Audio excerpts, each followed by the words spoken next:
preview time. So let's take a look at what's coming your way.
Three simple circles, a quarter and 2 dimes, probably the most universal symbol ever created by man or mouse. Hi, Mickey! What is it about Mickey Mouse? Mickey Mouse to me is light. There's like a lot of dark in the world, and he's hope. It's magical to be able to channel all of our hopes and dreams, the innocence that we eventually lose and would like back. Never lose sight of one thing, that it was all started by a mouse. The story of Walt and Mickey wasn't just one continual success after success. It was stumble after stumble. Mickey Mouse started in the Roaring 20s, but almost immediately the Depression fell. You have groups saying, we want Mickey to help get us through World War II. The American dream has suffered, but Mickey is able to bring that back. Just like America splits in the 60s, Mickey Mouse splits as well. And those coexist in this one character. If you have an issue with authority, Mickey Mouse is your guy. Mickey has taken the world by storm. This is something otherworldly. He gets so big that he becomes this reflection of who we are. How is that even possible with this little mouse? What would a culture from another planet think of seeing Mickey on everything? They might say, take me to your leader, and it would be Mickey. He had become this divine figure that you didn't mess with. We began a process to bring Mickey forward. He's everywhere. Everywhere. Everywhere. It's overwhelming. Like, leave me alone. Oh, no. Okay, let's do that again. Mickey is a thing we all share. There aren't many of those around.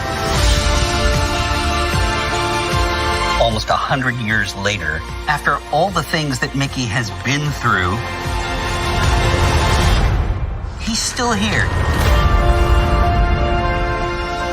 We love a mouse. How crazy is that? That's a little absurd. You've always been my best friend. Streaming only on Disney+.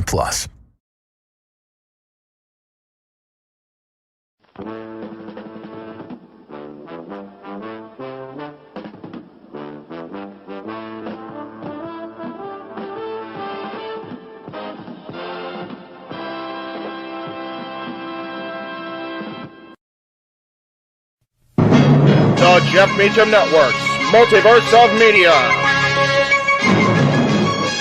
For over 15 years, the recognized symbol of excellence and the standard bearer in coverage of sports and entertainment.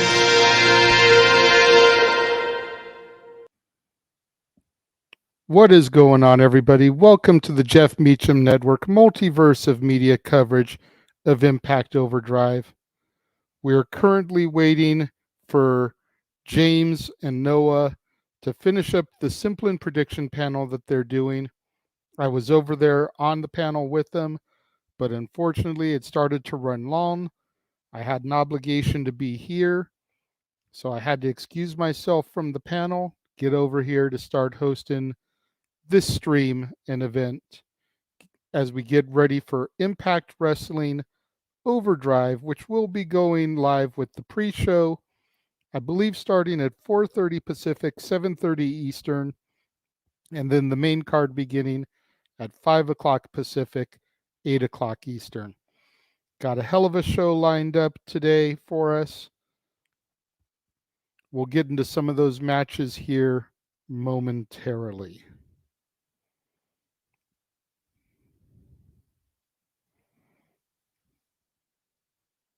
Get myself situated here.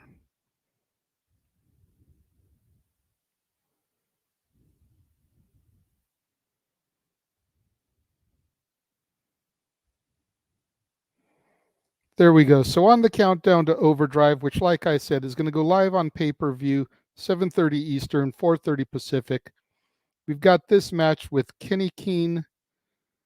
I'm going to butcher this. Yuya Yamura, Bufinder Gujar, Jason Hotch, Mike Bailey, and Rich Swann. Again, I apologize for butchering some of those names. I'm still getting back into the swing of things here as far as the Impact product goes. When it comes to this match, I think it really comes down to Mike Bailey or Rich Swann. I forget who I picked in the official league that I am a part of, the No DQ Predictions League that Noah Foster runs. Again, him and James will be here momentarily. But for this match, like I said, I think it comes down to Mike Bailey and Rich Swann. Either one of them can really take the victory here. Let's see. Next up on the pre-show, we have the number one contendership match to the Impact Tag Team Championships. Bullet Club, Ace Austin and Chris Bay versus the Motor City Machine Guns, Chris Sabin and Alex Shelley.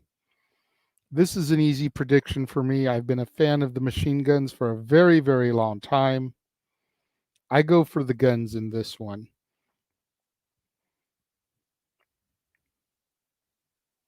Moving on from that, we have the finals to crown the new X Division champion, Black Taurus and Trey Miguel. I'm not too familiar with Trey Miguel, and I've only seen Black Taurus last night. So we will have to see how things go here, but Black Taurus did impress me. So I'm going to go with him in this one. For the tag team titles that the Guns and the Bullet Club are fighting for contention over, you've got Heath and Rhino, the champions, defending against the major players, the former Hawkins and Ryder. I believe I picked the major players in this one. I think it's their time. I think Heath and Rhino were just placeholders until we could get the straps to them.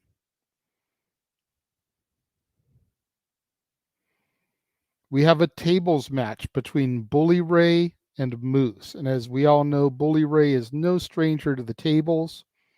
I have him in this one taking the victory over Moose.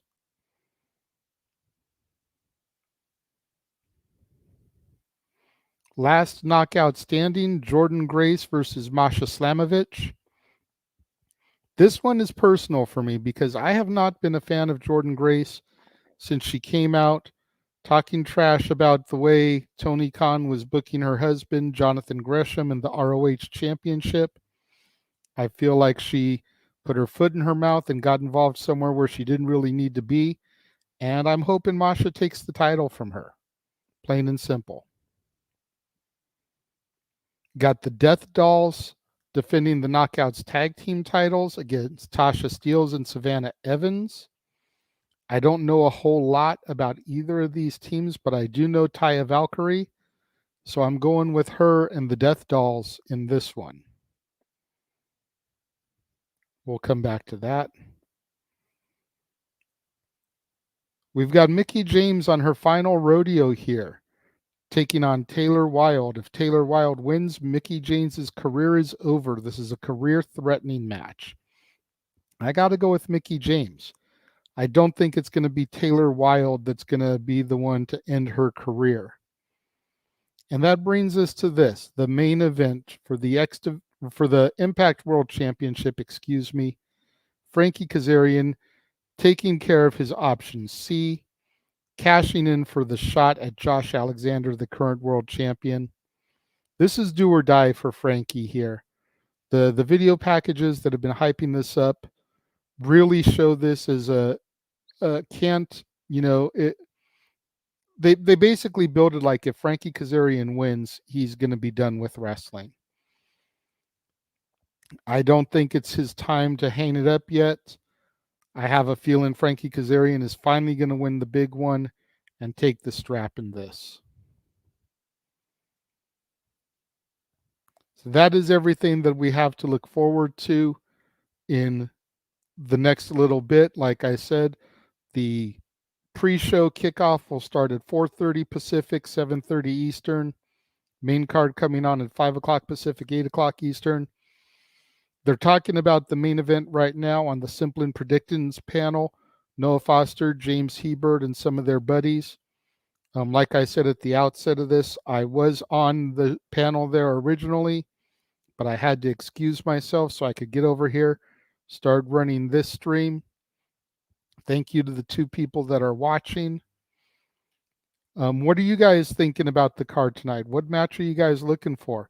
Post some comments. Let me know. Let's try to engage here for a little bit while we wait for our commentators extraordinaire to get into the room here.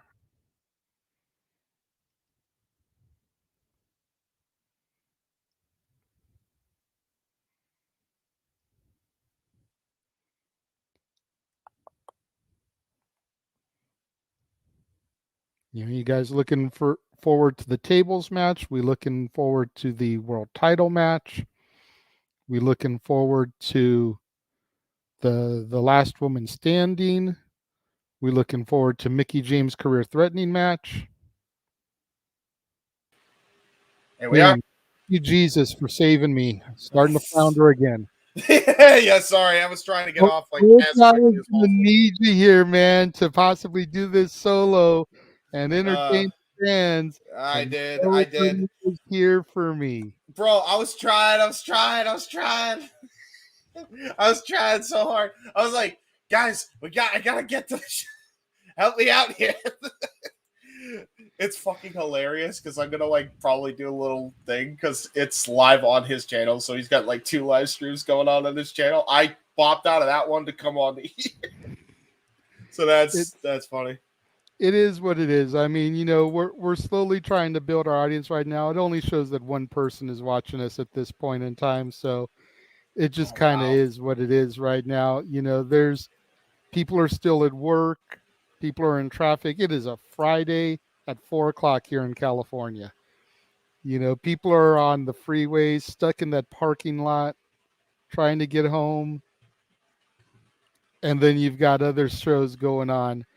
This is something I was worried about, but it is what it is. I'm sure as Noah's show finishes, as other stuff starts to go down, as posts start to get approved in the wrestling groups, because I always share the links into some of the wrestling groups I'm in, then we'll start to build our audience. We've already gone up to 3 at this point. Which is good. Hey, yeah, I promoted it on Noah Foster's chat for the other stream, so hopefully they're coming through as well.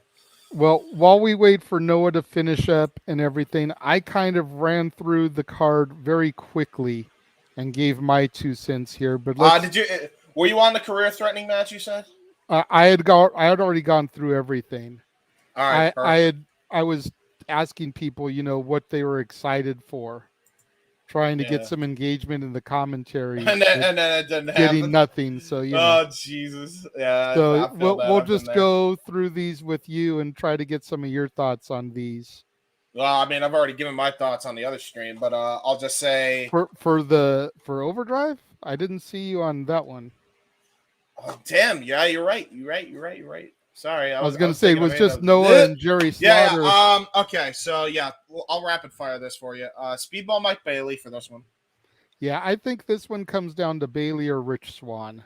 I agree. At the end of the day.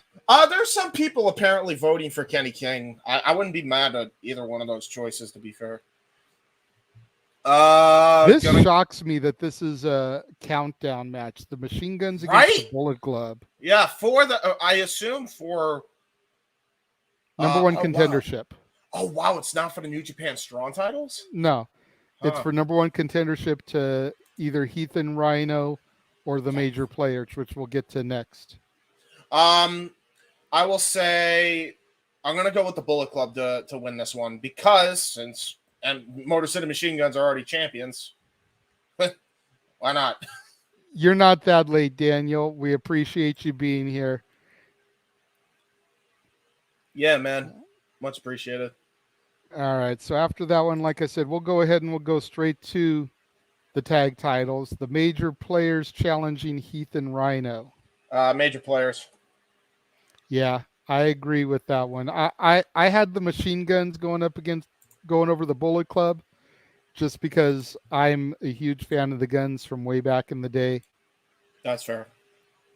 Daniel says he's watching this and getting ready to watch SmackDown and Rampage. There you go.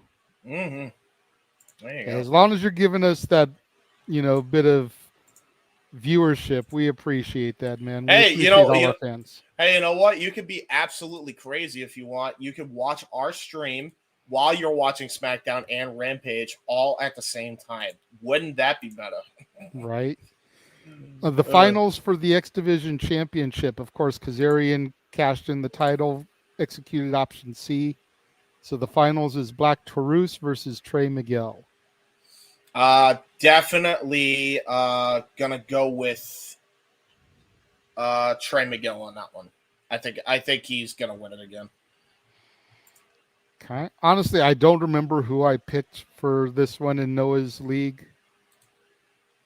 Got a comment from Elizabeth Delgado. Hey guys, been a while. Currently watching Christmas at the Golden Dragon, a new Christmas movie coming up on Hallmark. Okay. Mm-hmm. This weekend in wrestling is going to be awesome. Agreed. You've got Impact tonight. You've got AEW tomorrow. And then a week from tomorrow, you got Survivor Series. These next 2 weeks are going to be big for professional wrestling. We got a tables match here, dude. Bully Ray and Moose. Yeah, right. Jesus Christ. And knowing how hardcore both of these guys can get, I mean, this is going to be a hard-hitting one. But I'm actually going to go with Moose on this one. Okay. I mean, don't forget, Bully Ray still has his cash in from winning that gauntlet at whatever it was, Bound for Glory. So he's got his title shot looming here. You don't want him to get too jacked up. He could end up cashing in his title match here this evening.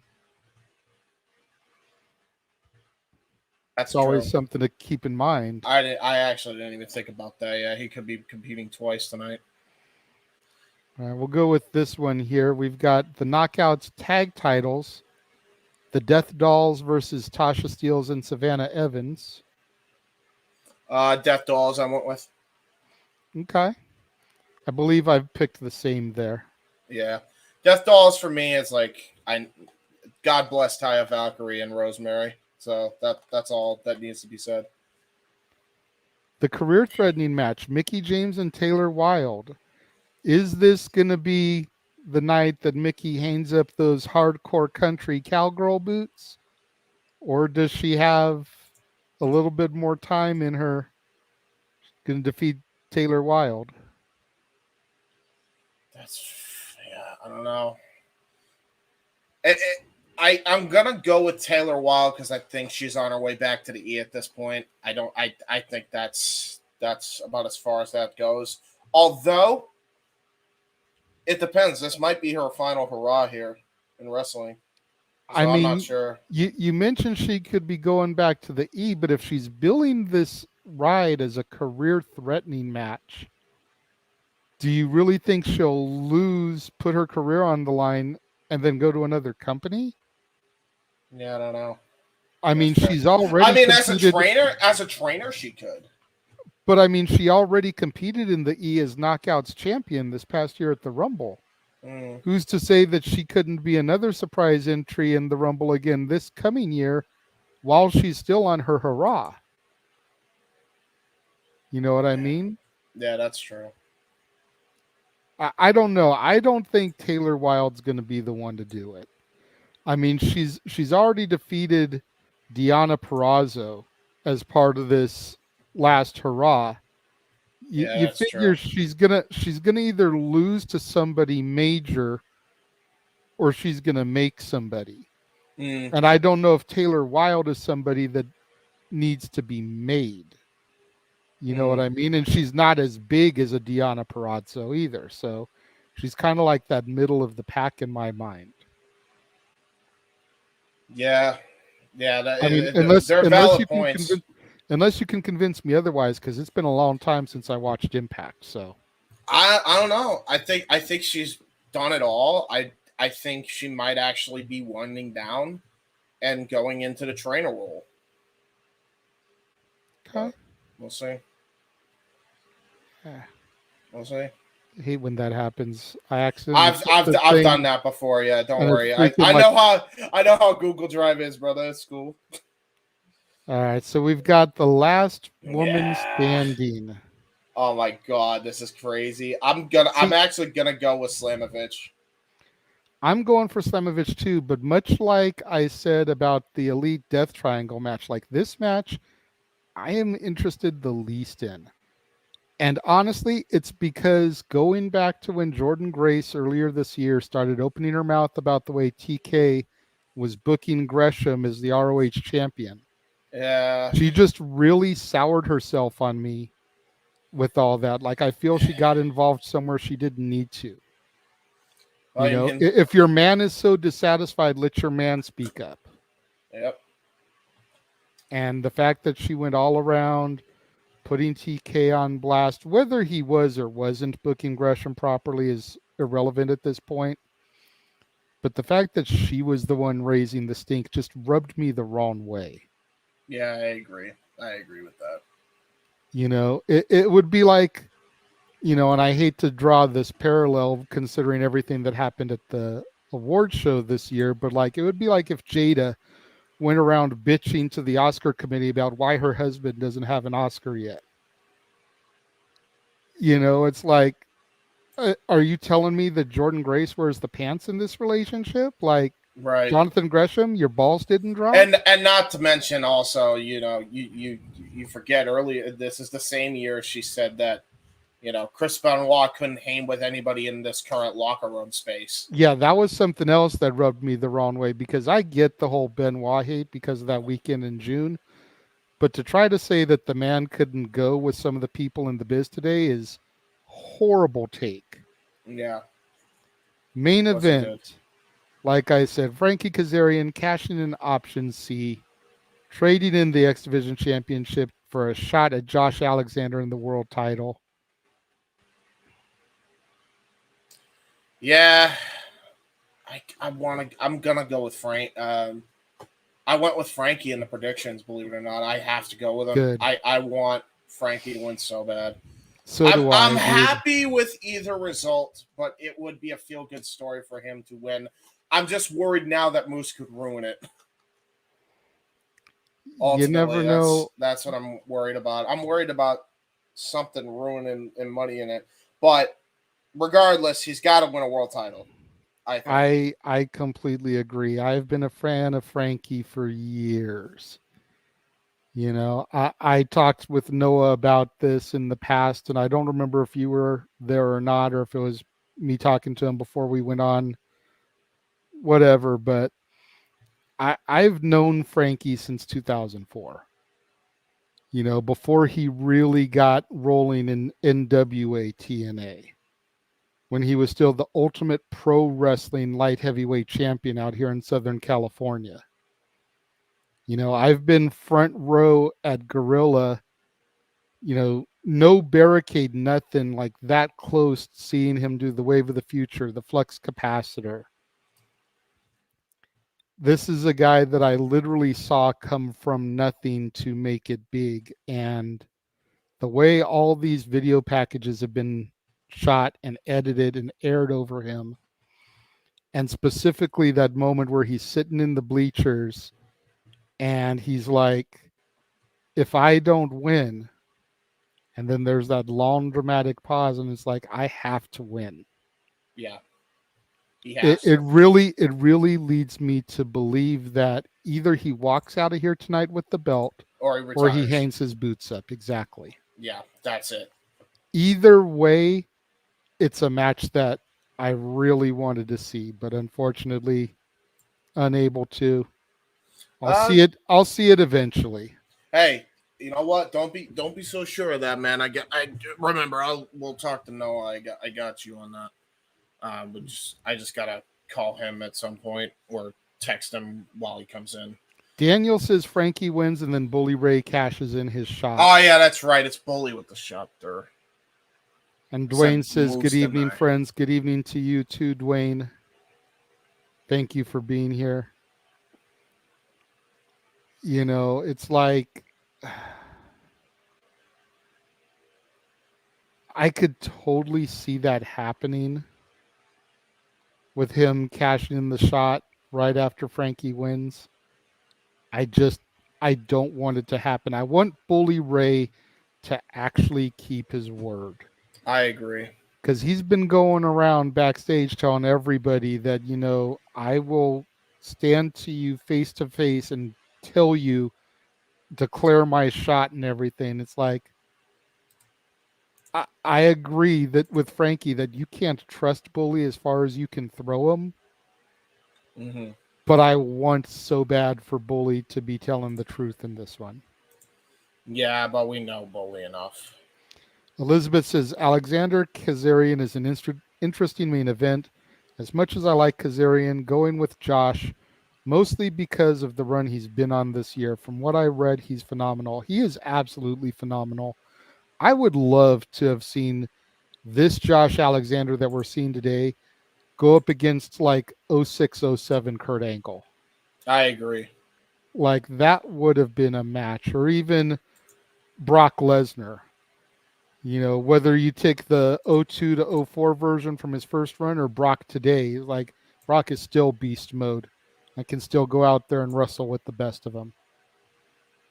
Alexander Shelton Benjamin would be a great one too. Oh my God, that would have been outstanding. Yeah, him and Kurt Angle would have been phenomenal. Holy shit, would that have been a match of the year candidate? Perk Angle. Oh my God, Perk Angle versus Prime Josh. Yeah, holy shit. Oh my God, that would have been outstanding though. Like that match would have been off the charts good. Josh and Daniels too would have been great. Josh and Daniels would have been great, yeah. I'm surprised they didn't go with that and they went with Frankie instead. Like, I thought Frankie was there for Impact for a little bit, didn't he? Yeah, both of them are there. I think Chris is there as a talent, and then he just does talent relations for AEW. Yeah, I think he does talent relations for both, from what I understand. He's kind of been dipping his hands in both of the company's pots for that. Maybe. Which you know what? Yeah. Pretty cool. He's got a gig in both companies. Why not? Exactly. You know, I mean, when everything started to go down backstage and Chris was brought into it and Ace Steel was brought into it and sent home, like, I don't blame him for reaching out to TNA. Yeah, I don't either. But that's a song for another time. We'll get into AEW ad nauseum tomorrow with Full Gear. Yeah, I'm sure we'll get Today, into tons. But thank God Noah, by the way, did his prediction because we got a lot of our thoughts out there on that panel, I think. So I'll make they're it still going. So yeah, I know. Of course they are. I don't know. I think luckily they are on the plugs now. They are on the plugs. Okay. should we tell them, hey, we're waving to you guys? Hey, JJ and I are waving to you on the other stream. And we're waving to boys. To boys. On Wayne says he's late to the party, but is Mickey going to retire tonight or waiting for a bigger pay-per-view? I don't think it's going to be tonight. Oh, no, I honestly don't. I think she's either going to wait for a bigger opponent or a bigger pay-per-view. You know, it's just one of those things where I just don't see Taylor Wilde being the one to do it. And that's not a knock against Taylor Wilde. I just see something bigger.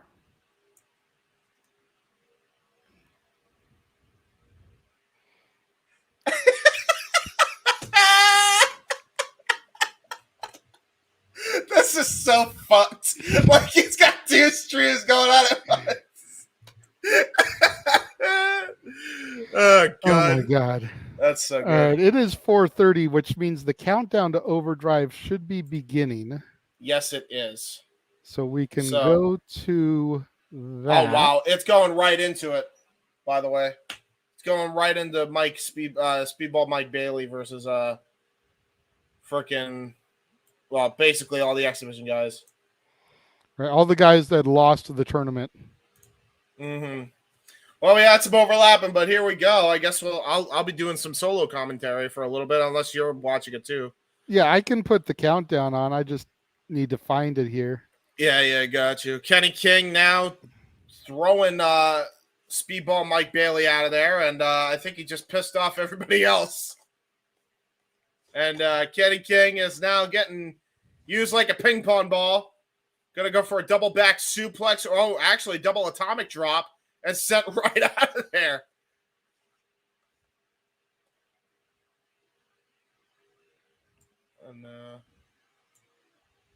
And now here we go. Double hip toss now by Rich Swann. And who's the other guy? I'm not sure. Yeah, I'm not There's sure. a bunch of dudes in here that I don't know the names of. Well, like I know Rich Swann, I know Mike Bailey, it's I know Kenny Keene. Everybody else I'm like clueless on. Oh, what a nice single leg drop kick though by Rich Swann. Man, if only Noah was here so he could tell us. But yeah, here comes Kenny King. Kenny King with a spinning wheel kick just grazes Rich Swann there. Speedball Mike Bailey back into the ring into a hook kick there by Kenny King. See, and I don't know if I'm ahead of you or behind you. Well. Like I just saw Spinebuster by Kenny Big. Yeah, Kenny King just did a drop kick to somebody's leg. Okay, I just saw Kenny King do a Spinebuster, so. Okay, so I am way behind then. Definitely behind. All right, he's doing kicks. We got Mike Bailey doing kicks. A lot of kicks. A lot of kicking. Kick or be kicking goes okay, Mike Bailey on the Kenny King. I'm seeing that too. Okay. Just rapid fire kicks and then one to the head. Bailey's feeling it all alone in the ring. Now Yuya coming in. Okay, I see Hotch in there. Yeah. Oh, wait a minute. Double switch here. Oh, nice double drop kick. So Hotch and Uemura are their names. Hotch now. Okay, there's my drop kick. So I'm behind you now. Yeah. It's all good. Back suplex by Uemura. Now Uemura with some forearm shots. Oh, nice spinning heel kick by the what's his name? And I just cannot help you with these guys. I'm so sorry, bro. No one get the fuck off!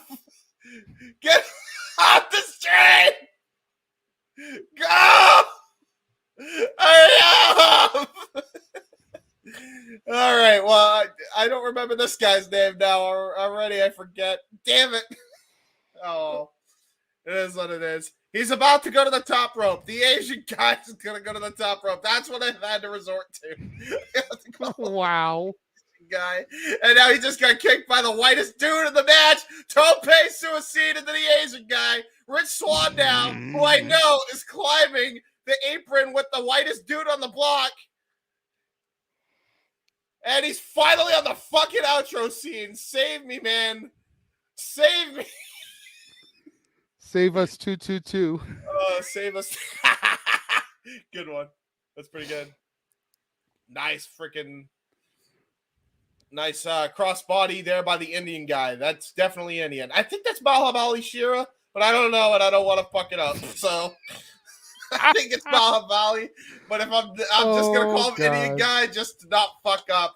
Nice moonsault, but didn't get everybody else. To the 7 people watching us, we are so sorry for this right now. Yeah, it's just we don't know everybody. So Rich Swann, Phoenix prepared. Splash on everybody. We were so not prepared to have to do this, the two of us. All right, well, Noah's finally ended his stream, so I think he's on his way. Thank God. All right, here we go. Where is... I think I'm on the wrong stream, by the way. Yeah, because I got the fucking full-on thing. All right? It's like an episode of Carmen Sandiego. Where in the world is Noah Foster? Yeah, where in the world was Noah Foster, man? Jesus. Wow. Okay. Thank you, Anthony. He says we're still better than JBL. Are we still better than JBL? Good.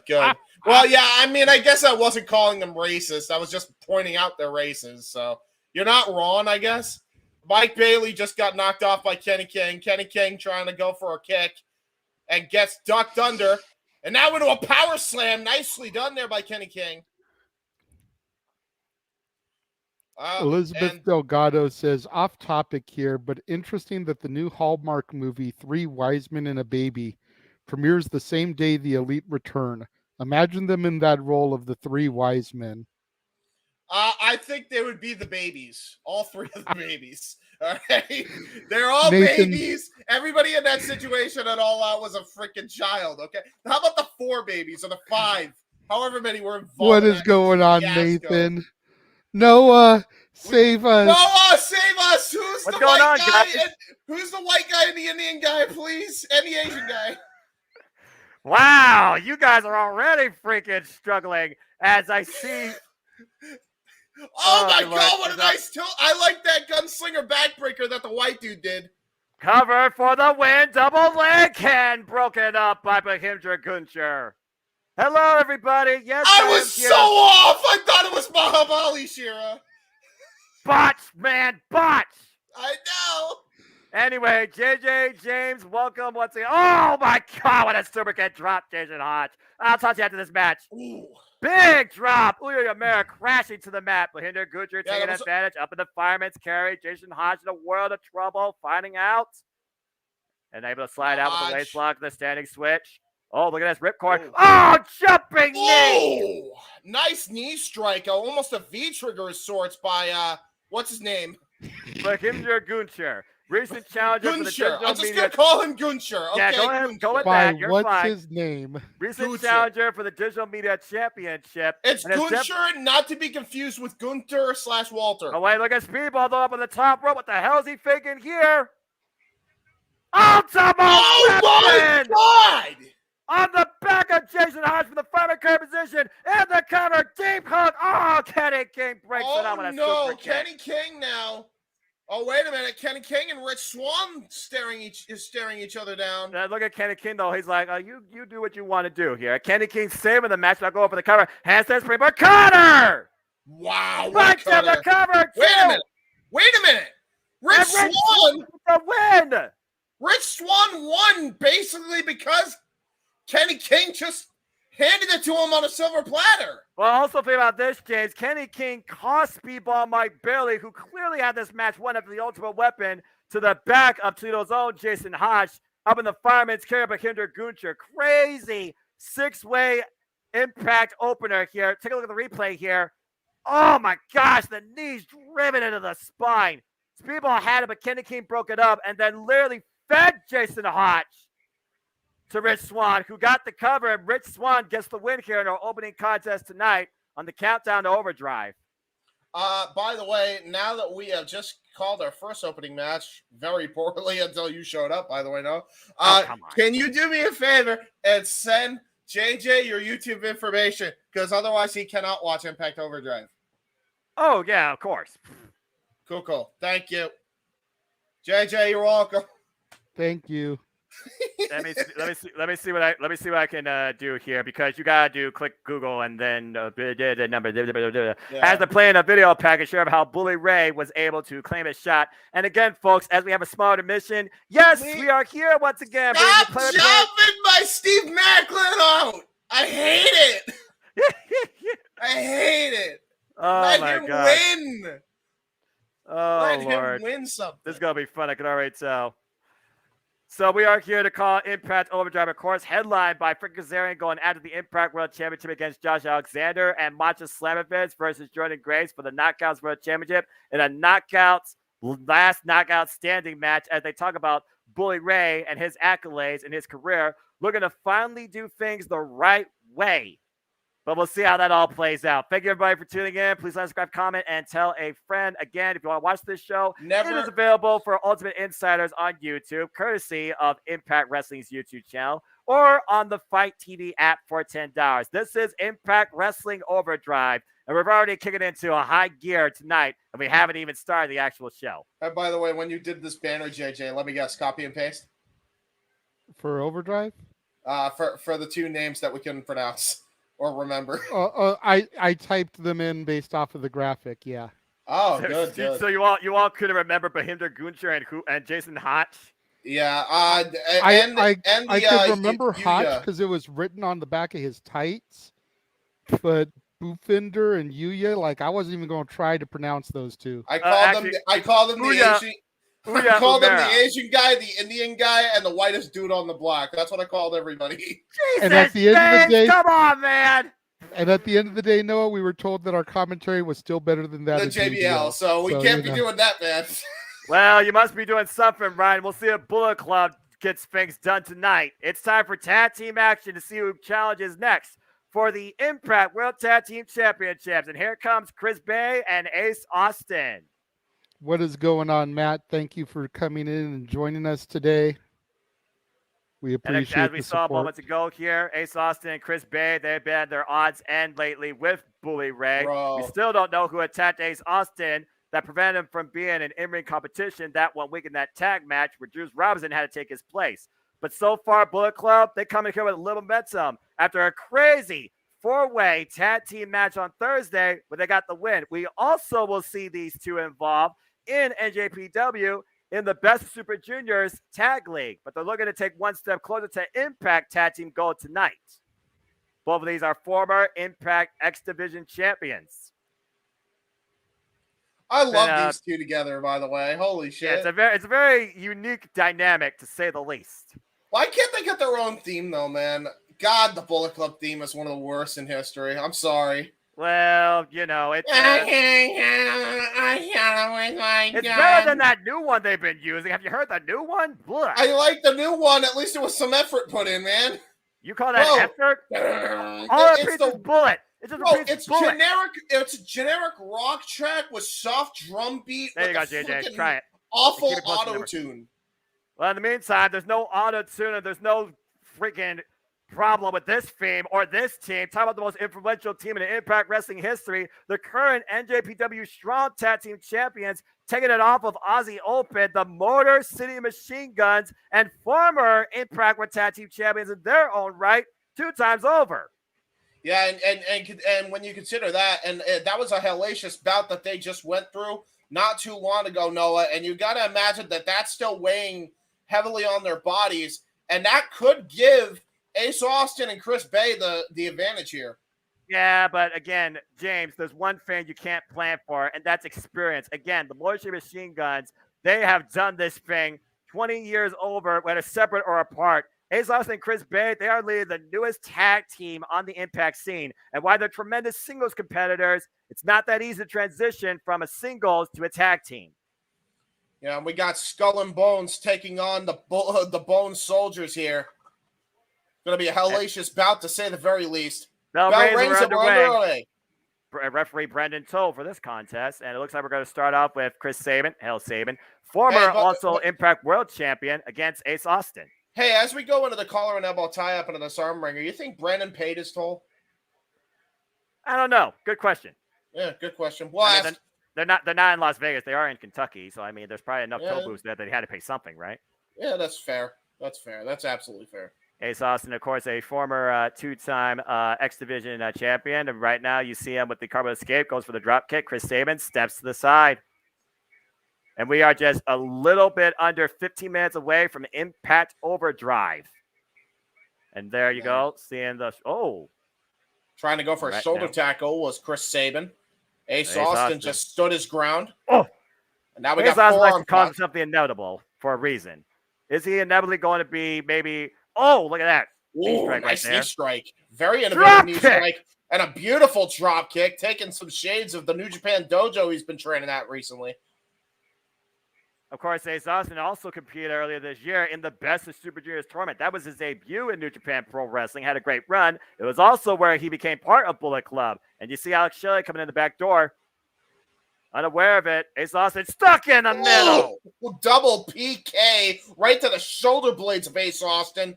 You wonder which one hurt worse. You wonder which one hurt worse, the shock he saw coming or the shock he didn't see coming? The correct answer is yes. And right now, Alex Shelley, of course, that unorthodox hybrid style that he's well known for. You can figure about his track record going all the way back before he was even part of Paparazzi. And there's the tag to Chris Sabin, of course, with Big Diesel, for those that remember that. Right now, Ace Austin, the arm bringer, double elbow strike. Double elbow strike into a double snap suplex, British Bulldog style. And meanwhile, drop the leg. And again, tag team synergy being brought forward by the Motor City Machine Guns, making it look easy as always. And they do the Hogan pose right after, because why not? Well, I mean, what you going to do, brother? Exactly. Headbutt. Chris Bay has yet to get involved in this match, by the way. Nice knife edge chop there by Chris Sabin, just putting the pressure on the Ace here.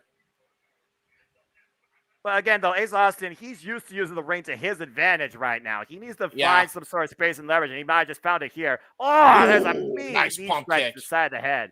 Yeah, it was a nice pump knee strike. Tagging to Chris Bay, now the fresher man of Bullet Club here. Goes for a double axe handle right to the back. Chris Bay has had a very interesting year, I would say, here. Of course, being a former X Division champion in his own right, but he hasn't had a lot of chance to really showcase his abilities. He's more so just been involved in the value of a Bullet Club, it seems. He really hasn't had a chance to shine on the grander stage of Impact. Brilliant maneuver on the uppercut. I gotta tell you, as far as pain goes, you know, considering the fact that Chris Bay put all of his body weight by going downward first into that uppercut, I gotta imagine that could not have felt good for Chris Sabin, who we know has had a history of neck issues. Yeah. And also probably is going to not be ever walking the same again. Again, at one point out, Shelley says, when Sabin chooses to be done with this before his body says otherwise, he's going to need double knee replacement surgery. Put that in perspective. That's how much of a toll Chris Sabin has put on his body for the industry. And there's a nice takeover there by Chris Sabin into the front headlock. Nice front chancery here by Chris Bay.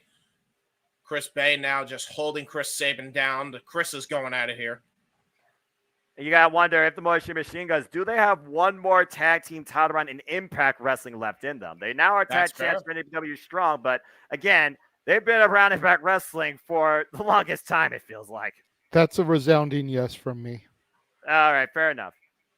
There's a roll up by Sabin, and Bay able to escape. And both men collide in the middle of the ring. And now this could be the opening that Chris Sabin needs to tag into his partner, Alex Shelley. Alex Shelley stands ready, but where is Ace Austin? That's the thing. Ace Austin looks to stand ready as well. There's tag to Shelley. There's a tag to Ace.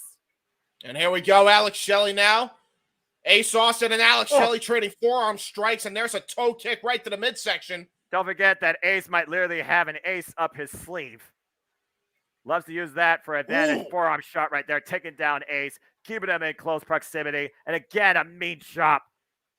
And once again, Alex Shelley gets to the midsection by Bay, controlling both Ace and Bay, grabbing both their arms here. What the hell is this?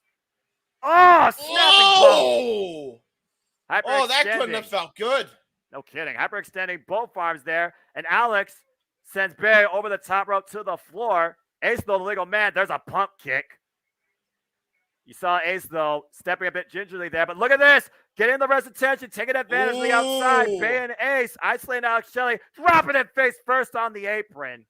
And you got to imagine that this is really good strategy and almost like a warm-up to them for the Super Junior Tag League, as well as a contendership for the Impact World Tag Team Championships.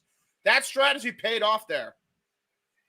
Again, Ace Austin, he knows how to take advantage of his environment. He loves to use the ring. He loves to use all sorts of shenanigans behind the rest back to his advantage. There's a reason why he is a multi-time X Division champion. There's a reason why both Chris Bay and Ace Austin are involved in Bullet Club right now, led by the Catalyst Jay White, who is the current IWGP World Heavyweight Champion. Ooh, nice uppercut there by Chris Bay. Now sends Alex Shelley into a drop toe hold. Right to the small of the back, and the upper back gets stomped on. And the cover hooks the leg, but Saban, with a sense of urgency, immediately breaks it up. Nice middle kick there, a spinning middle kick to the lower back. Right after that was a double stomp by Chris Bay. It almost reminded me of a Machine Gun-esque type of tag team maneuver. Yeah. Well, again, how many tag teams over the years have the Motor Machine Guns influence? That's very fair. Face first to the top turnbuckle. Chris Bay right now. There's the tag to Ace Austin. Again, folks, we will go live with Overdrive here. Just a little over 8.5 minutes. And right now, Alex Shelley isolated in the corner. Double team by Bullet Club here. Not sure what they're going for here. Looks like they're just really trying to key lock both his arms. Yeah, key locking while just taunting Chris Sabin. Now playing the mind game strategy is Ace Austin and Chris Bay. Definitely not too sweet for him. So good at that. But definitely not too sweet for Alex Shelley there. No, not at all. He's right to the back. We'll do that to you. Well, ELP will tell you that firsthand. I feel like they learned a few tricks from the headbanger himself. And there's a tag. And once again, you see the inside Russian leg sweep. Oh! Nice combo maneuver there. Ooh, and a moonsault leg drop cover combo. Too. Alex Shelley gets the shoulder up. Almost a variation of what the Hardys used to do, if you remember the leg drop and splash combo. Again, you have to figure about what the Impact World Tag Team Championships mean, not just for the Motion Machine Guns. Yes, they've faced them before, but Chris Bay, Ace Austin, they have not done it together as a duo. To my knowledge, I don't think either of them have been a tag team champion yet in Impact Wrestling. And Bay off the top, moonsault, roll through, lands on his feet. Alex Shelley, though. Oh, nice maneuver there by Alex Shelley, a flatliner into the middle turnbuckle. Now he's trying to find Chris Sabin. He's so disoriented. Finally finds Chris Sabin. And here we go. Chris Sabin now in full control. And the speed kicks off for the Motor City Machine Guns into a forearm strike. Another forearm strike. Again, Chris Bay so explosive. But also, Chris Sabin could be just as explosive, if not more. Right now, Chris Bay and Sabin are the two legal men. Fisherman hook. Roll through. Oh, and a British Northern Light cover, too. No. Nice British Northern Light suplex. Almost like a perfect plex after a roll through by Chris Sabin.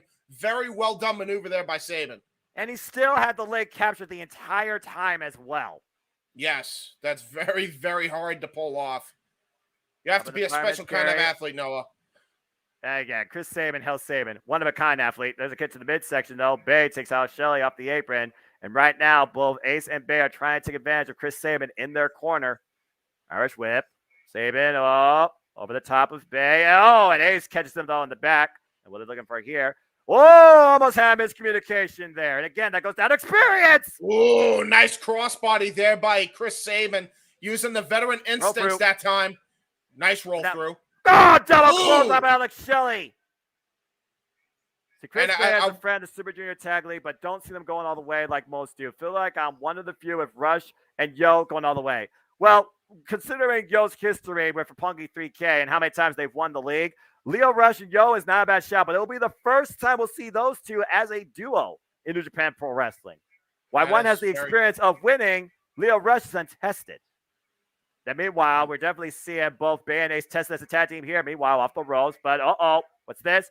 Dueling suplexes! Double snap German suplex by the Motor City Machine Guns. What a match here before we go live with Overdrive. This is Impact Wrestling's Countdown to Overdrive. We are looking for the new number one contenders for the Impact World Tag Team Championships. Motor City Machine Guns, Chris Sabin, Alex Shelley taking on Bullet Clubs, Chris Bay and Ace Austin. And meanwhile, there's the tag. Alex Shelley fall up in the corner. Double clotheslines now by Motor City Machine Guns to Bay. Hooking him up. Oh, Magic Killer! Magic Killer by... Jimmy Cam new number contenders! Oh, Bay gets the shoulder up. That's crazy. They used the old Bullet Club maneuver, the Magic Killer. Shades of Doc Gallows and Carl Anderson, current never openweight champion. Well, that just goes to show that they truly are the only ones that know how to execute that recipe for the 1, 2, 3 and make it seem just too sweet. Bay able to survive. And now look at that. Going to try to go for an Irish whip on the other corner here is the Motor City Machine Guns. Nice shoulder thrust into a clothesline combination there. Let's see what they're going for here, though, right now. Taking him up again. Wait, no, Bay out of the back door. Oh, and the heads collide for the Motor City Machine Guns. Yeah, that's a double noggin knocker right there. Talk about meeting of the minds, unexpected. Meanwhile, Alex Shelley falls in the corner, boot by Bay. There's a blind tap by Ace. I don't know if Shea was aware of it. Oh, the kick! And Sabin's up. There's a spinning Soba to the midsection. Dropping Ace to his knee. Oh, falls up to his own Izaguri. And Bay off the top! Oh, phenomenal forearm!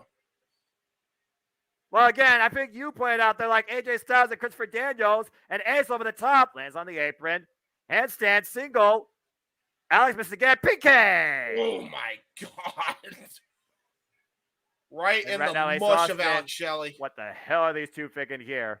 Ace Austin, Chris Bay looking to go to the high risk. Bay picking up speed over the top! Oh, my God! Chris Bay with a tope con hilo, and he just rolled through like that was nothing. All the way up the ramp. And there's a rising knee. Turn around. Facebuster. Picks him up. Oh, turns him inside out.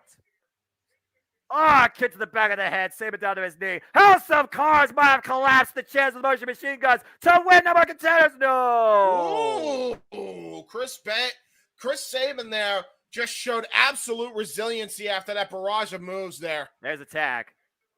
There's a sense of urgency, though, right now here. They have isolated one half of the Motion Machine Guns. And oh, my God! Wow! Caught! What a German! And meanwhile, Alex Shelley, standing switch. Chris Sabin, Alex Shelley, so aware. Cutter! Ooh, nice cutter. Ace crusher there. That time by Chris Sabin. And once again, Sabin and Bay are the two legal men. Bay up on the shoulders. And once again, finding out Alex Shelley from the back door. Hooking him up. Crucifix. The roll through. The jackknife to cover. The two. Motion Machine Guns with the win! That was incredible. That was just great synergy there by the Motor City Machine Guns. They went into a crucifix pin, into a jackknife, and able to pick up the win. A tag maneuver that I do not believe the Motor City Machine Guns have ever pulled off ever to win a match. That's pure instinct right there by two veterans of the tag division. And again, James, the difference at the end of the day was the experience and awareness that comes with being a tag team for generations. The Motor City Machine Guns pull it off again and are our new number one contenders to either Heath and Ronald or the major players for the Impact World Tag Team Championships. A hell of a match here. As again, folks, we are just mere minutes away going to the pay-per-view. This has been the Countdown to Overdrive. We hope that you all will choose to tune in to our coverage or support Impact Wrestling and watch the show on your own too. We have a stat night ahead of us, and James, we aren't even started yet. We've already had a hell of a hot start. Exactly, and we are ready for this card tonight.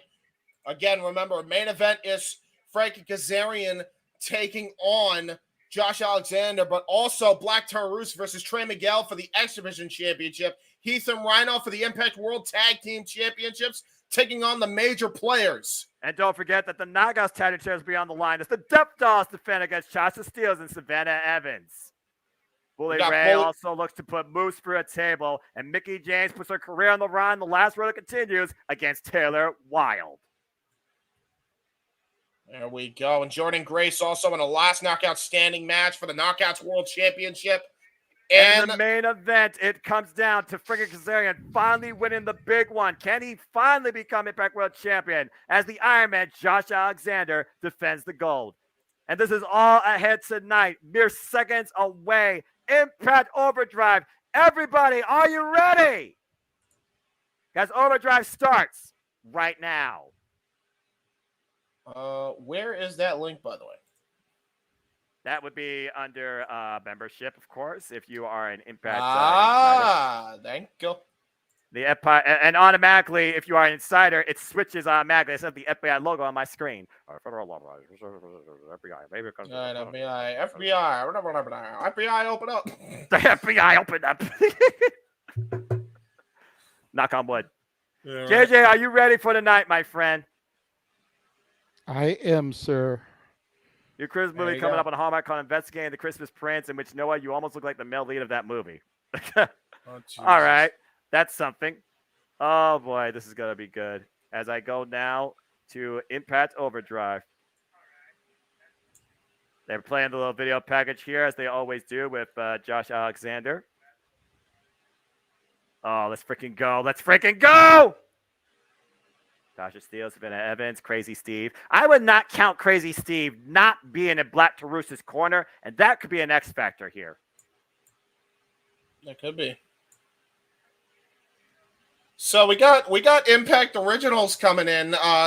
Impact alumni coming in. I mean, you got Tommy Dreamer that's still around. You got Bully Ray, that was the biggest surprise. Rhino is still a freaking thing. So I do understand what you mean.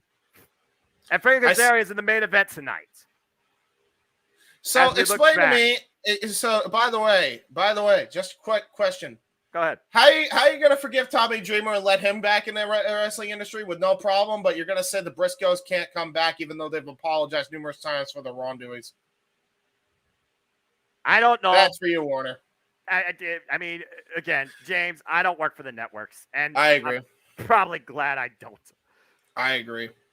Only network I work for is the Jeff Meacham Network, Multiverse Media for life, and that's all I need. I agree. Hey, what about my? Hey, what am I? Chop liver? What about exactly? Come on now.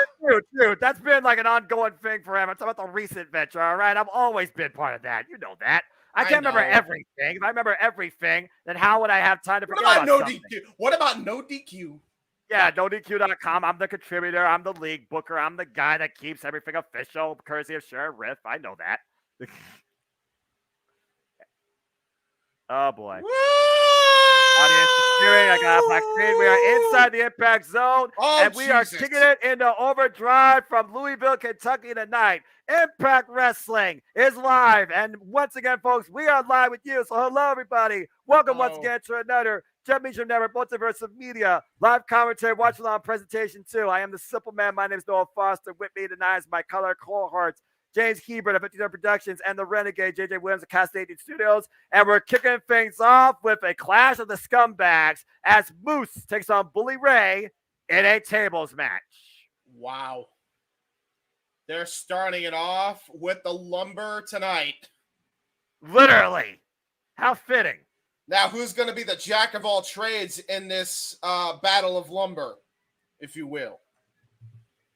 I don't know. We're going to find out tonight who truly is a scumbag for sure, because that's probably what you're going to have to be in order to put one of these two men for a table. I see that Moose really likes Dragon Ball. The ringside area is covered with tables, more tables than the stars on Moose's trunks. Of course, Moose says he actually encourages Bully Ray and his past nature. He uses that for his own methods, his own means. He literally used that same mentality to become Impact World Champion with zero regrets. And now tonight, he looks to remind Bully Ray who he once was, but who Moose is nowadays in Impact Wrestling. Well, I mean, Moose is still a scumbag.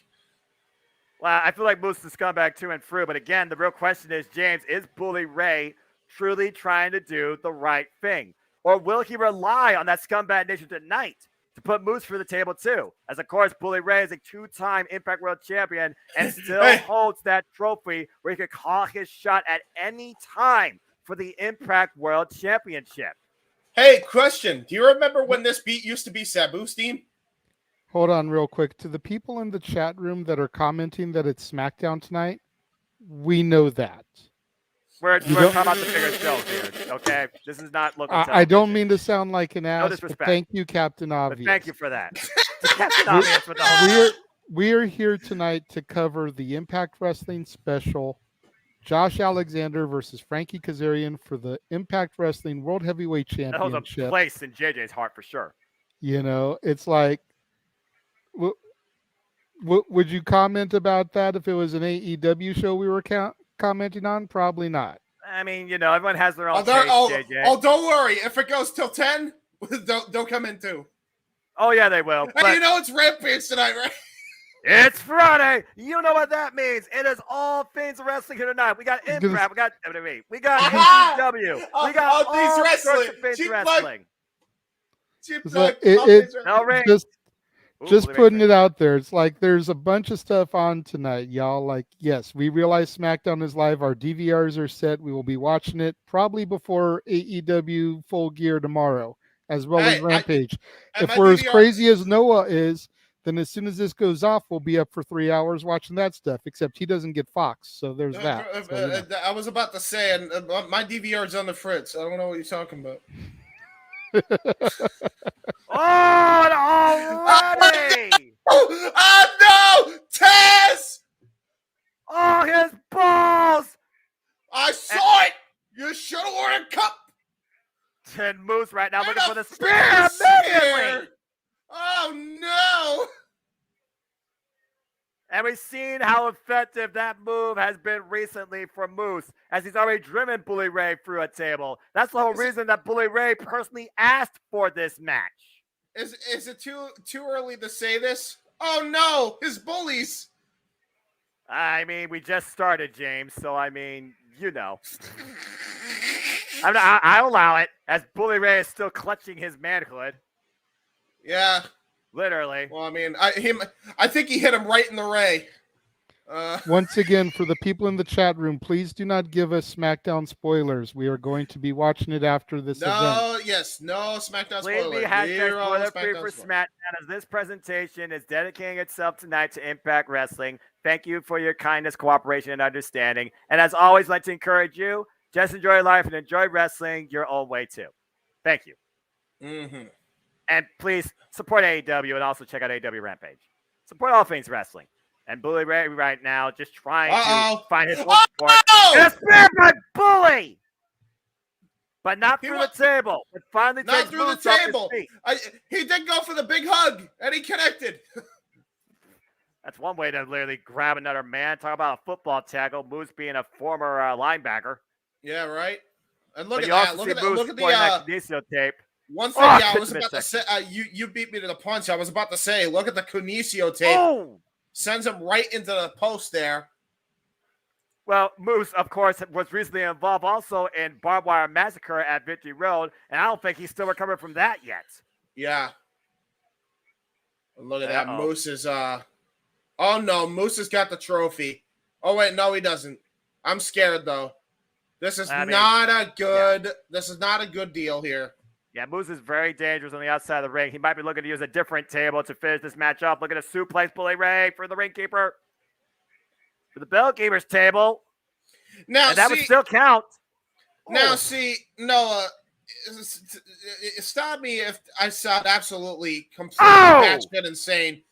But if it were up to me, this would be a 2 out of 3 falls tables match where you have to put your opponent through 2 normal tables. James, stop. Yes. I'm just kidding. You said to stop if you sound batshit insane. So I said stop.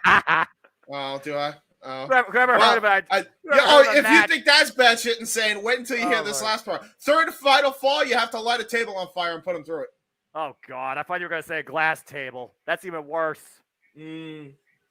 Ask Christian Cage. No, that would be for the second fall. You get all the glass on your back like the freaking war of matches at freaking Ultima Lucha back at Lucha Underground. I still don't know how the hell he got all that glass out of his back. Jesus. And meanwhile, Bully Ray looking to go, what's up? Oh, what's up? And now Moose is Moose's. No. You know what's up? Moose's voice after this match. Meanwhile, I am the superstar. Bully Ray literally asking the audience to help him get the table. Oh wait, he's wearing Dragon Ball inspired gear. Ow, his Dragon Balls.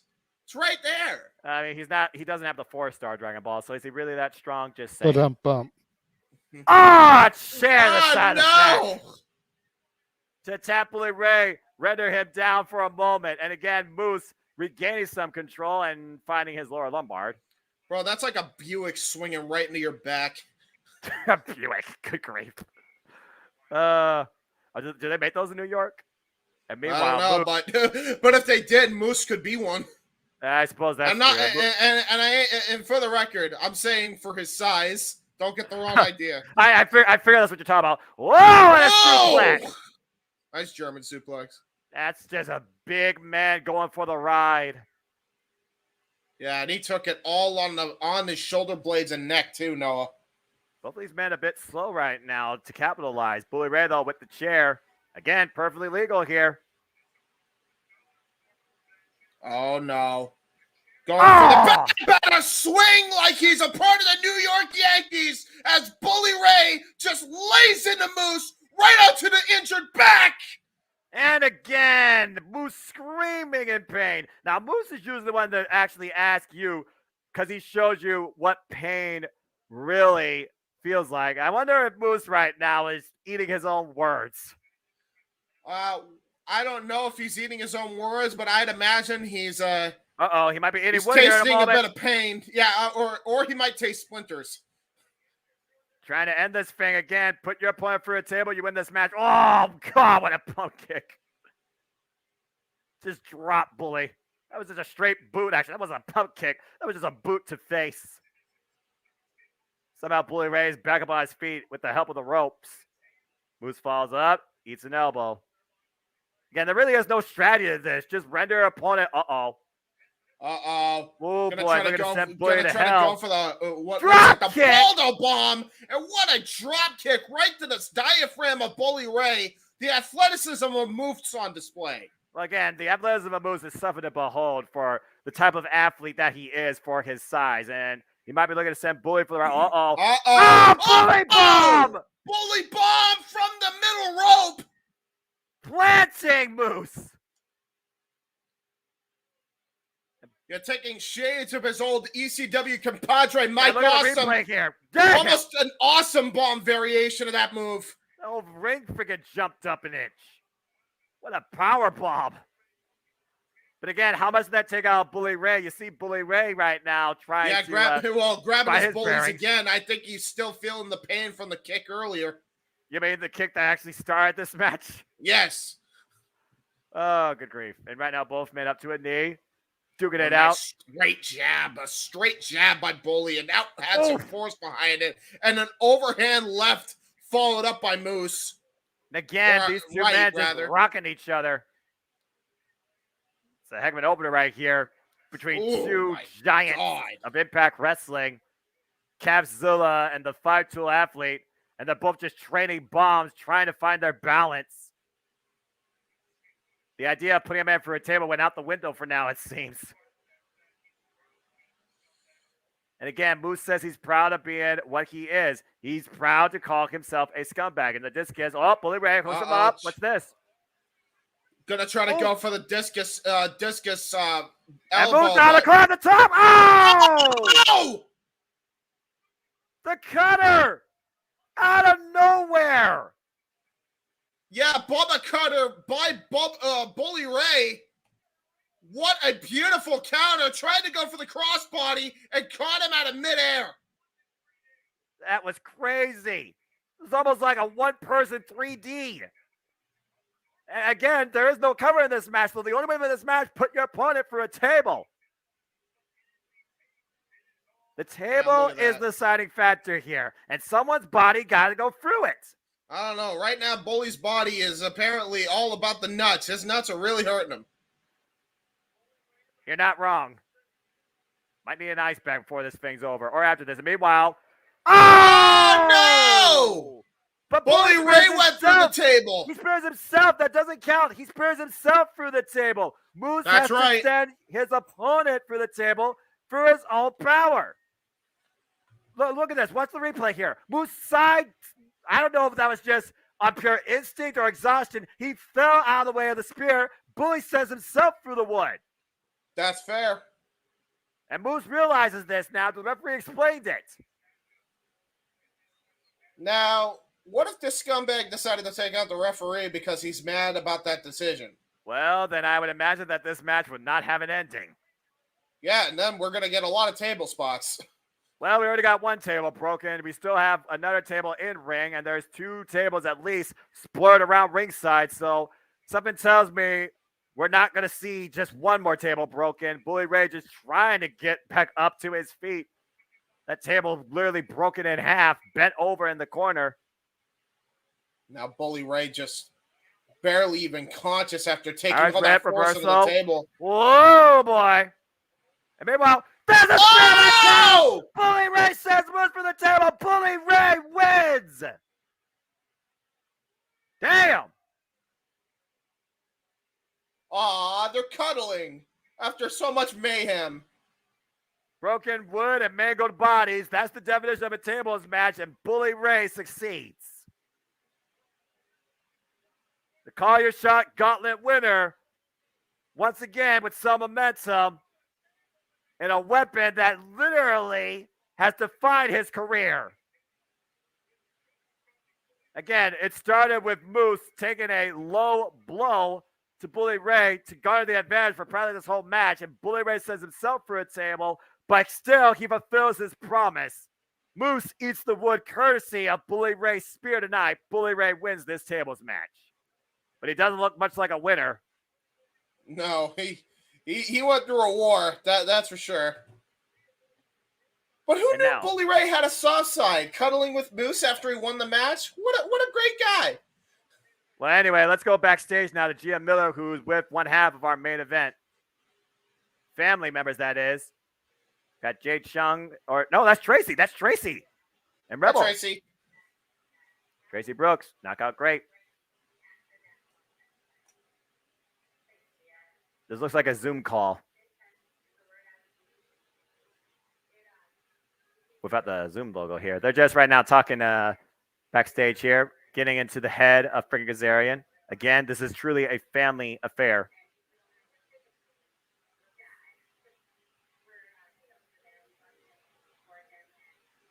That's crazy. Man, I haven't seen her in years, you know. I remember the last time I saw her was with Bobby Roode. I know, right? It's crazy. Jesus criminy. She still looks great. Of course, Tracy Brooks has also done alternative commentary with Veda Scott for Impact Wrestling Plus Specials in the past. Ah, there you go. Well, it looks like we're going to move on now to the Impact Knockout Tattoo Championship. Wait, Jessica's a part of the group again? Yeah, Jessica, she's sick. Yeah, Jessica's been part of the group, but you really haven't watched Impact lately, have you? But I have not. I've been out of the loop a bit. I'll inform James on who Jessica is later. But as far as this match goes, Jessica took on Savannah Evans in one-on-one action that was truly. Wait. Why is she Jessica? Huh? Havoc was lost in the Undead Realm. Meanwhile, Jessica and Taya Valkyrie. This is Impact Wrestling, dude. Jessica and Taya Valkyrie became the new Knockout Tag Team champions back at Bound for Glory against Vex, Chelsea Green, and Deonna Purrazzo. And since then, been having fun. The cannibal Savannah Evans, however, though, she wanted a big meal. So Jessica decided to face her in one-on-one action in what became her first singles loss. And that has now allowed Tasha Steelz and Savannah Evans to challenge for the Impact Knockouts Tag Team Championships. Of course, Tasha Steelz is no stranger to the Knockouts Tag Gold. And Jessica right now is no stranger to drinking and partying on the Las Vegas Strip to cure her sorrows. I get it. I get it. So they had to make her the in-between gal between Taya and Rosemary. All right, yeah. Basically, yeah. And more so, Jessica has what been... the fuck? Does she have a beer hat? Yes, she does. James has All right. lost his mind like Jessica has. If I wasn't already a fan of the Death Dolls before, I am an uber fan now after that. Well, so you got the two hottest women on the goddamn planet teaming with each other, and then you got the goof with the group. Yeah. All ticks all the James autism boxes right there. It's great. Well, as we look at the taglines here, this is the first ever tag team match. Taya and Jessica have never lost as a team, and Stills could become a three-time Knockouts World Tag Team Champion, tying Nazarene and Rosemary for the most all time. We'll see if she does whatever it takes tonight. And here we go. Double week with Badass herself. Really quickly, gentlemen, who ended up winning that last one? I stepped away to use the facility. Oh, that was Bully Ray. He speared Moose through the table. He speared Moose through the table and then had a nice little cuddle puddle in the table pieces. It was great. The cuddle puddle, got it. Yes. Oh, Lord, don't put that across the The table. way you see, you have to see it. Then you understand. Bully is gonna hate. Bully Ray does not have the cardio he used to. Okay. Bully Ray is gonna hate me when he sees this, but he knows I love him. So there you go. If Bully Ray actually sees this, then I welcome the hatred. But I seriously doubt he watches this. No, he Do you know who he is? Just saying. Believe it or not, he might, because he's watched a couple of my shows in the past ever since I've met him at Ring of Honor Best in the World 2017. Funny story about that, Bully Ray. I went to go for a handshake because I'm like, that's what you do, right? With a guy like that and a veteran like that, and he could like, no, we don't shake hands. Real men fist bump, and I fist bumped him. He had the most intense stare ever, and he just went, "Good to meet you." I'm like, "Good to meet you." And that was our interaction. I'm like, yeah, that's cool. Fair enough. And meanwhile, here come the Knockouts World Tag Team Champions, Rosemary, Jessica, and Taya Valkyrie, the Death Dolls. Again, this group is a whole level of a mental game. You think about the unique alliance of Taya Valkyrie and Rosemary, how Rosemary and Jessica Havoc used to be the Knockout Tag Team Champions, and why they are a trio. They have not yet exercised the free-for-all rule. It has only been the Wera Loca, Taya Valkyrie, and Jessica tagging together, not only winning the gold, but defending it. And you can get the new Death Doll shirt at shopimpact.com if you want to be sick like this crew here tonight. Can somebody tell me what the hell their theme is? Because this theme rules. Good luck finding it on YouTube as Savannah Evans looks to feast on Jessica once again, the cannibal, who handed Jessica her first singles loss. Jessica has yet to taste gold Savannah Evans has yet to taste gold in Impact Wrestling as well. Tasha Steelz looks to become a 3-time Knockouts World Tag Team Champion as the official here holds the belts up. I'm not sure. Yeah, I can't find it. But I did want to say really quickly to the people in the chat. Bell rings. We appreciate you guys respecting our wishes as far as SmackDown goes this evening. Gentlemen, take it away for the match. All right, Tasha Steelz and Taya Valkyrie here. Taya Valkyrie getting a one-on-one win on Tasha this past Thursday on Impact Wrestling. Again, Tasha Steelz, she is no stranger to jaw-jacking and showcasing that she is the badass. Oh! Right now, one move though against someone that's crazy like Wera Loca. Yeah. Yeah, crazy is an understatement. Remember, she was convicted for murder. Fair or point. Attempted murder. Tag. Yep. Tag made it comes Jessica. I wonder how jail was like in Connecticut. Again, Jessica and Taya Valkyrie beat Vex, Chelsea Green, and Deonna Purrazzo for the Knockouts World Tag Team Championships at Balmagoria last month. Here's a cover up the Sidewalk Slam. There's a 2 count. And As Jessica, you see on the banner. She's very sick, apparently. I'm just going to call her Sick Girl. Sick Girl now looking for a tag. To Savannah Evans. Oh, boy. Oh, boy. Here we go again. Yeah, this is... If you didn't see got- the singles match, go back and watch it. It's on the Impact Wrestling YouTube channel in full. It was a heck of an affair. These two are mean brawlers. I've seen Savannah Evans on DPW. She is a mean wrestler. Oof. She's called the Cannibal for a reason, and she will take a bite literally out of Jessica if it means winning tonight. Wow, what a forearm shot too by Savannah Evans. Jeez, that made Jessica's look like it was nothing. I think I know who has the stronger shot here, but Jessica, she's not wavering here, James. Falling in right now with the forearm strikes, bringing her into the ropes. Irish almost doing some Dusty Rhodes-like jabs there for a second. Oh, nice high kick there by Jessica. I don't think she got all of it. She wasn't able to get her leg up high enough, but scoops Savannah up for a slam. How many times have you seen Savannah Evans slammed? Oh, what a leg drop. On the cover to retain. Savannah kicks out. And still a lot safer than Nia Jax. I mean, what? Wait, what? Did you say that out loud? I didn't say that. I didn't say nothing. What? Tag to Taya Valkyrie. God bless Taya Valkyrie. I got my one in there for tonight. I figured that was going to come into play eventually. There's the double elbow shots right there. And these Tell two... me you didn't just say that. Yep. Oh, man, that's a nasty hip attack. Cover to retain. And Savannah Evans gets the shoulder up again. Again, you think about tag team synergy here. Oh, God, what a headbutt. There's a boot. Kick. Yeah, this is where Savannah Evans is going to show the danger here. No, not the moneymaker. Leave the face alone. No. I mean, dude, she's crazy. Taya Valkyrie is no stranger to bleeding. And trust me, she will bleed if it means holding on to these championships. And there's the tag to Tasha Steelz, who, again, will do whatever it takes and use anything to her advantage to make sure that tonight is about her.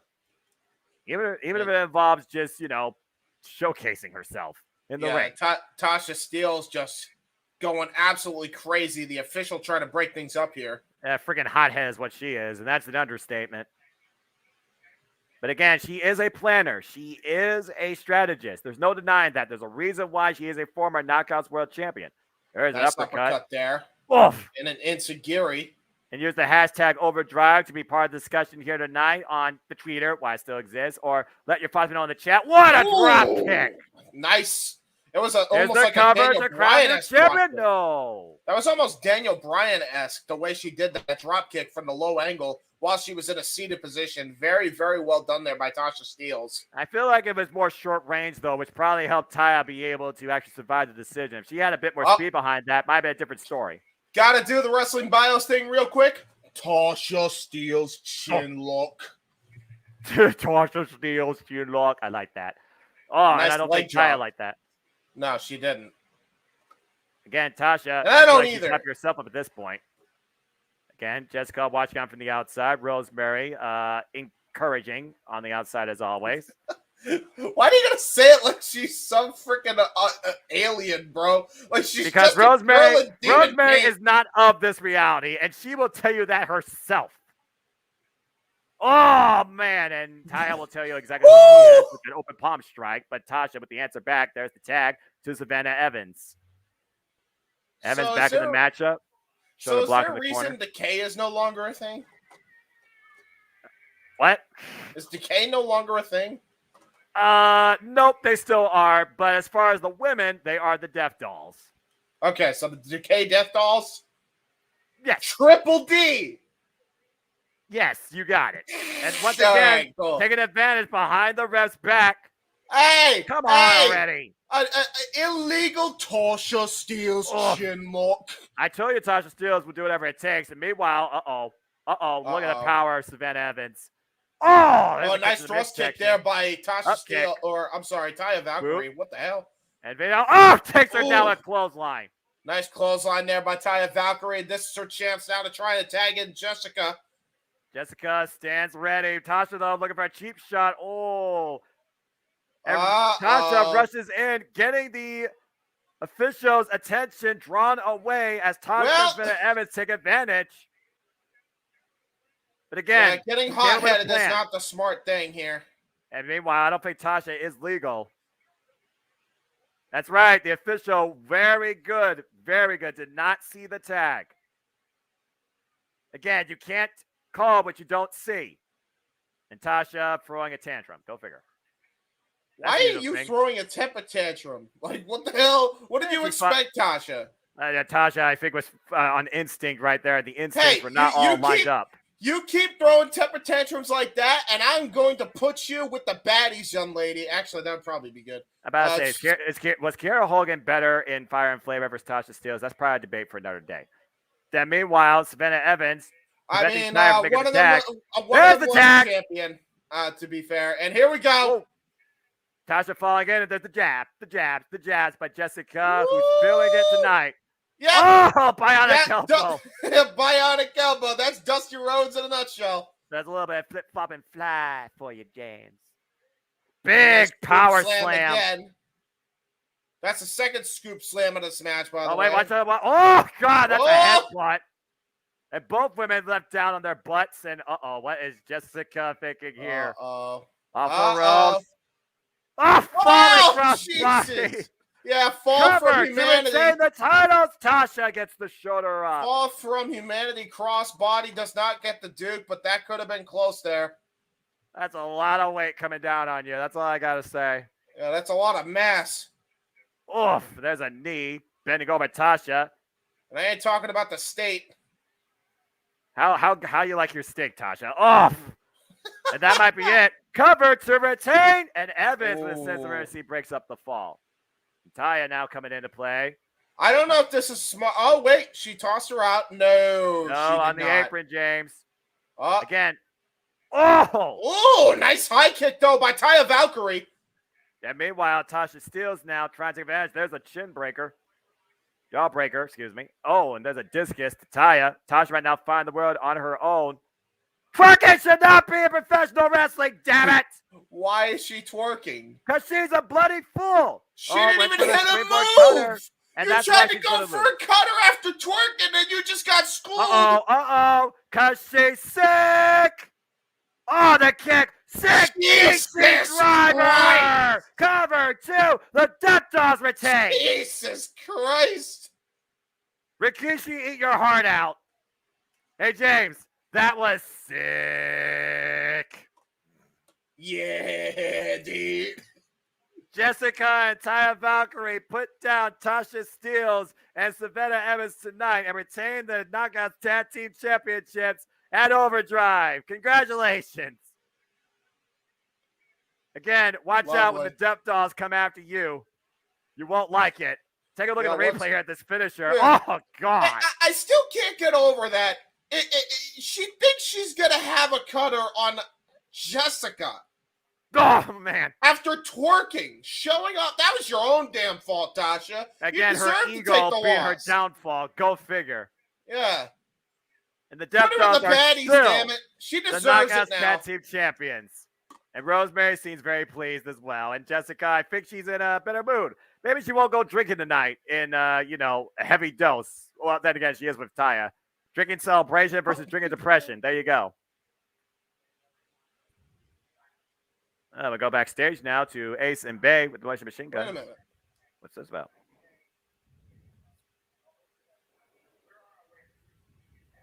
Mm-hmm. Ooh.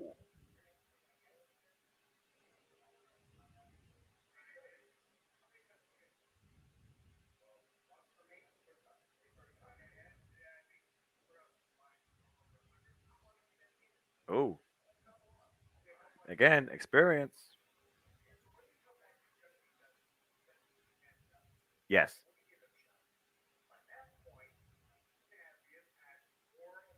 Ooh, Motion Machine Gun's calling their shot. Might be double tag champs. Well, no. Not unless these two have something to say about it. Major players without their third.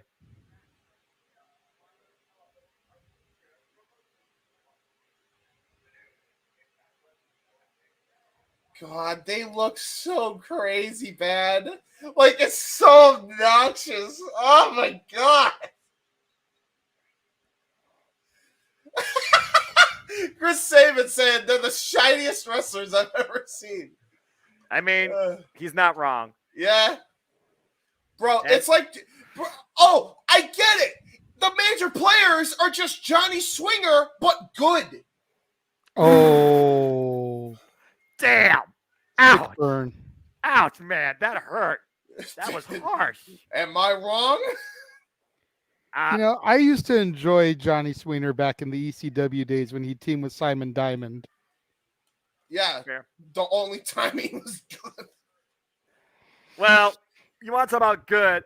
How about Mickie James, who has put it all on the line, finally overcoming that thorn in her side, Chelsea Green, most recently. As we saw on Impact Wrestling, not this week, but last week, it was Mickie James versus Chelsea Green 2. Deonna Purrazzo came into play as well. And Mickie James asked Taylor Wilde to stay backstage. She needed to do this on her own. But after that rep bump and how Deonna was literally doing anything possible to make sure that Chelsea could win, Taylor Wilde became the difference maker as Mickie caught Chelsea with a jackknife and pinned her down for the 3. As we go backstage to the video where Mickie asked her not to come out. But again, Taylor wanted Mickie to win that match on her own merit, which she did. But also, she wants to be the one to end her career.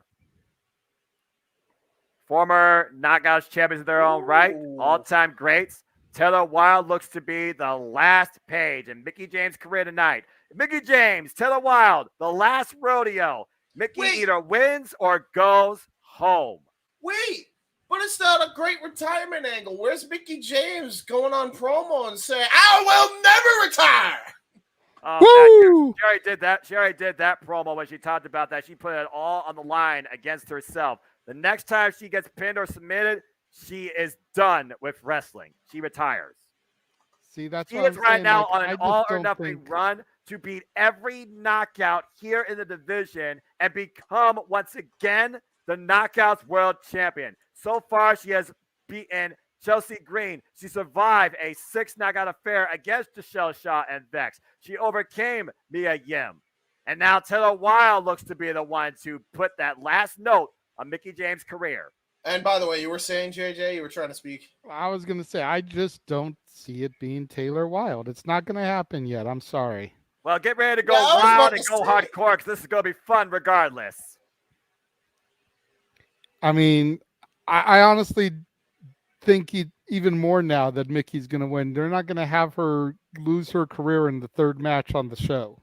She will never retire.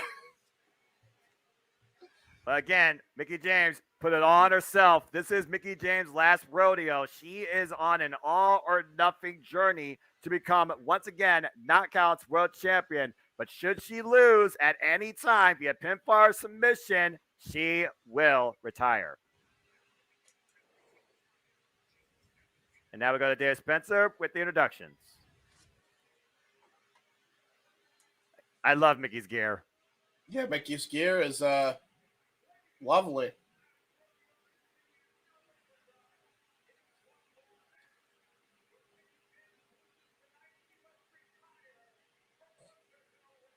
Damn it.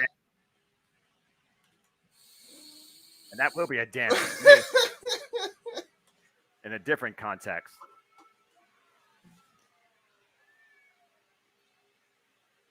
Why is Taylor Wilde back? Anybody explain that to me? Like, why? I thought she was like the redheaded stepchild of Impact and TNA after the incident, like way back. Well, maybe she got her visa in order from Canada. I have no idea. No, she didn't. She get fired because she I don't know, something about her job, like she had I know that she was arrested from her job or something. I don't know. I don't remember, brother. Again, mutual respect. These two good friends, former rivals, both former Knockouts World Champions in their own right. Tyler Wilde won the Knockouts World Title. I believe she did at one point. I know that she had a feud for it. I might be confusing something here. Oh, Continental tie right now. I'll look at my history later. Well, hey, listen, there was a lot of down blondes to the in match TNA in a roll nearly. Again, it's a whole different motivation for both these tremendous athletes here when not only a career's on the line, but also you make a name for yourself at the expense of an all-time great like Mickie James, who definitely should be at this point in the TNA Impact Hall of Fame. And right now, got a stiff release there. Both women smile. And here I thought Chelsea Green and Mickie James might go crazy. So, James, right now, you look at both these two. Who you think has an advantage maybe at this match? I mean, Mickie James. Why you say that? Oh, Carmella out again. She's not Taylor Wilde. She's been in the game way longer. That's a fair point. I mean, Mickie James probably trailblazed the path for Taylor Wilde. And Taylor Wilde, of course, at one point, she was involved in a mixed tag feud with Abyss, Dr. Stevie, and R.I.P. Daphne. Oh. God rest her soul. Oh, man, ringing the arm. Bringing Mickie down to a knee. Very calculated approach here so far. Neither of these two, like, rushing in. Still, like, basically finding a bearing here. And meanwhile, Mickie reversing. Oh, wow, your arm is not meant to bend like that. Look at that. Yeah, very catch-can style almost right here between these two ladies. And neither right now taking off their feet. Oh, wait, Mickie driven down to a knee again as Taylor Wilde grabs control of the arm. Now, this is mat-based game here between these two women. Mat-based match of the night. That's saying something. Oof. Ooh. Really Mickie James, nice twisting that arm. Nice cartwheel. And a nice Japanese arm drag there by Mickie James. Oh, look at Taylor Wilde reversing. There's the key lock. And once again, Mickie flexing herself back up, trying to alleviate some pressure, find an escape, and does so. Standing switch, waist lock, side headlock, takeover. Ooh. Hey, does that look familiar? Yeah, nice headlock takeover. MJF Darby Allin full gear last year. Oh, and it head scissors. Wait, what were you going to say? Nothing. And meanwhile, again, both these women looking for control. Mickie James, beautiful escape. And back to the side headlock. Escape. This has been a constant right now, just teeter-totter effect of control. Neither one really able to wear down the other to hold them down longer than 2 seconds. Ricky the Dragon Steamboat-like arm drag, and one followed up by Taylor Wilde. Yeah, Taylor Wilde, I feel like, is forgotten for her in-ring ability here. And right now, she's hanging with Mickie and holding her down. I see what you were trying to do. Taylor Wilde headlock. Yeah, you could say that. And meanwhile, Taylor Wilde adding the pressure, really trying to sink it in there. Again, Mickie James, head scissors takeover. Again, Taylor Wilde, though, finds an escape. What I like about Mickie James' last riddle, each one of these matches have kind of taken on a form of their own. This is the first one I've really seen more from a technical standpoint. Mia Yim and Mickie James was much more physical. And there's our first shoulder block here in this match, finally taking Mickie down, but Mickie goes down, and Taylor Wilde, oh, look at that, goes over. Again, looking for the hip toss, counter, hip toss, counter, neither, monkey flip. Ooh, monkey flip. Perfect monkey flip there by Mickie James. Both with a double drop kick. And stalemate. Nice. Wow. Can you imagine the gold? There's no time limit in this match, right? Imagine how long these two can actually wrestle like that. You would think they were training. It's almost like, women have cardio too. To the chagrin of a lot of sexists out there. Well, it's not like I'm trying to acknowledge that sort of community, but I understand what you mean because at the end of the day, they do. No, I'm not either. I'm just saying, fuck you to those people. Hey, the fuck are you? And meanwhile, picks the ankle, roll through. And meanwhile, Irish whip into the corner, Taylor Wilde. Oh, nice back elbow. There's our first physical offense here, it seems like. And what's this? Head scissor. Whoa! Nice maneuver there. Absolute textbook Mickie James offense there. And Mickie James, taking over for their own. Again, move for move, counter for counter, stalemate with these two. Neither one has the advantage. And now we're finally getting to the physical affair. Both of these women slugging it out. Taylor Wilde with the forearms, dropping Mickie. Yeah, I would say that Taylor Wilde does have the advantage here. Does look like she has a few more pounds as far as weight is concerned. Not in that way. On her. Right. Oh, Jesus Christ. That was one way to take her to the outside of the ring through the ropes. And again, break up the move, cost some space, slow down the match. Taylor Wilde a little bit route there. Mickie James, I think, caught by surprise there too. Actually calling for Taylor Wilde to get in the ring as the ref starts his 10 count. Again, this match, there's a ton of respect with these two. Whoa, wait a minute. Okay, well, that went out the window. All right. The respect is out the window in a wrestling match. Let's just call it as it is. Imagine what this would mean for Taylor Wilde to be the one to end Mickie James' wrestling career. That's what this is about. Only one person can do that. Taylor Wilde wants to be the one to do that here tonight. And driving Mickie back first into the apron. Yeah, multiple times as well. Bringing her finally back inside the ring. Taylor Wilde looking to follow up, crosses the cover, hooks the near leg, and gets a 2 count. Again, now the spine of Mickie James. Rob might be looking to further exaggerate. What's this? A suplex! Covered by Taylor to end the career. No. Mickie gets the shoulder up and tries to roll away. And meanwhile, looks like she's going to try for a Mexican surfboard stretch here. Romero special. Yeah, Romero special. Grabs both arms. Can she lift her up? Do we need to call it the Romero special now for culture's sake? I don't know. I don't know. Cover those shoulders down. Whoa. Yeah, that's the trickiest part about that maneuver, because if you try to apply it, you have to make sure that your shoulders are all the way up, but you also want to put as much pressure as you can to the joints of your opponent. And that could lead you getting your shoulders to the mat and getting pinned. Taylor Wilde just barely able to realize the situation that she put herself in. Imagine that sort of mistake. Wilde ripped it to the corner. Mickie James follows up, goes torso first. Oh, backbreaker over the knee. Yeah, STO backbreaker. That was nasty the way Mickie James' body bent. Cover, hooks the leg, and Mickie again bridging. I don't know if that was on instinct, but bridging out of the pinning attempts. Ooh, nice elbow drop. Almost corkscrew elbow there. And there is a Taylor Wilde chin look. It's a sleeper hold, if you want to call it even something more basic right there. Wearing down Mickie James, but also further working on the back and the neck. You see Mickie James' head. Might be changing a little bit of color here. Cutting off the circulation. That forearm deep underneath the chin, pointing the elbow. Anyway, was that tap? Was that tap? Oh, you got to be careful. Got to be careful. Ref could call that to be a tap. Ref got to be aware.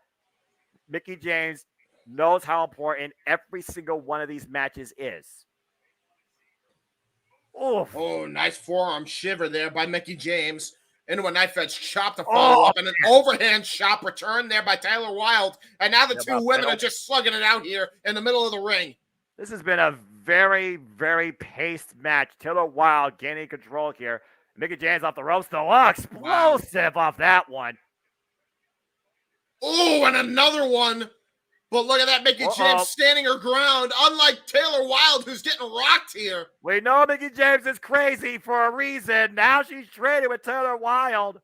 Well, she is hardcore country, but right to the back goes Taylor Wilde, and that vicious look there just told the entire story of Taylor Wilde. Yeah, we just went to a whole different dynamic here. Again, Wilde fixing to go wild on Mickie James' spine. Look, fixing a Wilde out. And right now, that might be the Achilles factor here. If Taylor Wilde can keep Mickie James down on the mat, she can take advantage. Little fast press by Mickie James, though. And the ground and pound on Taylor Wilde. Yeah, I'll give you one guess who taught her that move, and I bet you she went to get some broken skull on the way there. And a neck breaker to follow up. What? That good one, James. What? That meanwhile, with the neck breaker, she got Taylor Wilde down. What? She's gonna break a beer bottle over her head and then hit the DDT. What? What the hell you think this is? Beer money? And meanwhile, Mickie James looking for the Mick DT. Taylor Wilde counter though. Aware of it up in the fireman's carry. What's she looking for here? Mickie James counter out. And Taylor Wilde sits down. Cover. Mickie James reversal. 1, 2. Oh, wow. Nice exchange. And pins there, but a knee strike damn near folds Mickie James out of her damn body. Man, bent over backwards. And Taylor Wilde, coming a flapjack. And there's a kip up by Hardcore Country. And Mickie James back in control. Again, Mickie James will not let her career go quietly. Definitely the toughest match so far in her last rodeo journey. And now Mickie James going out to the high-risk district to the Wild. Oh, no. Takes out her base. And purges her. That was smart there. That was absolutely smart there by Taylor Wilde. And another knee strike right to the face of Mickie James. And now Mickie James, rock for wear. Taylor Wilde with the front headlock again. Might be looking to take Mickie for a ride. It won't be a good time. Oh, Mickie James fighting though. Shots to the midsection. Still Taylor Wilde has a hook. And oh my God. Oh my God, right on her knees. And I'm pretty sure she just caught the middle turnbuckle right on her jaw. And now Mickie James, trying to go for the Mickey press. But gets countered into a single leg. I don't know if she got all of it, though. Meanwhile, got none of that suplex. There's a bridge to retire Mickie. Mickie gets the shoulder up, but Taylor Wilde maintains waist control. And now looking for a double clutch. Yeah, accolade variation of that as well. The way she moved into it was very reminiscent of Miro. And now she's just stretching Mickie out here. Oh, wait a minute. Look at this. Ooh, that was an interesting way to try and get out of that move. Taylor Wilde, though, she stands ready. Looking to deliver a shot. Mickie James doesn't even. There's a kick to the midsection. Yeah, rolling Sova and a kick right to the arm now. Oh, went for question mark counter. The chick kick, a spinning chick kick. Yeah. Back heel kick. And meanwhile, rebound, waistlock still. Again, Mickie James counter. Got to the wild hook. Mickie James! There it is! To continue the journey, Mickie James wins. Wow. All right.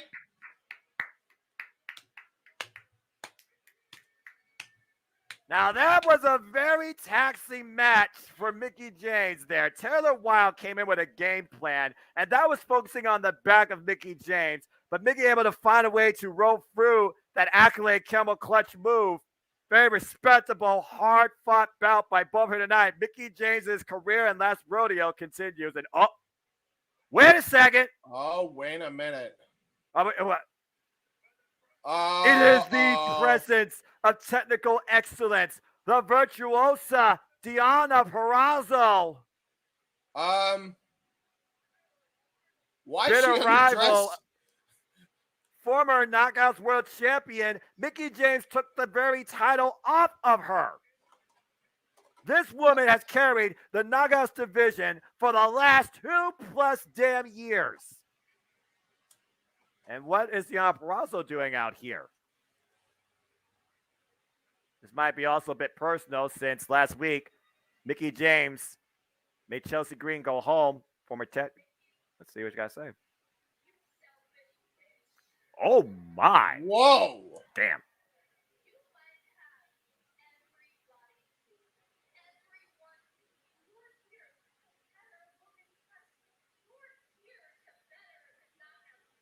I mean, she has definitely raised the game. Oh, Diana Purrazzo was on fire.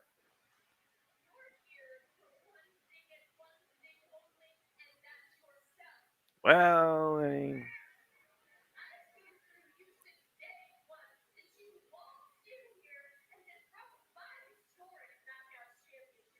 that's right. And Bound for Glory.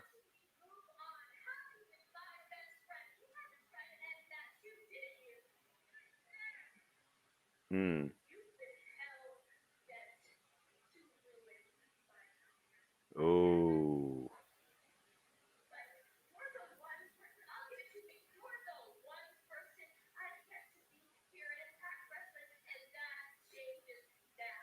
Uh-oh.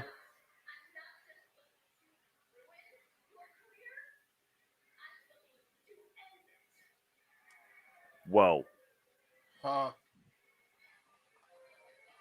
Oh my gosh, James, do you realize what this means? We commentated these two at Hard to Kill earlier this year, and Mickie James somehow survived a Texas death match to retain the title. Now Mickie James puts her career on the line against the virtuosa Diana Purrazzo.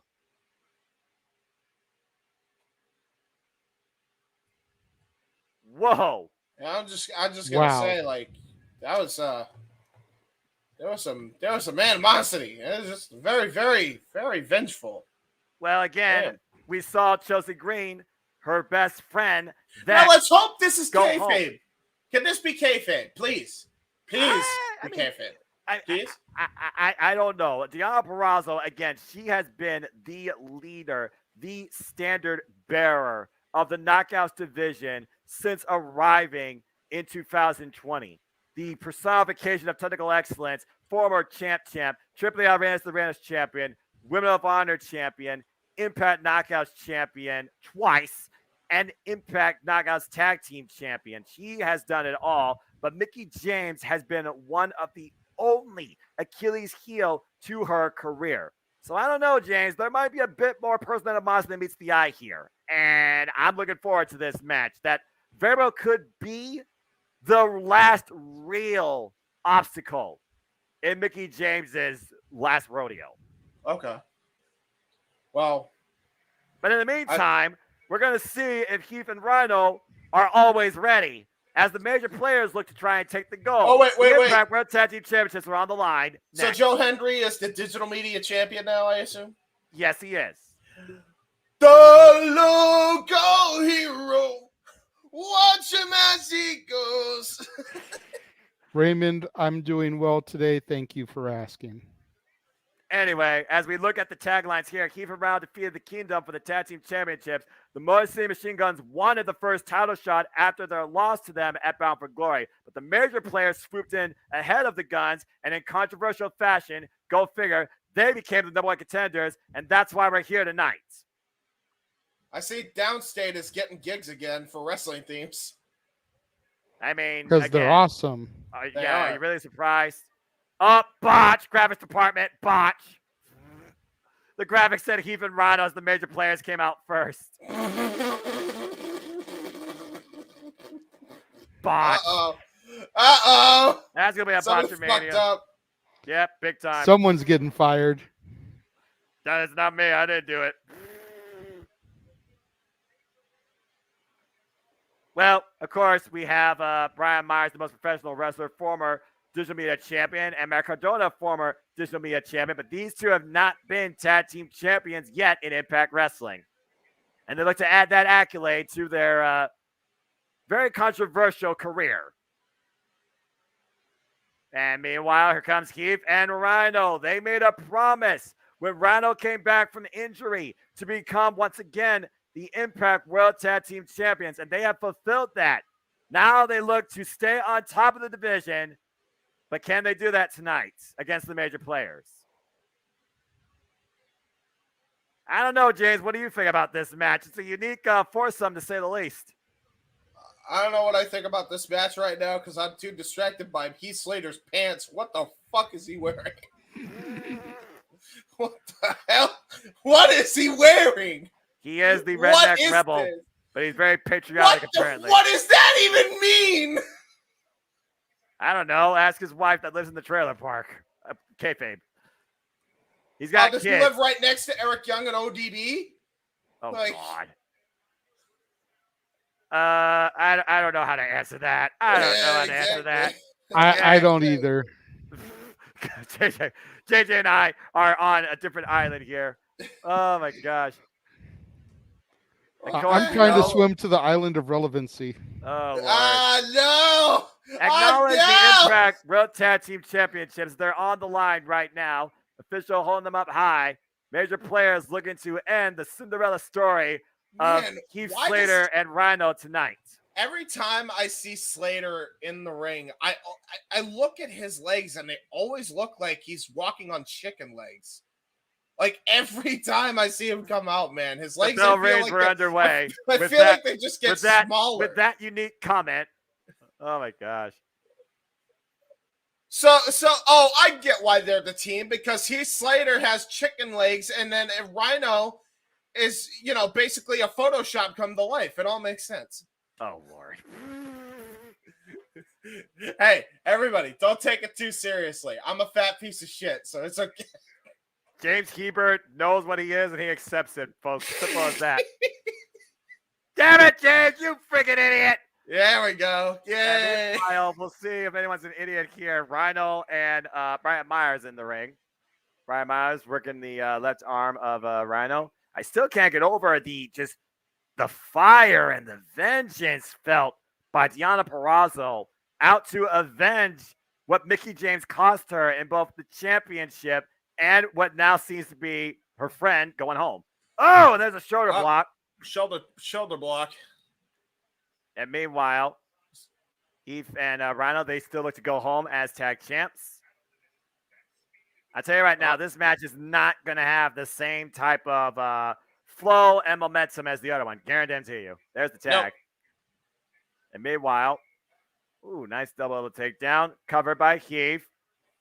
And Brian gets the shoulder up immediately. And there's a tag to Matt Cardona, former NWA World Heavyweight Champion. Woo! What a headshot. My word. Nice. And also the former WWE champion before allocating the title to Brian Myers due to injury. Oh, man, there's an elbow strike. Tag to Brian Myers. Of course, we know how far these two go back, James. You can think about them becoming edge heads in the WWE. Oh! Ow. I got green beans. There's a cover. And Heath gets the shoulder up at 1. Very like a days ago cover. Didn't hook a leg. Didn't have any body weight on the fall. Brian Myers. I almost wonder if Brian Myers and Matt Cardona are underestimating Heath and Rhino here. And Heath got Brian up and hung up in the tree of woe. And now Myers in a bad spot. Matt Cardona looks to come in with the advantage. Meanwhile, Hebert atomic drop. Manhattan drop. Let's call it what it is. Yeah, that's a good point. Not many people call it that nowadays. Oh! I don't know why. It's a good name for a move. Oh, no. Uh-oh. Oh, no. Oh, no. Oh! Tree of woe, and he just got the Bronco busted. This match is brought to you by the number 69 in the worst way possible. God! That's a whole different meaning. What the hell? Oh, and there's an insecurity rocking the head of Heath Slater. Trying to go back to normalcy here. Call it as I see it, man. Tag. Tell me if I was wrong. I mean, where's the lie? Tell me what I'm meanwhile, lies. Clothesline to Heath Slater. Hot. What are you doing? Oh, my God. Oh, thank you. My deck is feeding me green beans. Hey. On the air. Good. Beans. The referee starting their count at 4. This match has become the entertainment spectacle and the after dark example. And meanwhile, Matt Cardona isolating Heath in their corner. There's a tag to Brian Myers. Irish whip. Reversal. Oh. It's my forearm. Rising knee. Cover for the 3-2. No. Heath gets the shoulder up. We know how formidable of a team that they can be. We've seen it in OVW in the past, but and Jerry Overdrive definitely mentioned all of that before they were known as the major players. Mm-hmm. And imagine the freaking annoyance, though, that freaking Brian Myers and Matt Cardona would be, though, as Impact World Tag Team Champions. Not just the shiniest, but the loudest. You know what? They'll do the McToy replicas of it, just like the Headbenders did. Point taken. They'll have their own action figure line with Impact World Title accessories. Oh, there's a boot to Heath Slater's face. And again, Matt Cardona now is legal. They are keeping Rhino, the big man, out of this match. Oh, that was a knee drop to the chest. And once again, Cardona tying up Heath in the ropes. Yeah, you gotta admit, Matt Cardona and Brian Myers, they know what they're doing. They're isolating the smaller man here. Oh! Jesus, decapitator. Right onto the bottom rope here. Throat first. That could definitely cause an injury. And Heath and Rhino have been injured enough before they became Impact World Tag Team Champions, all right? Right. Oof. But again, Heath, he always puts himself covered by Brian. There's a 2 count. And meanwhile, Heath fighting back. That rebellious nature, as always. Got toe hold, though. Oh, just mere inches away. And Brian Myers putting himself in between Rhino and Heath. Goes for the cover. Hooks the near leg. Ooh. And a 2 count. And right now, Brian is being very smart here. He's keeping his body in between Rhino and also in between the ropes. So Heath has no sort of leverage, it feels like. Driving him in the corner. That's Tata Cardona. It's been a very one-sided match, heavily. Now There's going a for a neck neck breaker. And meanwhile, the cover by Matt to become tag team champion, and Heath again gets the shoulder up. And look at that, Macrodona getting a little bit too frustrated there. Oh, the official. Oh no! Oh, God. Rick Rude style neck breaker there. Cover by Matt to become champion, and Heath once again gets the shoulder up. And remember, whoever wins this, the Motor City Machine Guns are the new #1 contenders. They will face the champions for the titles at a date to be determined. Oh, miscommunication. Wow. Matt sent a Brian Myers boot. And this is the opening that Heath needs to make a tag. And Rhino stands ready on the apron. Tag to Brian Myers, sense of urgency, and just breaks up the attempt. Heath literally inches away, what must feel like miles now. And once again, Brian Myers and Macrodona isolate and dominate. See, small reach. Oh, wait, a roll up. Oh, wait a minute. Ooh, almost had him. I was about to say, I think the reach of Rhino was the downfall there, because if he just had a little bit more reach, he might have actually gotten him. That's true.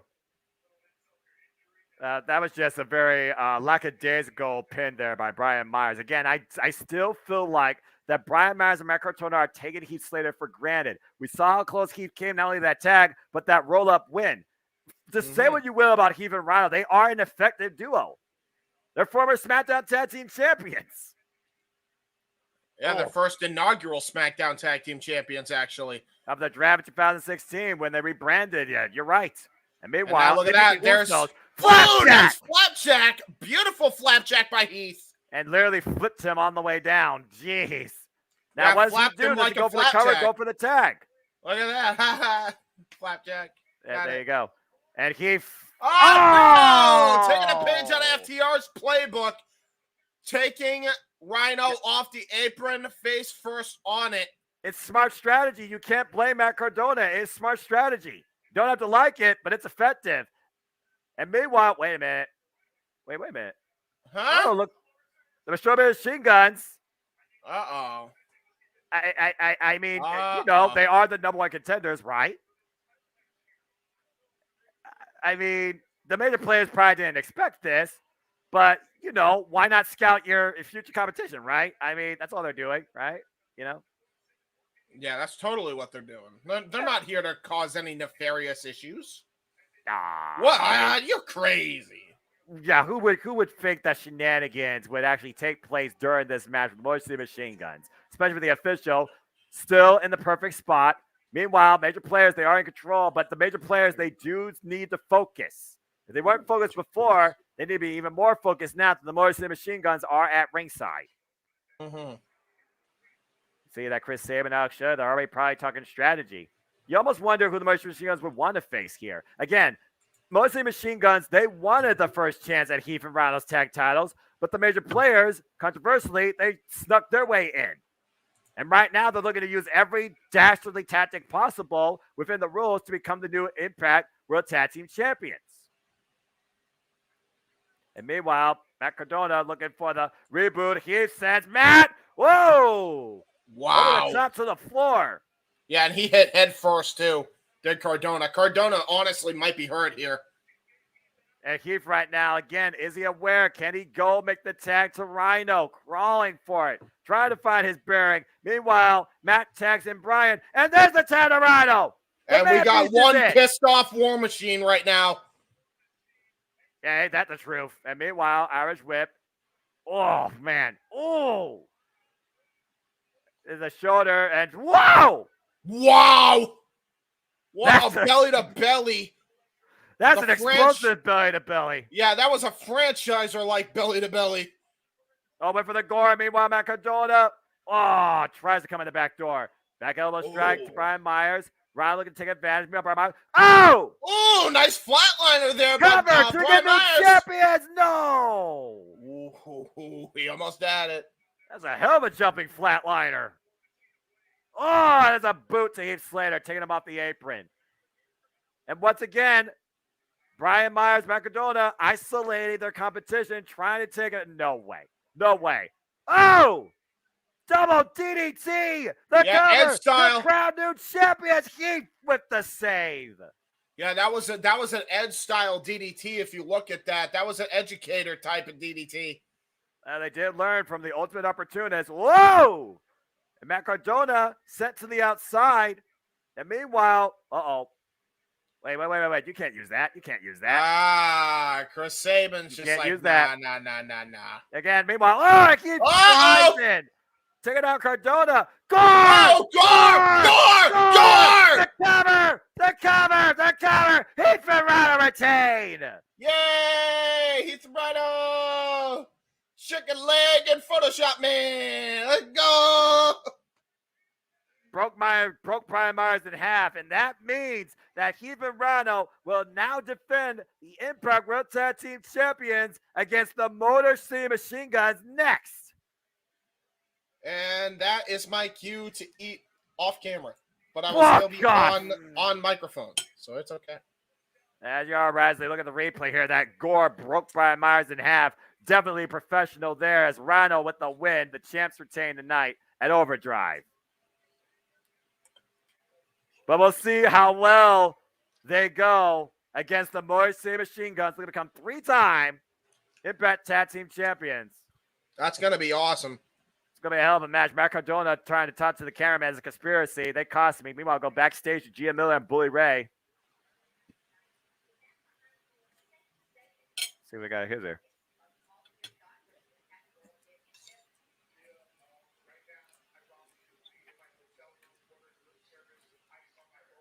Room service.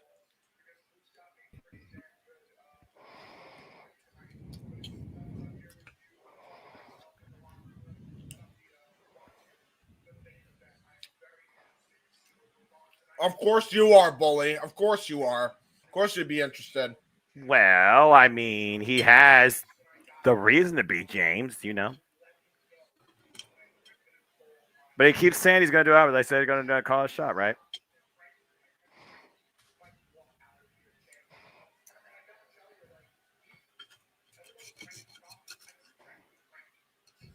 Friends with Frankie. I mean, I guess there's a thing right there.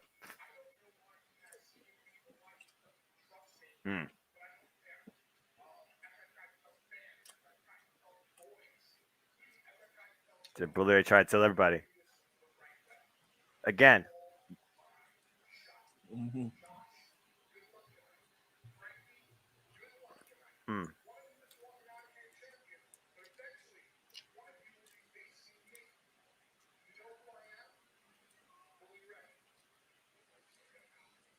He said eventually, so it sounds like he won't be calling his shot tonight, James. But again, we'll have to see. What the hell? Uh-oh. Well, a dark omen has fallen upon the Impact Zone as we look at the X Factors here to crown the new X-Division champion. It is the first time ever matchup as Black Taurus takes on Trey Miguel. Black Taurus has won 6 of his last 8 matches in Impact Wrestling. Trey has won his first X-Division title, though, in a tournament last year, though, at Bound for Glory. Under the same circumstances, can he do it again in the finals of a tournament? We go to Crazy Steve in the ring.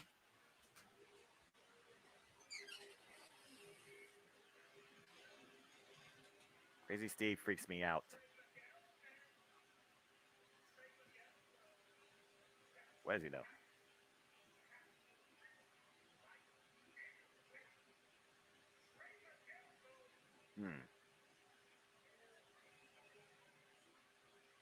What's that?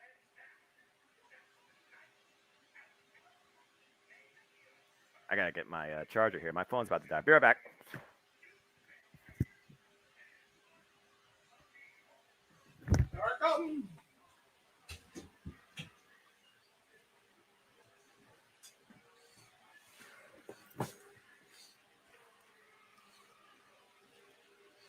Huh?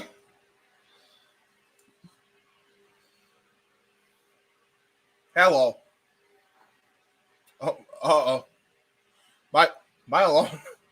Hello. Hi, everyone. Hi. Whoa. That was scary. I'll tell you one thing. Black Taurus is one hell of a hype. Excuse me. Crazy Steve is one hell of a hype man here. Again, Decay looking to add more gold to the family and bring more gold home to the shadow. The words of Rosemary. We'll see if they're able to do that here tonight at Overdrive with the X Division title. Again, Black Taurus, he has previously challenged for the X Division championship back at Homecoming against Josh Alexander last year. Great match. And he has been on quite a hot streak. Is it finally his time? None of this guy from Toledo, Ohio has anything to say about it. I love that entrance. Spider Trey has arrived. Trey Miguel.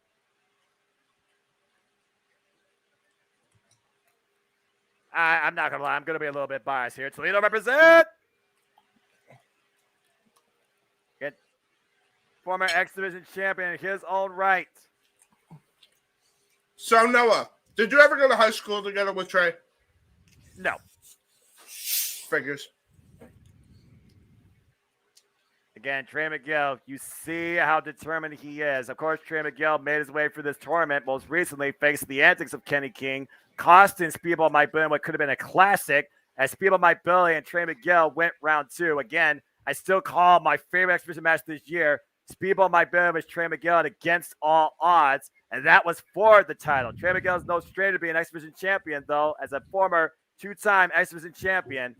Looking to make it a 3-peat here tonight at Overdrive. For the record, by the way, Elizabeth, I do like Heath Slater. Heath Slater's a cool cat.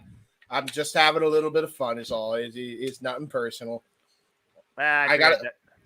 Hey, listen, I give shit to everybody if I can, okay? It's okay. I got to be the Bobby Heenan sometimes, you know?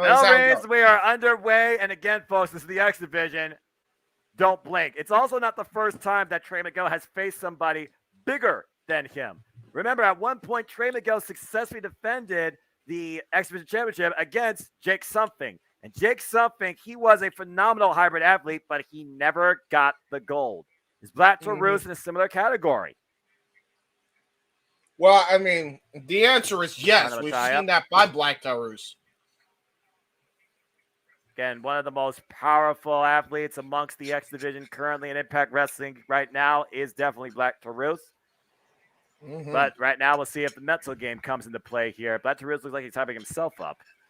Interesting question here, Noah and James. What we do if the winner of this match then exercises option C himself? I don't think they can do that because I think option C can only be exercised, I think, once a year. Yes. Close to what usually is Destination X, which usually I think is around this time, but instead we got Overdrive. So I imagine that option C would have to be around fall next year. And meanwhile, Trey escapes out from the back door, pushes Black Taurus into the ropes. Black Taurus falls up, shoulder block. Trey springs up.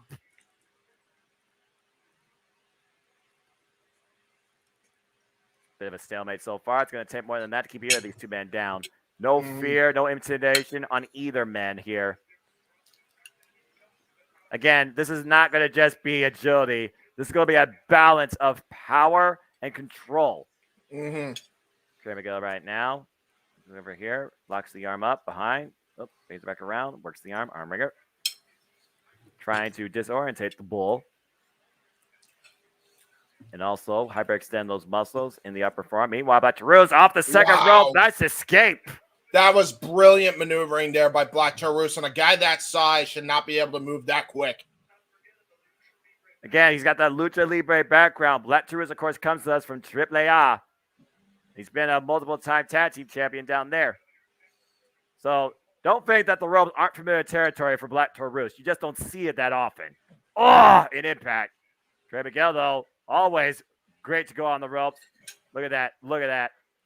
Off the ropes, in between it. Oh, Taurus denies the toss. Still holds wrist control. Brings Trey up on the second, and Trey finally takes Black Taurus over with Harana. Yeah, and he had those legs around the head tight. Wow! Oh, wow! Speaking of which. Deep arm drag right now by Trey. Deep arm drag now by Black Taurus. Both these men trading move for move, and both men looking for control of that hip toss exchange. Drop kicks in the middle, and both men back up to their feet. Stalemate once again. All right. Trey Miguel knows that Black Taurus is for real just from that little exchange. And again, keep in mind, this is the first time ever singles matchup. Trey Miguel and Black Taurus have not faced each other one-on-one in Impact Wrestling before tonight. And tonight, it's for the richest prize of the X Division Championship. There's a standing switch, a little bit disorientation, misdirection. Oh, Black Taurus over the top. Oh, spinning heel kick. The agility of Black Taurus. And meanwhile, Trey, in between the ropes, looks to follow up, catches Taurus on the fly. Hangs his arm out to dry. The roll through, takes the arm out again, drop kick, kicks that arm out of place, takes the base out for Black Taurus, and Trey takes advantage once again. And this is why Trey Miguel is sometimes known as the modern face of the X Division. He knows how to use the ring to his advantage and knows how to adapt on the fly. It's hard to adapt when you get a boot to the face.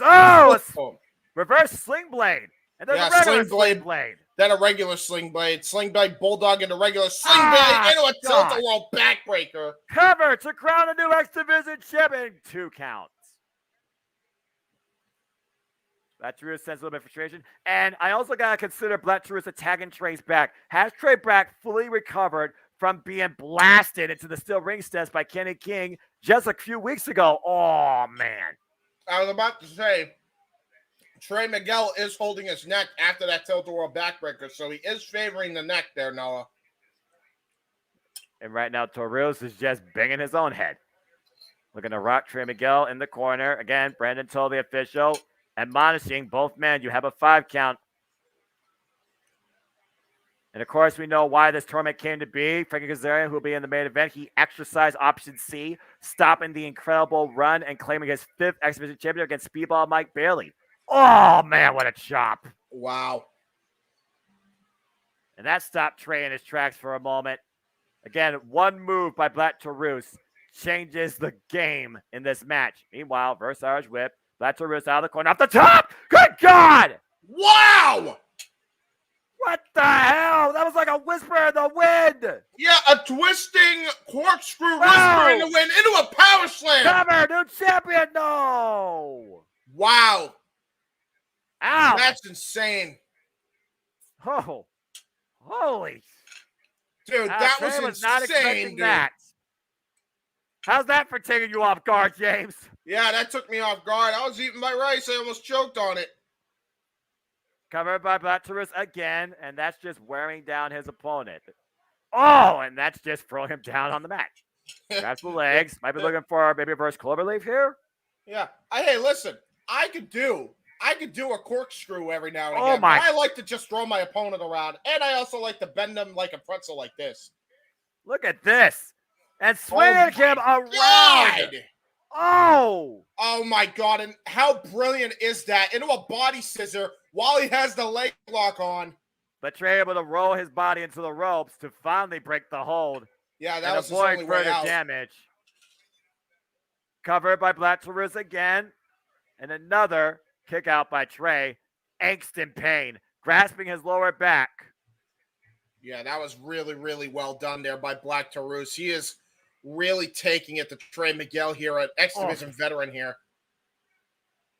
Trey Miguel fighting from underneath right now. Shots to the midsection. Back up on his feet. Looking to rock Black Taurus. Look from the big air. Black Taurus denying it, though. Trey breaks the hold. Pop up. Uh-oh. Go, man! Hell! Pop up. Pop Samoa up, Joe cover. Hooks the near leg. No. Wow. Kick out. Explosive impact. Once again at the expense of Trey Miguel's back. Oh, man. Wow. And Trey right now just trying to realign his spine. Bro, I'll tell you right now, that might be better than Eddie Fatu's. No disrespect to him, but Eddie Fatu's definitely had some impact. But I've never seen someone snap back a Samoan drop so fast in my life. Yeah. Trey has got to be in a world of hurt right now. Jesus. Rocked in the corner. Oh, God, the chop. Knocking the wind out of Trey. Irish whip it to the opposite side of the ring. Black Taurus looks to follow up. Trey with the back elbow strike. Nice There's a kick boot. there. Black Taurus still looking to follow in. Trey over the top. Trying to build some momentum. There you go. Drop the Black Taurus to his knees. Rocking the front and the back. And the drop kick.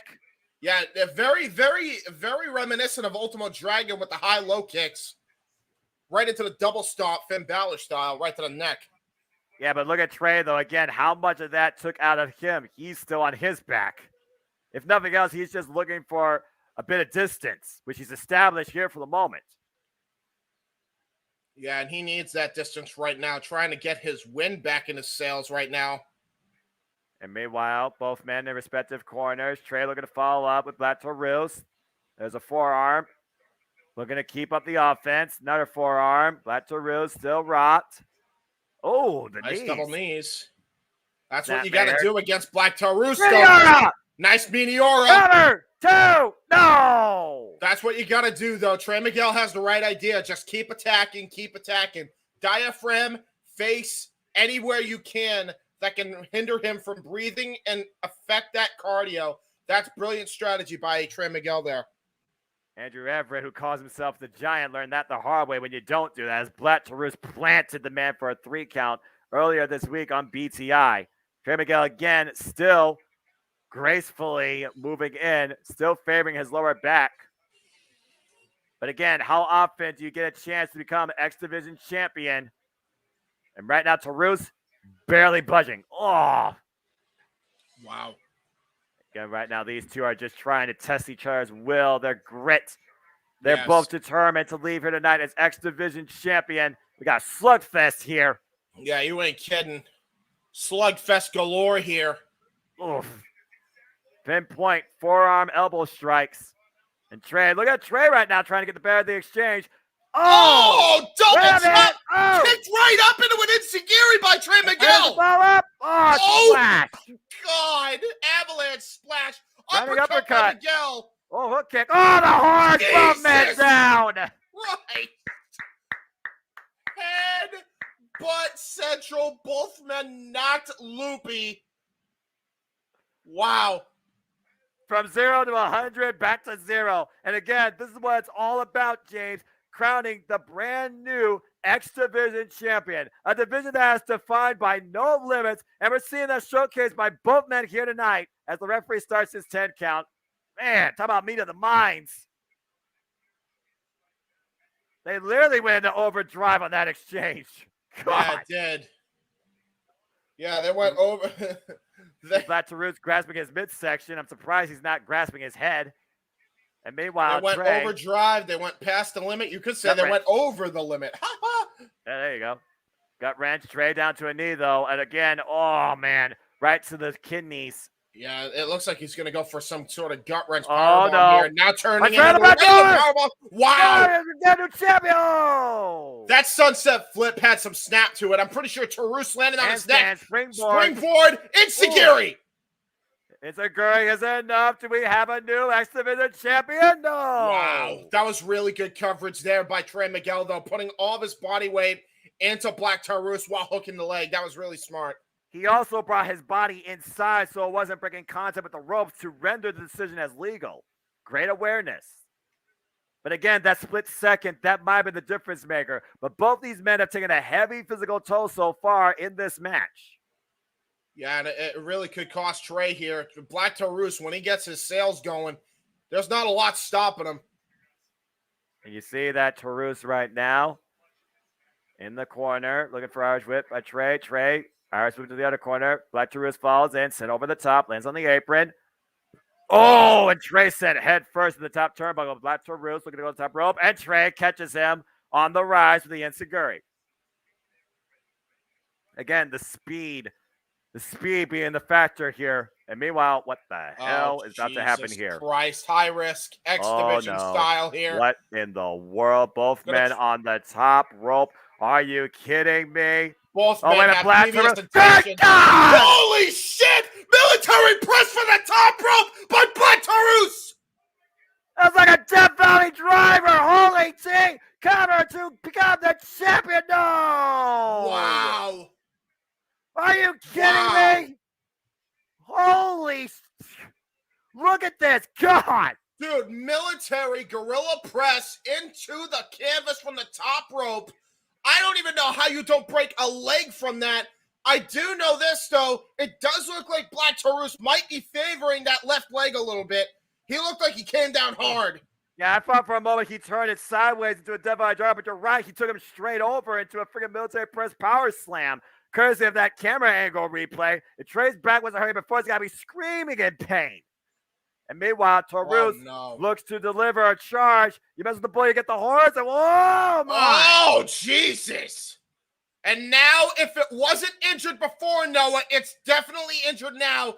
All of his knee went onto that turnbuckle. And trail to the top. Whoa! Wow! Tope con Hilo into a Turrican Rana from a springboard position from the bottom rope. I'm about to say step up from the second rope. And meanwhile, Trey looking to follow up. Might be looking for the kill up to the top rope. Is Butcher's global enough? There's the Meteor double knees the cover. 1, 2, no! Wow! Black Taurus kicks out again. And Trey Miguel looks like he's in disbelief. Only Brilliant 2 men. maneuver there by Trey Miguel. Only 2 men, to my knowledge, have survived Trey Miguel's top rope Meteora, and one of them was the former X Division champion. And once again tonight, it still doesn't seal the deal for Trey. And this is very, very crazy. This, honest to God, the more this match goes on, the more this is reminding me of Psychosis versus Rey Mysterio. That's how evenly matched these two are. It takes me back to that time period. And whether this lightning spiral counter, Black Taurus, meanwhile, got Trey. Can he support him? Trey up in the electric chair. The shoulders. What the hell is going to happen here? Meanwhile, oh my! Oh Jesus! Poison Rana to the outside, but no head spike. Luckily, I'm about to say, thankfully, Black Taurus' head was not spiked into the ring apron. And now Trey and Taurus on the outside. Trey looking to follow up. Got caught by Taurus though. Meanwhile, no. Jesus no. Christ! No! Buckle bomb into the square post of the Impact Arena. And again, that back of Trey further exaggerated. How much more can Trey Miguel take? And can Bletcher's capitalize? Both men are still on the outside.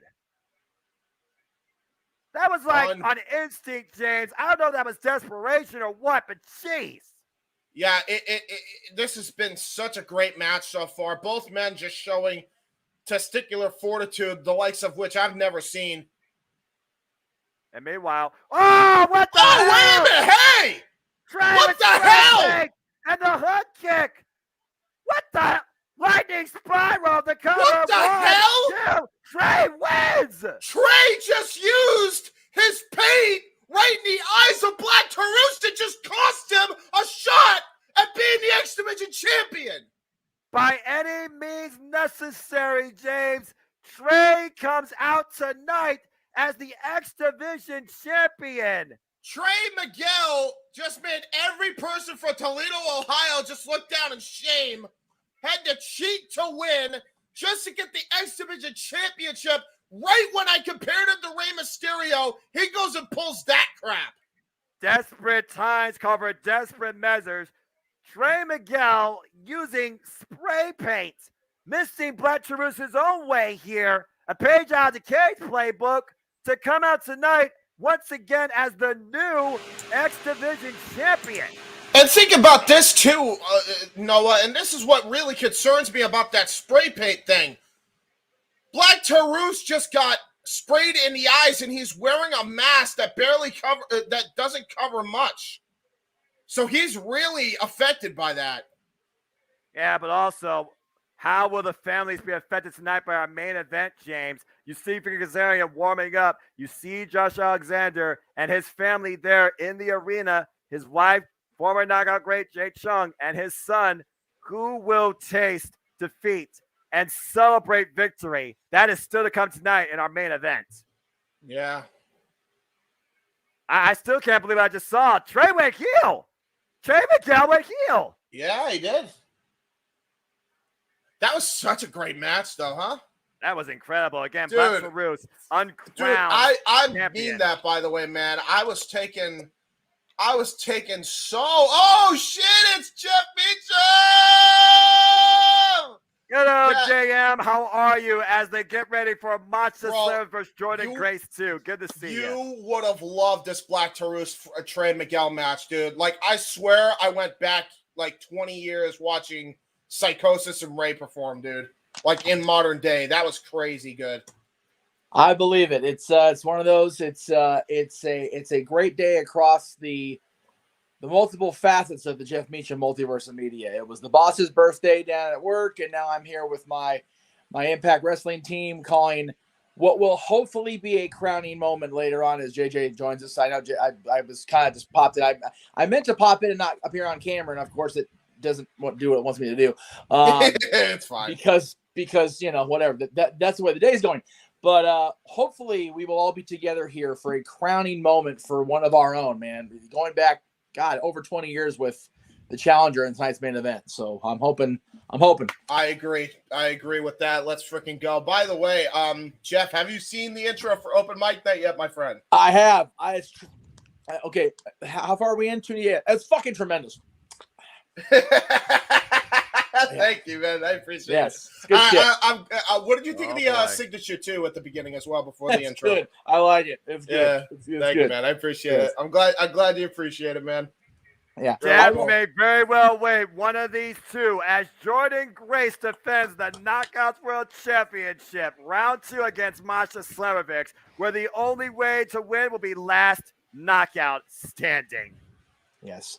I will say this briefly as we get ready to go into the Knockout Championship match. I wanted to show JJ. I didn't have a chance to show you this. I was going to show you this in a prior situation, but my dear friend Jenna, who you all know is the singer for Paradise Kitty, actually helped me obtain this yesterday.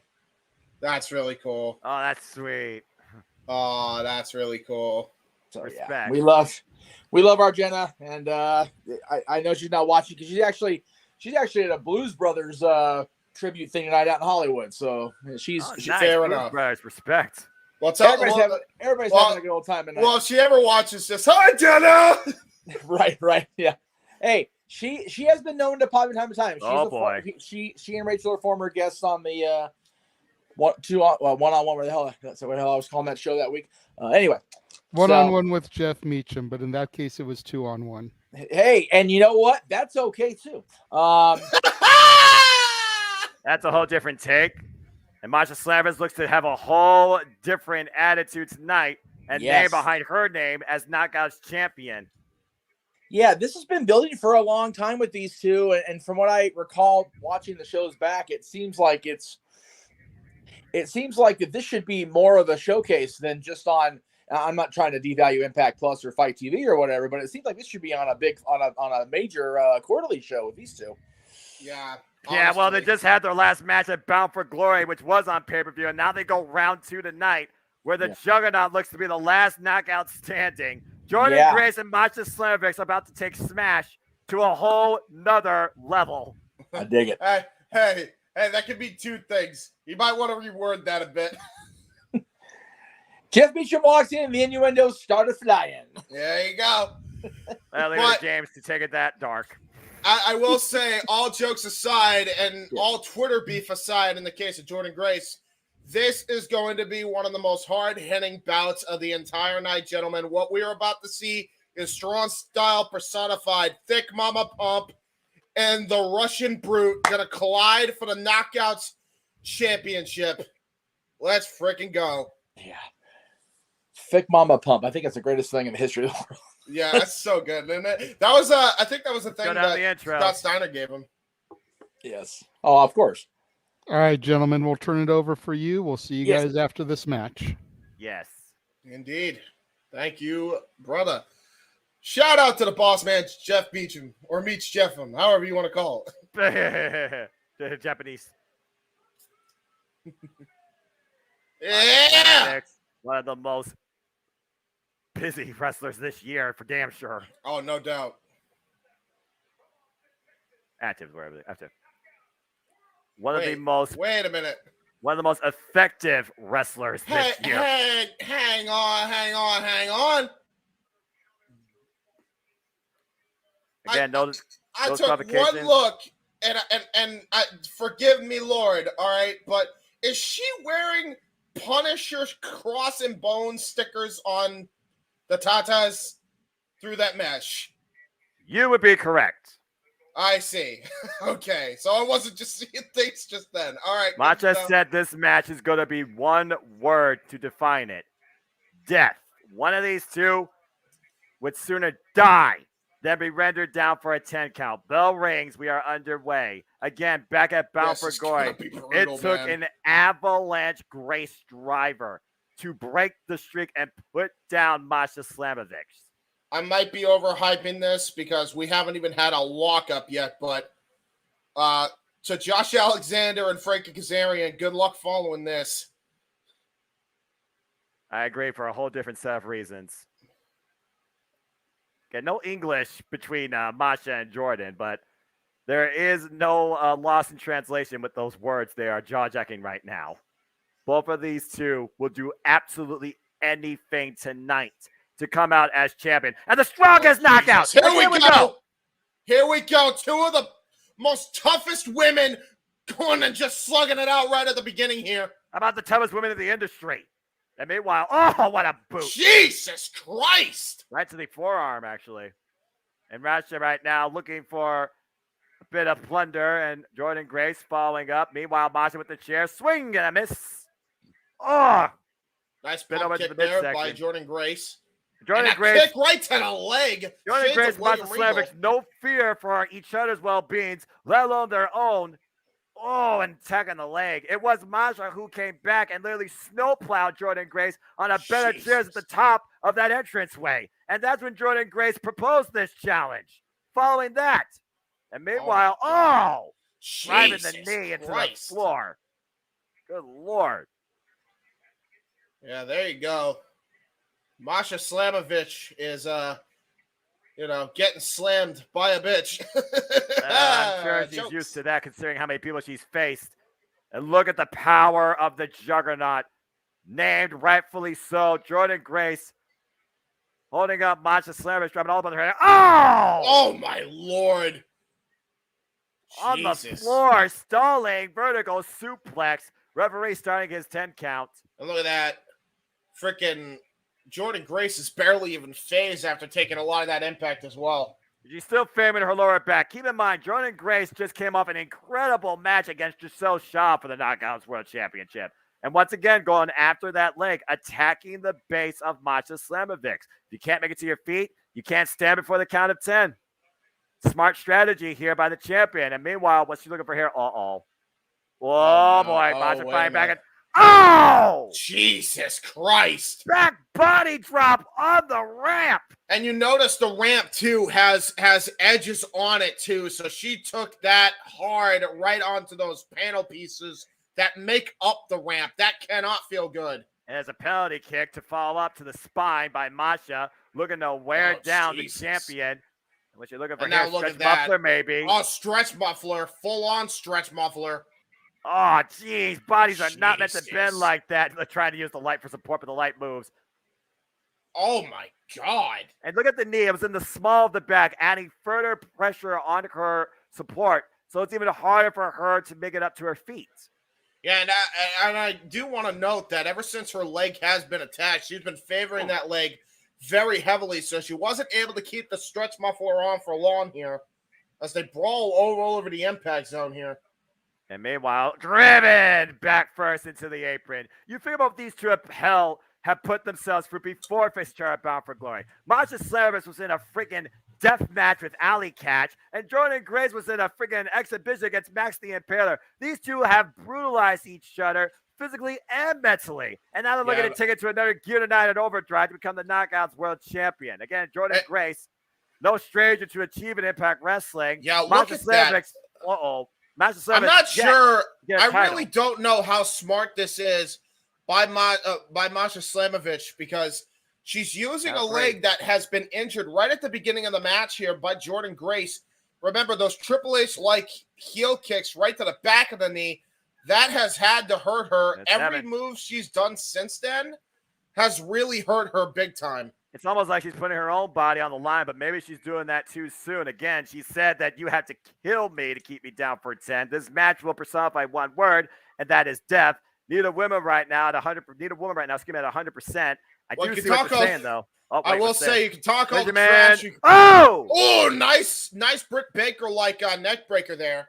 Yeah, hooked the Almost a fisherman neck breaker. Yeah, fisherman's neck breaker, because you saw the way she hooked the leg and did the swing. Reminds me of what Nikki Cross used to do in Black and Gold NXT. And right now the ref's starting to count for both. Neither of them on their feet. I will say, Masha Slamovich, she can talk all the shit she wants, but she can't really say, you'll have to kill me to beat me tonight. Really hard to say in a last woman standing match. You can't stand. Send time. We'll tell that to Jordan Grace, who may not be able to even get up to her knees if her back keeps being exaggerated the way it's being, as Masha, as you alluded to, finds feeling back in her left leg. Or trying to find feeling back. I think she's still favoring it. Yeah, she's trying to kick it up. Yeah, get that blood going, get the muscles loosened. And I'm not like the best way she could do that right now is to make sure she rolls her hip and then kicks the leg out. That's the best way she could do that. Only reason I know that is because I've had a bad back for a little bit now.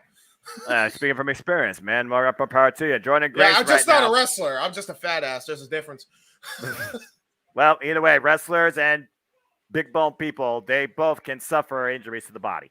Oh, Jesus, that was a brutal kick. How fired up tonight is Jordan Grace? Jordan Grace looks like a woman possessed right now. I'll tell you that right now. You talk about that freaking Marine on Netflix. Oh, Jordan Grace. Snap suplex, Dynamite Kid style, right into the ropes, and her leg snapped off the bottom rope, Noah. You talk about that bodybuilder Marine female on that Netflix series. Jordan Grace might give her a run for her money. And right now, Jordan Grace back up to her feet. Count of 5 on Slamovich. Slamovich right now. Again, she's no stranger to taking punishment, but I got to say, this match is taking a different early approach versus what I was thinking. Again, Jordan Grace in control, assaulting Masha's body at midsection. The tip of her boot literally in her ribs. And what she's looking for here. Wait a minute. Looking hook. Shin breaker. Shin breaker attempt connects with it. Again, really brilliant strategy here by Jordan Grace. Can you imagine if this match ended via ref stoppage in some way because one of the competitors couldn't continue? Well, I mean, that might be what is honest to God going to happen here, because look at Jordan Grace. I've never seen her so possessed at this point. Yeah, she is the definition of pissed. And count of 8, and somehow Masha finds her way to the ring, up to her feet, but Jordan Grace creating, don't that bed look familiar? Yeah, I've seen that. We've seen that bed numerous times. No. God, Dragon oh, my Lord! Damn, that move has to suck. Dude, the way she whipped with that dragon screw leg whip was shades of the freaking Great Muta from WCW back in the day. That was brutal, dude. Yeah, Tanahashi at least gives you a second to think about it. There was no sense of wait for it by Jordan Grace. That's I'm going to take out your damn leg. Yeah, and not only did she take out the leg, she went right for the ankle. It was almost like an ankle lock variation of the dragon screw, and I think she's favoring that ankle as well as the knee now, Noah. Oh, there we go. Use the other leg. Yeah, the right leg still works with that big kick to the side of the head. And meanwhile, up on the shoulder, off the rollout, sunset flip. That doesn't matter here. Oh my God. Brilliant psychology again by Jordan Grace. She is wrestling the perfect match here right now. Damn near perfect all the way through. Everything that Masha has tried to throw at Jordan Grace, she has countered at every turn. And wait a minute, might be looking to add some more insult to injury. Oh, wait, Masha, but the roll through, roll out. Meanwhile, Jordan Grace, deadlift. Oh my God. Christ. No. No. Oh my God, are you kidding me? Masha might be broken in smack dab half. Good God, what a power bomb for those chairs. Damn. One of them, and I have to point this out, Noah, is completely effing disintegrated. Absolutely destroyed. Count of 6. 7. Grace is already up on her feet. Masha has yet to get up to even one knee. Count of 9. And Masha somehow finds her way back to break the rest count for a split damn second. Let's take a look at the replay here, man. Look at this. Yes! Oh, my God. Look at the way that chair bent on the impact. Yeah, how about we look at it from the other way? God! That was on one chair, but still. Oh my gosh. Oh! And Now Jordan look at that, Grace with using a the knee leg of from the one of those chair, chairs. Jesus. attacking the midsection of Masha. Masha might have a bad leg and a broken rib. I have never seen Jordan Grace this pissed off in my life. This is unbelievable. You fought that freaking and meanwhile, Jordan Grace. She honestly, the way move. she's acting, she might be channeling her Scott Steiner at this point. Yeah, about to say, you thought Scott Steiner had a short fuse. Jesus. Well, both women back to their feet. Jordan Grace, fisherman hook, and Masha fighting back. Looked like she was trying to go for the shin breaker again. Now trying to go for a German. Masha Slamovich trying to get those elbow strikes. Channel her inner Scott Steiner as long as she doesn't start doing math. Don't raise my anxiety. Meanwhile, Masha, Jordan Grace, up on the shoulders. Well, there we go. Oh my God! Snowplow on the chair. Oh Jesus! Look at that. Jordan, honest to God, might be hurt. Noah.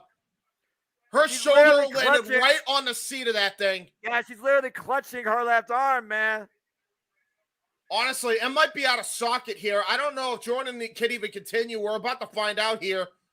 Both women are now with bad body parts. We're going to see which one's tougher than the other here. Count of 8.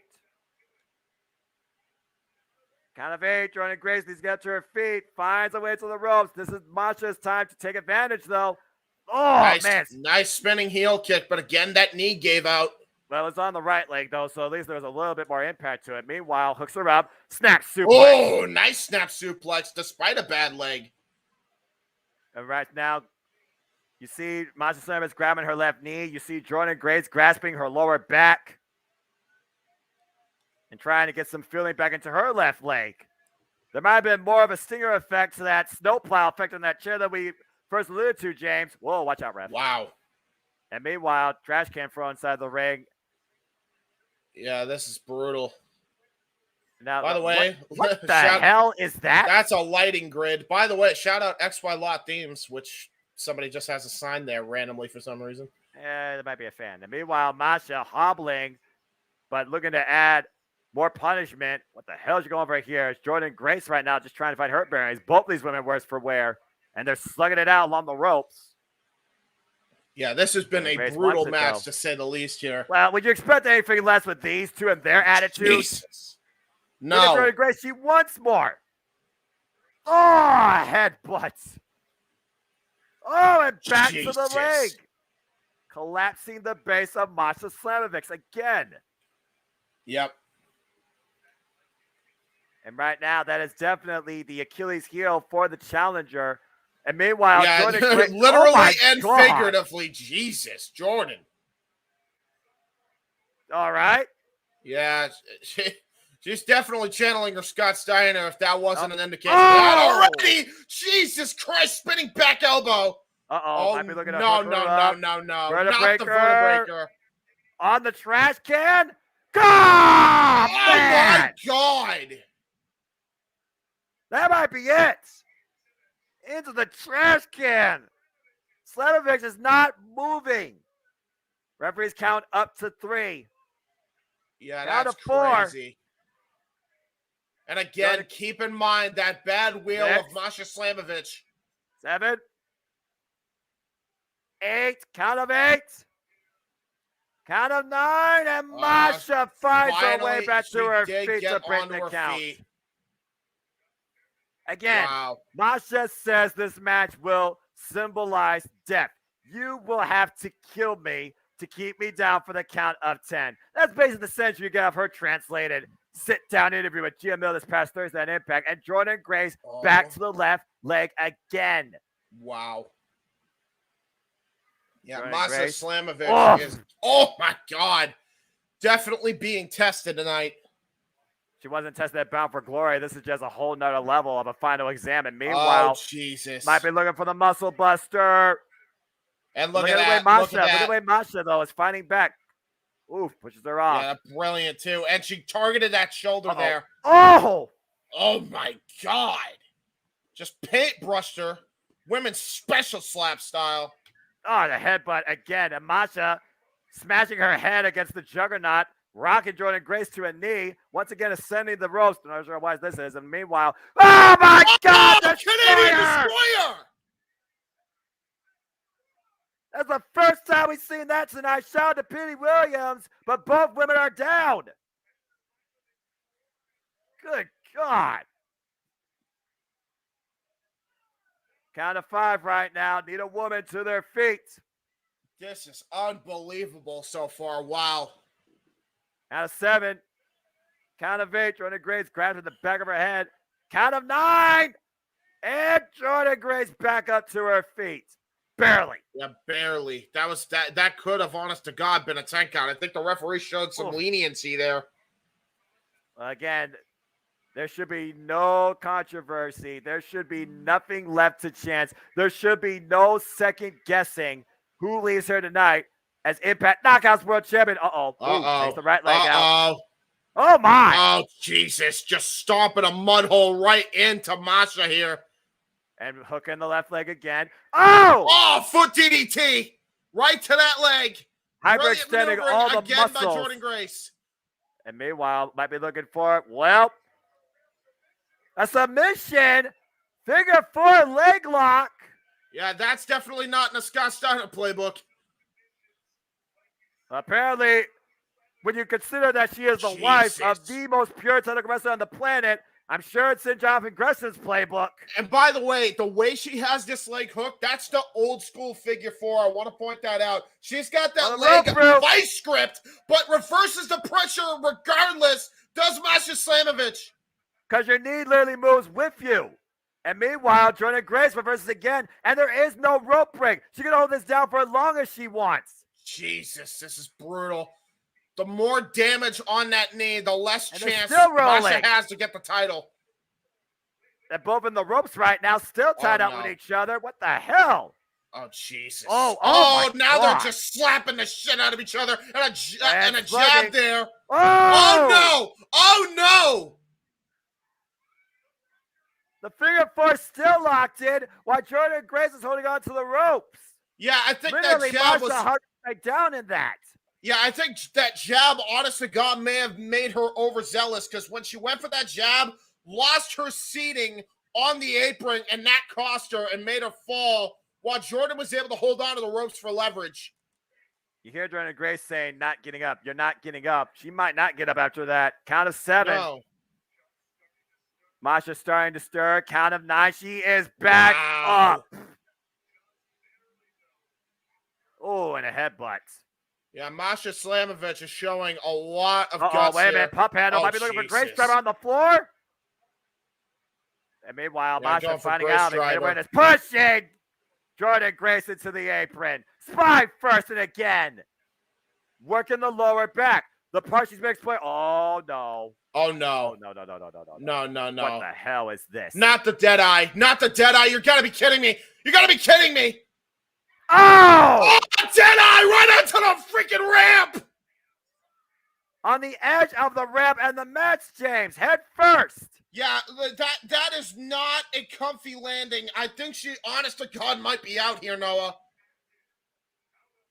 Well, right now, referees count up to 5. Need a woman's on their feet. Masha using the apron for leverage. Up to 7. Contemplated Grace now. We're up to 8. Up to 9. And Grace once again. That's crazy. And now look at that. Another trash can brought into play. A door now underneath the ring. What is with Impact Wrestling and breaking in the doors? Well, literally. Hey, they always say the forbidden door is always open, right? Well, it's about to get broken. How can you have a forbidden door if the door don't exist? Well, I think that's the joke, Noah. Point taken. We'll see what sort of crazy convention Masha come up here with that door suspended between the apron and a trap. What the hell? Why is there a toilet seat? Huh? Oh, okay, right? and yep, Spanx. Yeah, I've seen it all in wrestling. I saw Masha Slamovich spank Jordan Grace with a fucking toilet seat leg. And literally hanging her pulling her like a noose inside I've of it. seen it all in wrestling now, Noah. Ain't that the truth, James? I mean, we talk about using everything but the kitchen sink. We never refer to a toilet seat, and what the hell is this? Oh, Jesus. No. Not on the stairs, you crazy psychopath. And oh my gosh, someone's going to get legitimately injured here. And meanwhile, Jordan this Grace is dangerous. countering that. Meanwhile, Verso, oh! Oh, right into the post goes Jordan Grace. And believe it or not, Noah, that might have been the least damaging part of that entire ringside area right now. I know, right? It's definitely the most stable. Jeez. Once again, at least Jordan with Grace, the ring post, you know it ain't going to move anywhere. And look at Masha right now up on the apron, bringing Jordan Grace up as well. Jesus, what the hell is she looking for here? No. Power bomb, pile driver. Jordan Grace escapes out of it. Oh, back geez, to the right leg to the leg again. Oh no, not a muscle buster. Position. Jesus Christ, no. No. Uh-oh, Jordan Grace just sees the door, I think. Oh, no. No, not like this. Stepping up to the apron. Oh, my God! Jesus Christ! I don't think that went right. I don't think that went right. From the apron to the floor through the freaking door. I honestly think that Jordan Grace might have knocked herself out, Noah. She took the door and she took her head right to the mat. And Masha barely got any of that impact. That went way wrong. Count of 7, James. Count of 8. Wow. Count of 9. Surge goes down. Jordan Grace retains. One big mistake by Jordan Grace was not enough for Masha to overcome. Too much damage done to the leg by Jordan Grace. Love the woman or hate her. She wrestled the damn near perfect match tonight up until the ending. She had the game plan on lock.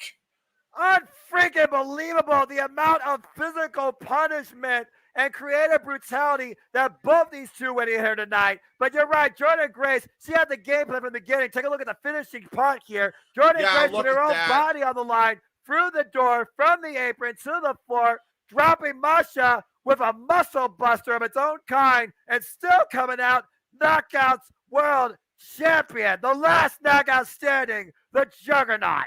I'll say it once and I'll say it again. Masha Slamovich may say she had to die in order to lose the match, but the leg gave out first.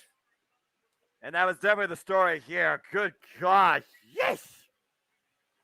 Well, what a fantastic night it's been so far. We've seen now a new champion crowned. We've seen a heel turn on surprise. We've seen a vengeful virtuosa let her intentions be known. She wants to be the one to end Mickie James's journey. He's been ruthlessly retained. And we also saw Bully Ray plant moose through a table. It's been a wild night of action, to say the least. And Masha Slamovich might literally have broken back, broken leg, broken spine. And, of course, the next time Impact Plus comes will be a throwback, as it's Throwback Throwdown 3, courtesy of Impact Provisional Wrestling Federation. And then next year, James, we kick off with Impact Hard to Kill on pay-per-view Friday, January 13th, 8 p.m. Standard Time on pay-per-view. So, JJ, for a match that you weren't looking forward to, those two women brought the fucking mustard, huh? Oh, yeah. You know, I never doubted that they wouldn't deliver. Like I told you, I just wasn't looking forward to it for personal reasons. Yeah. That's all. You know, much like the Elite match yesterday, I feel that once Jordan Grace opened her mouth earlier this year, both about the treatment of Jonathan Gresham as ROH champion by Tony Khan and the Benoit comments, she lost a whole lot of respect as far as I was concerned. So I was wanting to watch her get her ass beaten, lose her title. Well, that close. Unfortunately, that didn't happen. Unfortunately, she did the ass kicking. Yeah, I know. Yeah, but it wasn't an easy ass kicking, that's for damn sure. Jeez, oh, peace. But guys, this is what tonight is all about as we look at this video package. This man, 5-time X Division champion, putting it all on the line, where he may come out with nothing in the end.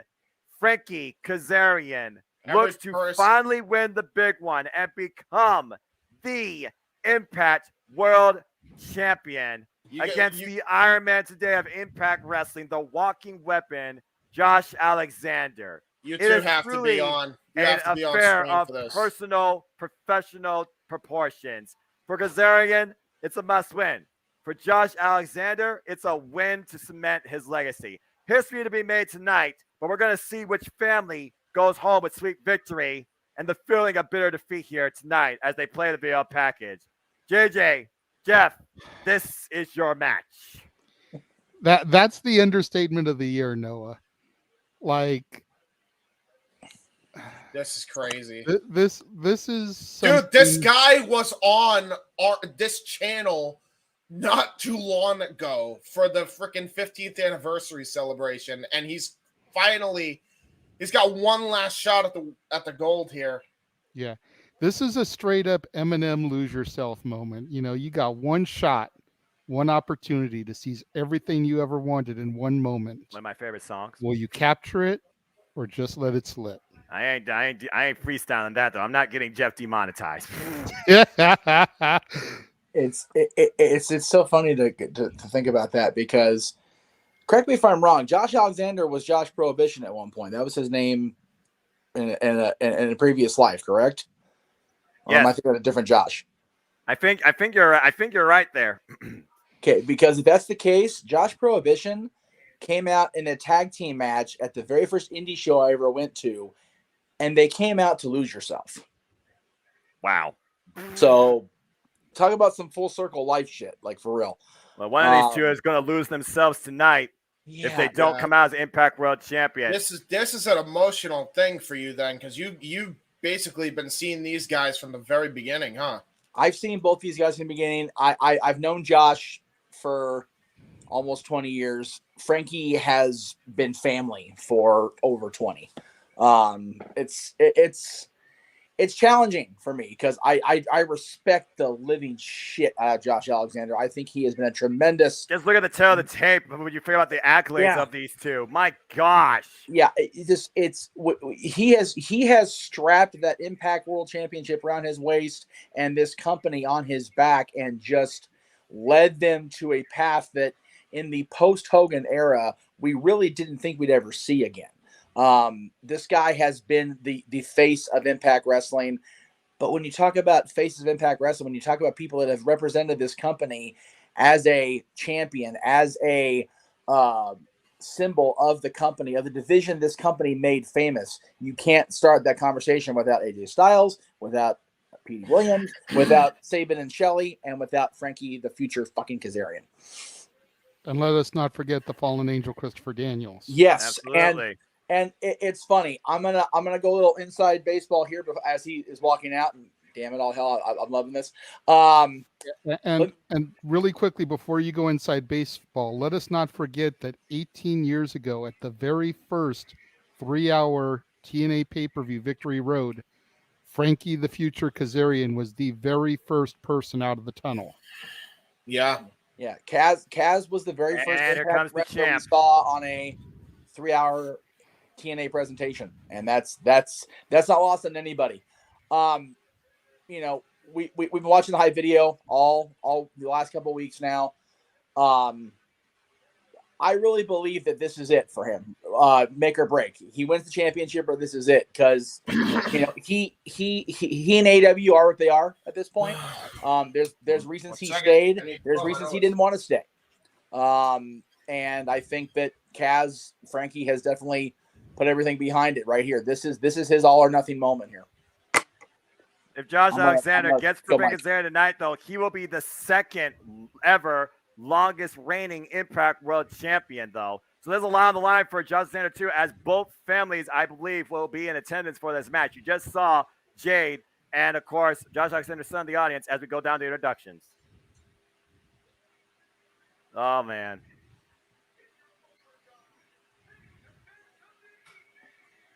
And this is not going to go a short distance, guarantee you. Nor would we expect it to. Daniel Spencer is our official.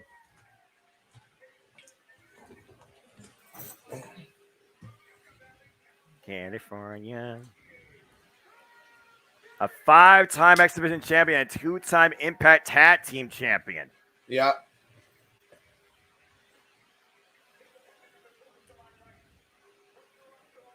The Iron Man, former 1-time X Division champion, current 2-time Impact World champion.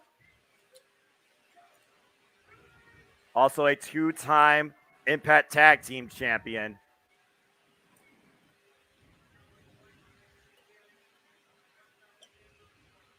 So I'm definitely going to stay off mic because pins are just started for me. So James, you know what to do. Mm-hmm. The heavy metal rebel, Frankie Kazarian. The walking weapon, Josh Alexander. The champion. Challenger is Frankie. The title held up. Both men in their corners. For all the marbles on Frankie's end. And for Josh's legacy. Here we go! The first time ever, Josh Alexander, Frankie Kazarian, Impact World Championship. Overdrive. This is our main event of the night, and one of these two men will go, no doubt, into 2023 carrying the banner as the best in Impact Wrestling, and meanwhile, they run immediately into the Carnival tie-up. Yeah, right into the collar and elbow tie-up, trying to get the advantage. The leg up is Frankie Kazarian on Josh Alexander. Josh Alexander, though, is... Whoa! Oh, for a moment was overpowering him, but Frankie Kazarian actually outmaneuvered. And both men dive back in the ring immediately. Again, this match has to be won via pinfall submission inside the ring. It's the only way the championship can change hands. Championship advantage lies within Josh Alexander. But again, Kazarian, he has waited how long for this time, for this spot, for this opportunity? How far has he come to get to this point? And meanwhile, we'll see him enough tonight, and you see him wrestling Josh Alexander down to the mat. But Josh, wow, countering right now. Wow, look at this. Just Matt Clinic here. This is, amateur wrestling at its finest. Oh, wow, look at that. Almost tried to escape that front chancery there by Frankie Kazarian into the hip roll. Break up. Brilliant mat wrestling by both parties involved. At this point, we're just filling each other out. We're trying to find some sort of weakness. We know the amount of injuries and the amount of stress both of these men's bodies have endured. But also, is Josh Alexander maybe figured about what everyone's been saying about Bully Ray? We heard Bully Ray comments earlier, though. He wished both men good luck. I wonder if he's even in the building right now. And meanwhile, looking for the ankle lock. Can he turn Kazarian over? Kazarian! Oh, right. Needs the rope through and gets to the ropes. You see Kazarian. Look at the way he leverages his body into the headlock. Brilliant into the crossface chicken wing. But Josh Alexander able to get to the ropes. That's what's about. Yeah, about to say. Bully mentioned. Go ahead, Jeff. I was saying, but Bully mentioned he was hurting from that nut shot, but he wasn't going to miss this for the world. He's still there. There you go. I mean, who would miss this? Again, especially if you're going to get a shot at one of these two. I wish I was there. Like, God, I'm having a moment here. Jesus. And in Kentucky. Back to the collar and elbow tie again. Collar and elbow. Nice. Tried to go for an arm wringer there by Frankie Kazarian here. Josh Alexander trying to get some base here. And you figure about how Frankie Kazarian loves to exploit and apply that chicken wing. Shades of Bob Backlund. He also goes for that flux capacitor. With Josh Alexander, he's got the C4 spike pile driver, and he's got the ankle lock. Those are the tools of the trade and could be the deciding factors in this match tonight. It also could take something that one of these men may have to pull out of their ass. Nice cartwheel out of an arm wringer, and now into his own arm wringer, into a key lock there by Josh Alexander, right out of that Fujiwara armbar. Very, very good wrestling here by Josh Alexander. But that's why he's the Impact champion. Yeah, look how Kazarian, though, kept his wrist locked the entire time to alleviate pressure. It was almost like a back body drop position to that, but Kazarian was aware of it on the way down. And meanwhile, Kazarian, on one knee. The way he's wrenching that arm. Jeez. Trying to hyperextend it, James. Yeah. Kazarian looking for some sort of leverage. Once again, trying to alleviate the pressure. This is all counter wrestling right now. And there you go. That escape out of the ropes, the rope through. Into an arm wringer of his own. Josh Alexander sent off. Irish whip reversal. Kazarian off the rope. Zip toss denied. Whoa, look at Ooh, that. Trying to go for a fireman's Cover. carry. Fireman's Right carry into roll a through, pin gets a cup. 1 count into the deep arm drag. Kazarian trying to take control of the champion. Yeah, Ricky the Dragon Steamboat-like into the key lock arm wringer here. Very reminiscent of what Ricky Steamboat used to do shoulders. here. You gotta watch, and Josh gotta be aware of his shoulders on the mat. You see David Spencer in perfect position, but Josh Alexander's right shoulder clearly off the mat for right now. Frankie has studied Steamboat and so many of the guys from our time growing up for so many years. It's only natural to have Steamboat's arsenal in his repertoire tonight. Yeah, there's no doubt about that. And you see him right now trying to apply pressure. Josh Alexander, though, with the roll through. Josh Alexander now looks like he's going to try to go for that ankle. Going to try to pick the ankle. Yep. And now he's smashing one ankle. Oh, he's got it! And there's another ankle lock after he had his knee on it that entire time trying to alleviate the pressure. And it's really in the center. well done. Really well done by Alexander. Roll through on his back. Kicks him off. Again, Josh Alexander. Oh!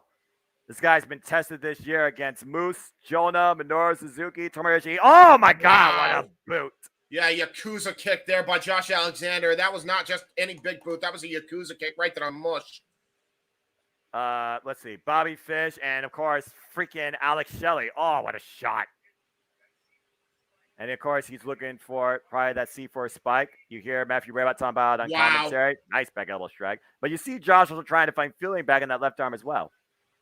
Yeah, Kazarian has been targeting that arm very well here. First with the crossface chicken wing, then with a very long Fujiwara armbar attempt. But right now, Frankie Kazarian just got clubbed right in the back. Oh, another one. Pinpoint. Clubbing shot right there. Dropping Kazarian to his knees in the corner. Might be looking for a third, pulling him in. And there it is. The small of the back right there. Oh, and a fourth one. Dropping Kazarian to his knees. But again, this is what Alexander needs to do. He needs to wear down his challenger. Might be looking for a sidewalk slam. What's this? Oh! Ooh, backbreaker. Covers the retain and immediate kick out by Kazarian. I want to just point out, this is a very reminiscent of his days in the North, the way he's dissecting his opponent as if he was tag teaming with Ethan Page here. He's channeling that Viper-like mentality. It's a very calculated approach here tonight versus when he took on Eddie Edwards at Bound for Glory. But that was founded more on maybe, like, you know, a different set of morals with the two, but also there was like a bit of personal animosity, it felt like. Meanwhile, Irish whip out of the corner. Oh, scout it. Suplex. Go, man! Jesus, the way he popped the hips. Josh Alexander just sent Kazarian about like 3 feet in the air. And again! Eat your heart out, Kurt Angle. Shout to an all-time great Impact Wrestling TNA. Yeah, and look at the way he's just lifting him back up for this. Kazarian, Oh, wait a minute. Danny switch again by the champion. Oh, rope off the rope. Send Josh to the outside, but Josh on his feet. Looking to immediately follow up. Kazarian catches him with the leg drop. Nice! He got him. He lured him into that right one. there. Whew. I love how he took a textbook way to reverse out of the attempted German and over the got top him of the in one of his plunge. own moves. Whoa! Wow! I thought he was going for the plunge instead. Take up a round and clothesline drops Josh Alexander. Yeah, and when's the last time you've actually seen Frankie Kazarian do a Hurricane Rana like that? It's been a long time, Noah. I've watched enough AEW Dark Elevation to tell you right now, he has not done that. Not in a long time. Not since his days in the X Division. Just shows you he's lost a step. I've always considered Kazarian one of the all-time greats. He just ages like fine wine. He just keeps going all the time, getting better. But he still always has that proverbial chip on his shoulder, looking to finally ascend to the summit. There's a springboard leg drop. Yeah, springboard guillotine leg drop. Cover. 2 count. Almost like a slingshot leg drop to a degree. And everybody behind Frankie Kazarian in the Impact Zone tonight here at Overdrive. Well, you got to respect this all-time great, of course. And meanwhile, Frankie Kazarian with the front headlock. Side suplex position here. Josh Alexander plants his base, widens it. Yeah, looks for the snap suplex. I'm not sure how wise this is by Frankie, honestly, unless he has a different strategy in mind. but it looks like he's going to try to overpower Josh Just Alexander. clubbing the man. Clubbing the man. Fisherman hook. Suplex with a breath count. You have a new champion. No. Brilliant. Perfect plex. A fisherman suplex. Snap variation by Frankie Kazarian, but was not able to get the 3. You think about the fury of offense that Josh Alexander had early on, working the lower back and working the ankle of Frankie Kazarian. All it took was that special disbelief, catching with that leg drop. Kazarian's been in control of this match ever since. That's true. Oh, Josh Alexander, though. Forearm shot of the corner. And meanwhile, Alexander looking to build some sort of momentum here. Falls up. Big chop. Oh, my God, what a chop. Irish whip off the ropes. Kazarian off the ropes again. Josh Alexander up for the top. And meanwhile, Kazarian clothesline, picks up speed. Josh Alexander. Oh, wait a minute. Look at this. Transition. Oh! Ooh, nice corkscrew neck breaker. We've seen that before from Frankie. Very good neck breaker connecting here, but again, so to capitalize here, Kazarian regaining control. Josh Alexander grasping his back of his head. And we all know the triple fusion neck surgery that Josh Alexander had that almost took him out of the game for 18 years. And let's not forget about this as well. You know, you talk about his neck issues, but we got to remember this as well. Josh Alexander has mastered moves from TNA originals like the Styles Clash and the Angle Slam, both of which target the neck. He is not that tail of the tape doesn't tell the whole story. No, it doesn't. And meanwhile, oh man, nice scoop slam. And now Kazarian off the second rope with the springboard leg drop. Yeah, right to the diaphragm. Here's the cover. Actually, right to the arm. Champion? No. That was actually right to the arm. I said it was to the diaphragm, but he actually might have targeted that arm. That was really smart there by Frankie. Yeah, he got full leverage with his lower body, both legs across the midsection, and I faked the arm, like you alluded to, James. I wasn't sure how much of the left arm he got, but you might be right there. Again, and that's another thing. I mean, you see, Kazarian might be even talking about that, pointing out the right arm. Upper forearm. And that's another thing. I got to point this out. If he was doing anything, I hope he was taking notes on what Jordan is doing. What a German suplex. Here we go with the triple again. Oh, good Lord. Suplex machine is about to unfold. Josh Alexander. Oh, and Kazarian immediately breaking that up. Big back elbow strike. Yeah, he saw that coming. Exploder! Oh, nice exploder into the corner by Frankie. Into the turnbuckles. That was like a friggin' torpedo and a shot put. And you notice, by the way, that Frankie Kazarian rocking Venom apparel. Well, again, that goes for his veins. That's how driven he is tonight. That's the experience factor. Kazarian coming into play here. Now look at that, just stomping leg. He's basically just toying with Josh Alexander at this point. Jesus, did you see that chop? I did. I'm not sure how wise this is, considering Josh Alexander has a short tipper.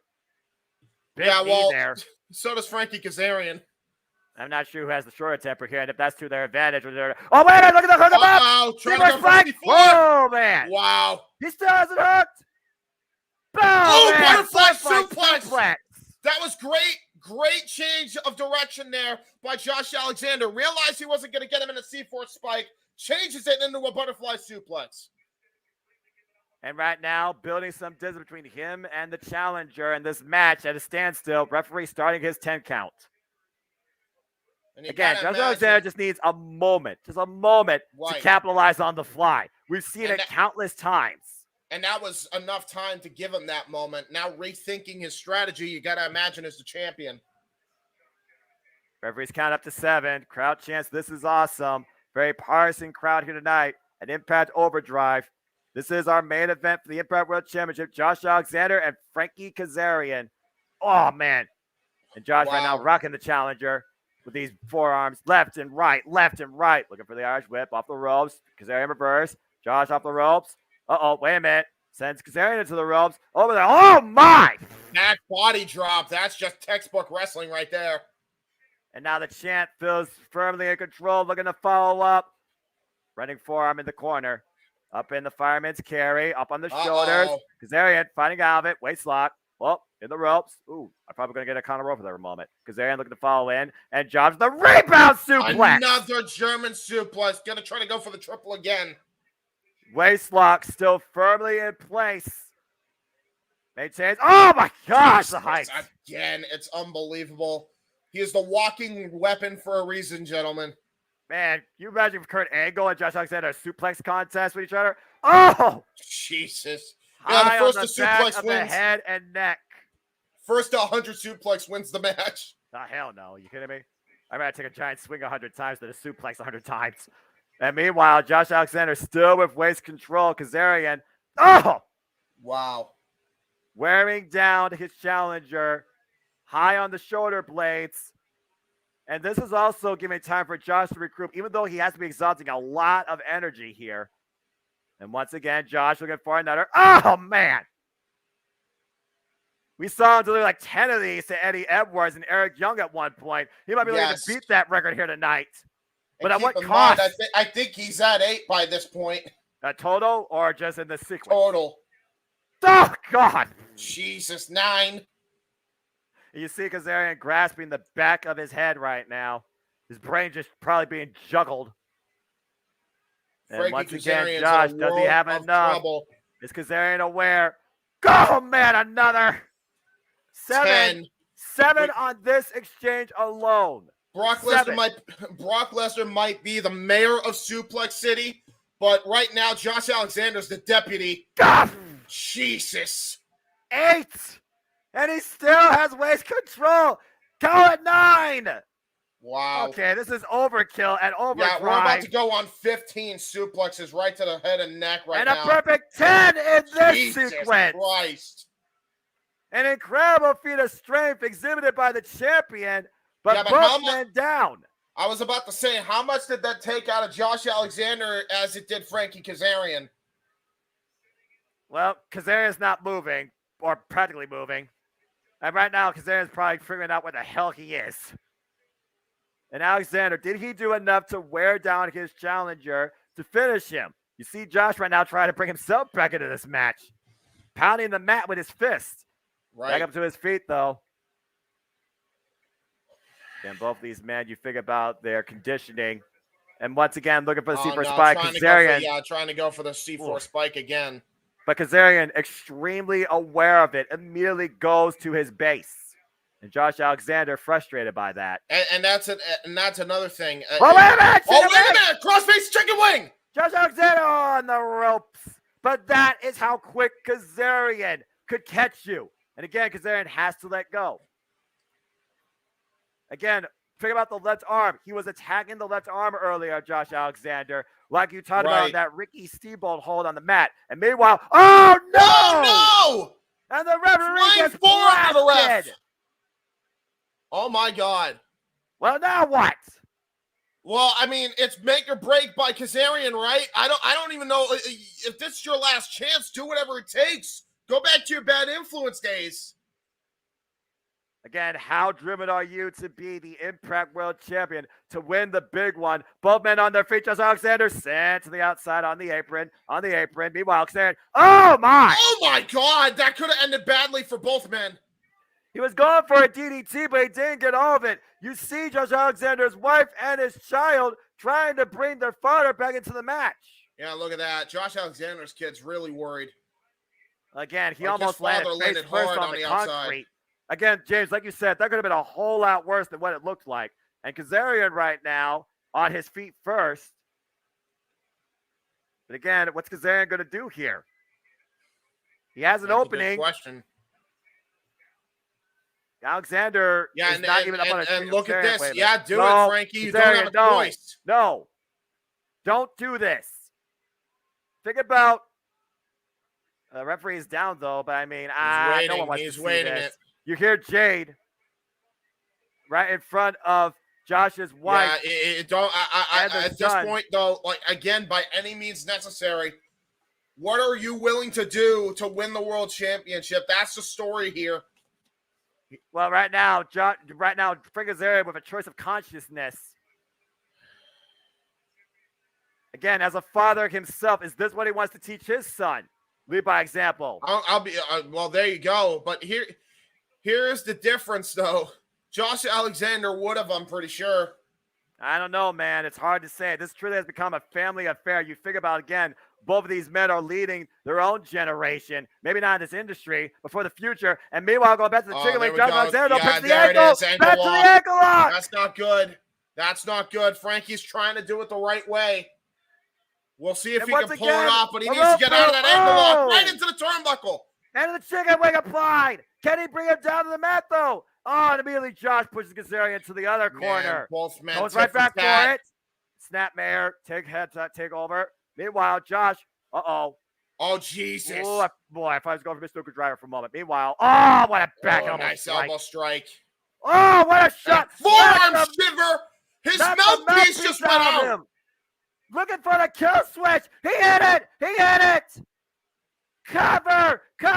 Referee. 1, 2, 3. No! Oh, my God. How close was that? Wow. Christian Cage's kill switch.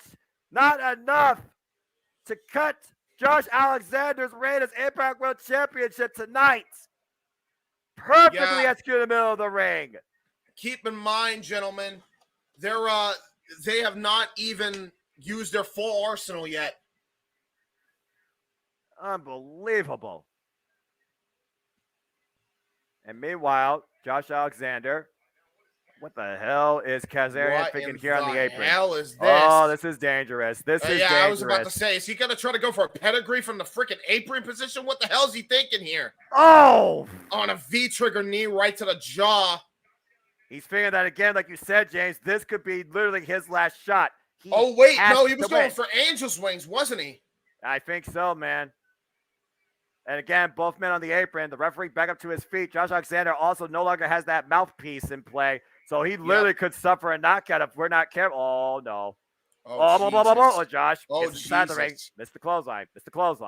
Goes to leg drop. Oh, Josh. No. Josh follow up and coming. Crossbody. Oh, my God. You got to be kidding me. That ridiculous crossbody the opponents never see. Driving Kazarian to the floor and Josh up the entranceway. Yeah, that was so much momentum by Josh Alexander, and that came all crashing down on Frankie Kazarian as we take a look at the replay here. And both men back in the ring. Meanwhile, Josh has Kazarian up on the shoulders again. Jesus. Oh! Oh, my God. Tilt-a-whirl Blue Thunderbomb. No! Wow. Ridiculous slam. Yeah, that was a Blue Thunderbomb slam. Still not enough to put down the Full Metal Rebel tonight. Josh Alexander in the fight of his life. Yeah, you ain't kidding. And right now, both these men have to be spent, but Josh is on his feet first. I can only imagine what Tracy Brooks and his son Rebel are thinking from home. And now looking for the C4 spike again. Kazarian fights out. Looks for the clothesline. Ducks underneath.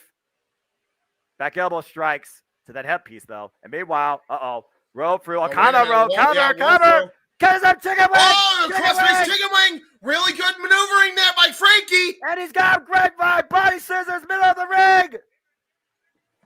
It's in the dead center. You got to make him pass out if he has any chance. Otherwise, he might have to go to the flux capacitor, which he has not hit yet. And oh, my God, look at that. What a beautiful counter. Again. Beautiful counter by Alexander into the ankle lock. Counter for counter, move for move. The ankle lock applied once again to Frankie Kazarian too. And once again, crawling to the ropes, refusing to tap. And once again, Josh has to break the hold. Right. Ooh. And you see the frustration right now building on both men. Meanwhile, what an exploder right onto his head and neck again. Yeah, that was high on the back of his neck there. That could have been really bad. Yeah. But just when you think somebody has an advantage, the other person comes back. They throw almost everything at each other, except for the kitchen sink, their finishers. And meanwhile, Frankie Kazarian just trying to find his bearings. Josh Alexander just trying to stand up straight. Rocking Kazarian. Drops into a knee in the corner. Oof. And once again, in the corner, Josh Alexander turning up the offense. Gotta watch the rest count, though. Kazarian dropped to a knee. This is going to be a fight for Frankie's career here at this rate. And look at this.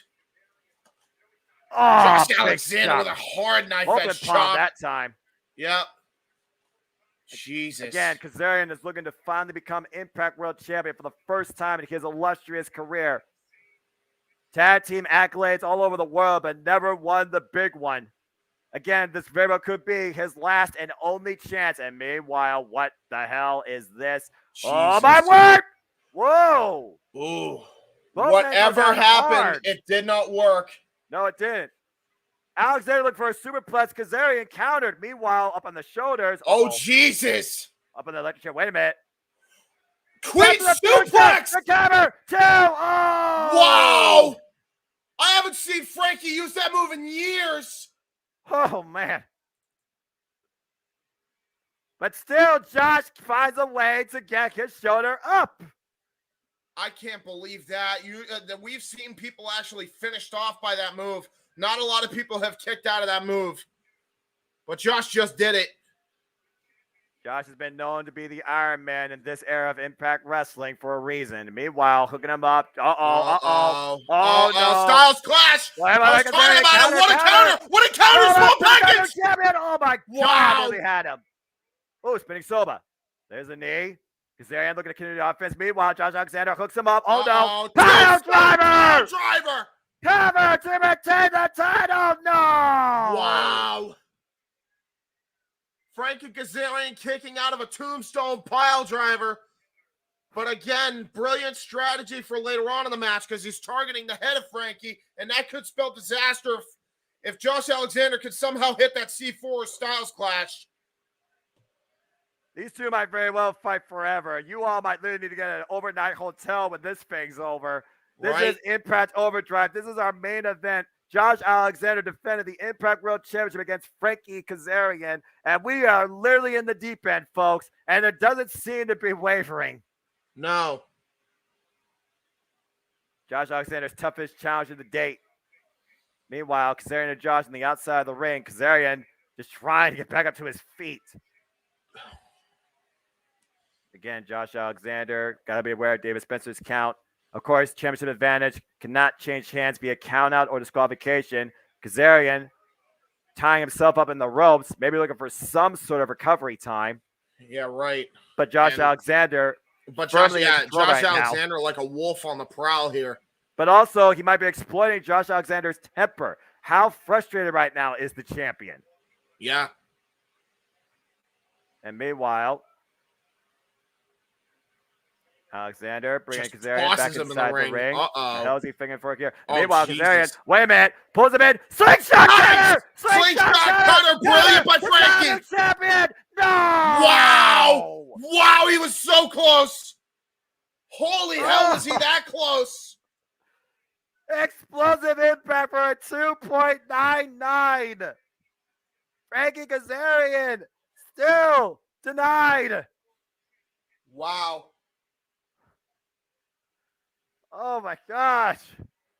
This is amazing. This is an incredible professional wrestling clinic we are seeing. Yeah, you ain't kidding. And right now, looking for some sort of, I don't know what he's looking for here. Josh Alexander preventing the Irish whip. Oh, wow. And back to the forearm strikes, rocking the champion. Oh, man, not the headpiece off. Yeah, now he knocked the headpiece off and the mouth guard off. Frankie has come in with a vicious game plan here. And no kidding. And again, this might be what he needs to do, okay? This is his last shot, it feels like. Josh Alexander, oh, God. Wow. What a freaking punch right to the jaw. That was just a straight jab. Yeah, Josh getting his bearings. Meanwhile, both these men, oh, wait a minute. Ooh. Look at this. Nice roll through. And an ankle lock of his own. By Frankie Kazarian. Wow. Middle of the ring. Will Josh tap? Will Josh tap? Well, Josh tapped his own move. We've seen him escape it, though, before. The ankle lock's in, but he pushed Kazarian. Oh, no. Great awareness. And now look at that. Again. Right. And now look, if he grapevines this, it could be over here. That's the concerning part here. And he's right in the middle of the ring. You saw Kazarian try to grapevine it, and Josh Alexander was able to find a moment to roll through and capitalize on it. Yeah, once again, pulling it back into the middle. That ankle might snap. That's a problem too, because he's putting pressure on that ankle, and he's just toying with Frankie at this point. If he grapevines that leg, he's got it here. I don't think Kazarian could live with himself if he taps out here tonight, James. Back. Oh my God, he made it. He made it. Referee telling him to break the hold. He had a count of 5, ref, I will say. Almost begrudgingly, though, this time. Again, how frustrated is the champion right now, James? Whoa! Spinning Soba kick bends him over. Up kick. Oh, that's a boot. Jesus. Clothesline! What a clothesline. Just turned Josh Alexander inside out. Meanwhile, hooking him up. No way. No way. Can he get Jesus it? Criminy Christ. Kazarian. Styles Clash by Frankie! Turn him over, cover to win for a new champion. No! And a kick out by Josh. Wow. His old Fortune stablemate, if you remember that era. AJ Styles, phenomenal impact there. Perfect cover, but still not enough. Josh Alexander and Frankie Kazarian are putting on a wrestling clinic here tonight in the main event of Overdrive. My God. And once again, Kazarian brings Josh up in the corner. Josh bent over, though. Both these men absolutely spent. Oh, that was just a free throw of a right hand. Yeah, you ain't kidding. This goes beyond human limits here. This is what it means to be the Impact World Champion. You want to talk about human limits? Let's talk about no limits. What the X division was famous for, the division that Frankie was able to help create, because he's about to go for the flux capacitor here. Can he hit it? Josh Alexander aware of it, and you're talking about 2 former X division champions here, James. Oh no! Oh no! He's got him in the C4. He's got him in the C4 position here. No. Oh God! Oh God! Jesus. Oh my God! Oh, back body drop! Back body drop! But Frankie laid it awkwardly on his knee here. That was not good for either person. And meanwhile, Kazarian up to the top rope. Again, both these men, desperate times, call for desperate measures. Off the top. Wow! What a leg drop! Holy shit! Guillotine leg drop! A new champion, no! Wow! And now crossface chicken wing! Crossface chicken wing! Josh Alexander trying to fight back. Will he tap? Will he submit? Will his body give in? Will Josh Alexander look at that. be rendered? Josh Alexander, he knew it. He knew it. He's got the thumb. He's got the thumb of Frankie. And once again, back up to his feet. Josh Alexander looking for the look at that! Shades of Bret Hart down. Wow! But Kazarian, relentless, still with a hold. He knows if he locks this in, he can win it. Josh Alexander inside nice small package.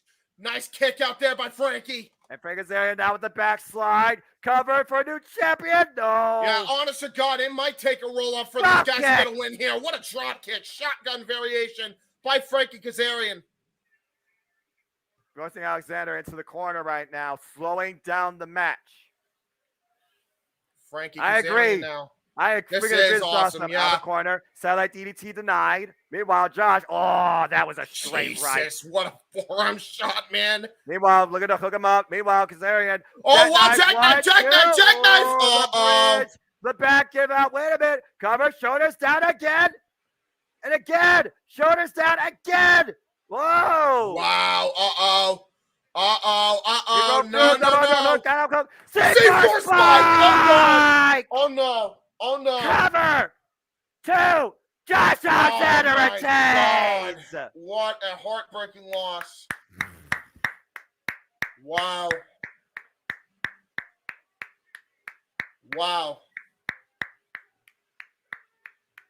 That was an absolute turmoil of true professional wrestling.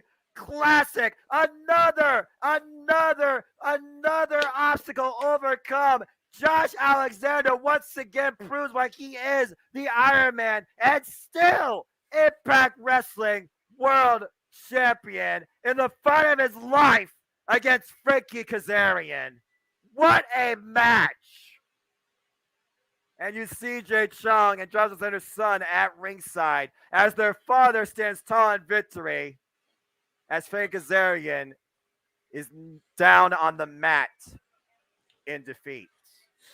The heart and soul of Impact Wrestling today overcomes a generational flag bearer, trailblazer in Impact Wrestling history tonight. What a match, but you got to consider what is going through the mind of Frank Kazarian. He left it absolutely all out here tonight.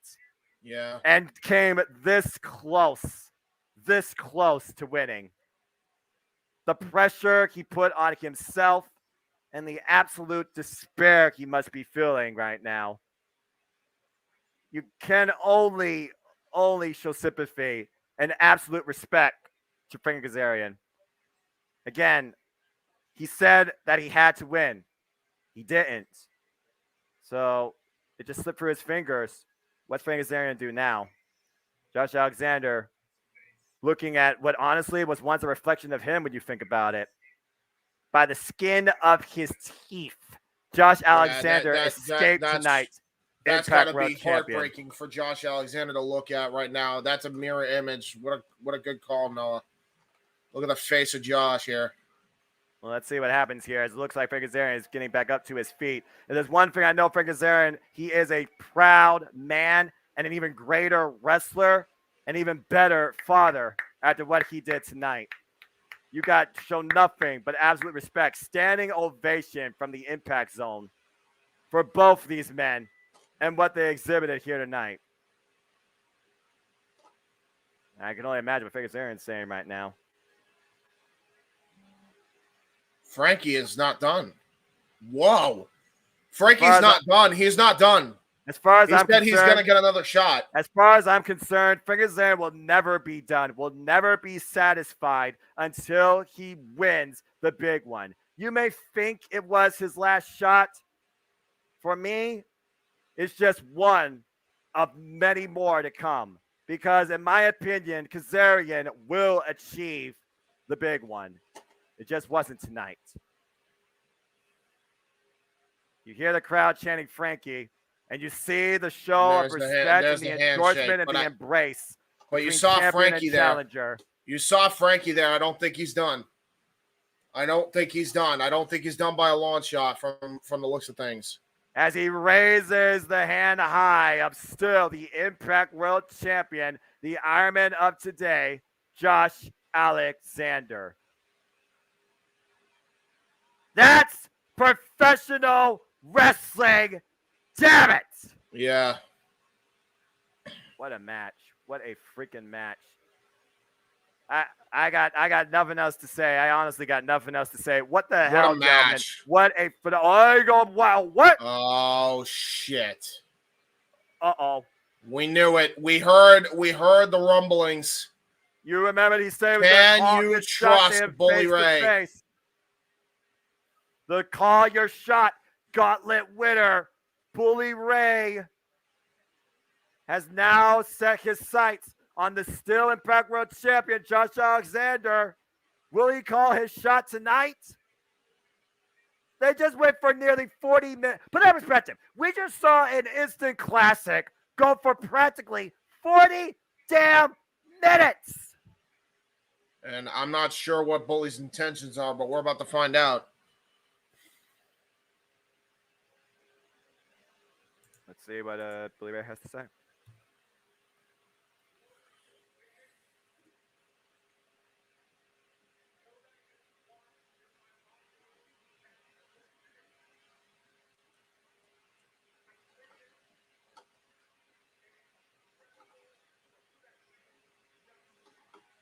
Damn right! You're damn right. Yeah. All right. Let's see what else you guys say. Preach it, Bully! I never thought I'd say that in a sentence. See what else you guys say here.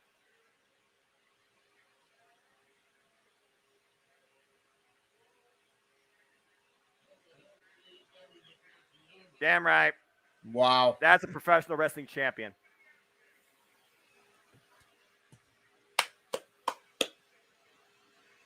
Respect.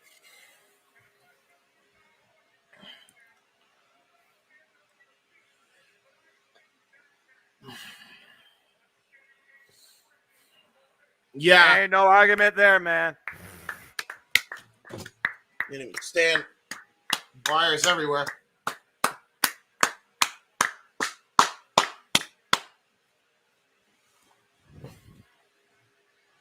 Well, here we go.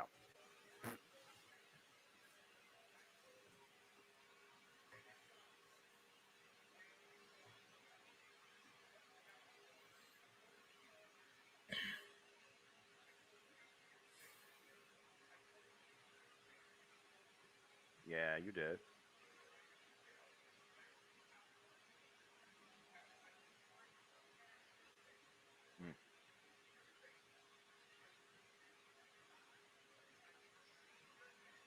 Yes. Whoa.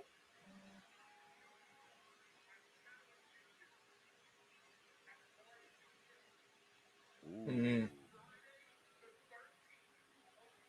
Ooh.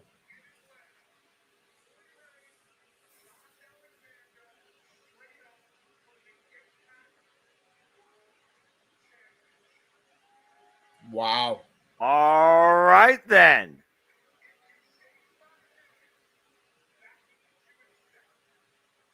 Well, there you go. So, ladies and gentlemen, we have our Impact World Championship main event match for the first Impact Wrestling pay-per-view of 2023. And Bully Ray actually did it. A man of his word. Came to the ring, told him to his face, called a shot, shook his hand. It will be Josh Alexander, the Iron Man of Impact Wrestling, defending the GOAT against previous two-time Impact World Champion Bully Ray, January 13th at Hard to Kill. Oh, what the? Oh, no. Oh, no. Wait a minute. What the fuck? Bully Ray with a bum rush, an ambush. And oh, my God. The still chanting Josh Alexander's back. You son of a bitch. Damn it, Bubba. Oh, again. Bully Ray is a scumbag through and through, but he's not content on leaving with the title tonight. Oh. Now we know the real reason why Bully didn't cash it, and he's trying to soften him up for Hard to Kill. And listen to his wife, Jade, scream from the barricade. Oh, and again. And I want to put this in perspective, gentlemen. You notice that Josh Alexander's son has been hidden away by somebody somewhere. And that girl sitting next to Jade as well probably was the babysitter. Oh, come on. Oh, man. Wow. Enough, Bubba. Come on. Seriously, man. Wait a minute. What the hell? Oh, God. What is that? Oh, Jesus Christ. That's a zip tie. No. That's not. No, Bully, come on now. Jesus Christ, dude. He's locking Josh in the ring. Will somebody get the hell out here? Somebody get security. Scott Lamar. What the hell, man? Come on, Coach. You're Canadian buddy here.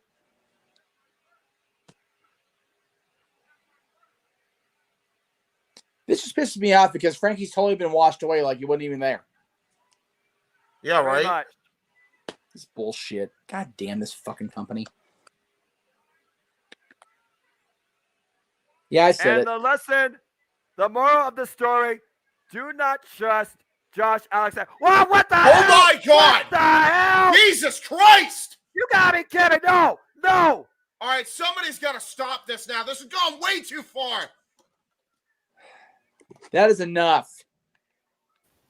Jesus Christ. Bully, let go of freaking Jade Chung. Let go of Josh broke the zip tie. Jesus Christ. Jesus. No, you son of a bitch. Not on the concrete floor. Not on the concrete floor.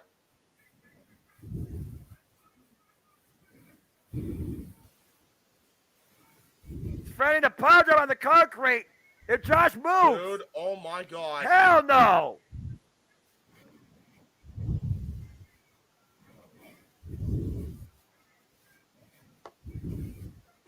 we need officers at this point. We need whatever PD we can get right now, because right now, Josh Alexander, we got a hostage situation in the Impact Zone.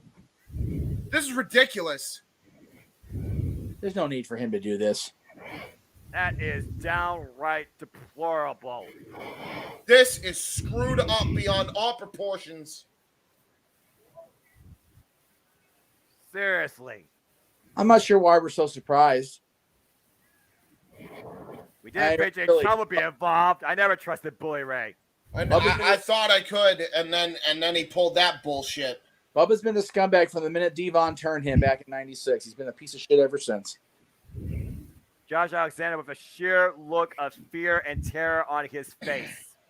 And finally lets her go. Yeah, I agree with Nathan. Where the hell's Tommy? Right. Where's Tommy? Where's Frankie?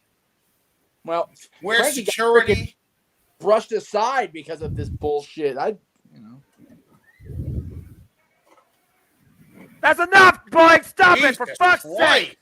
Get somebody out here! Get the damn police department! He's terrorizing the poor woman at this point.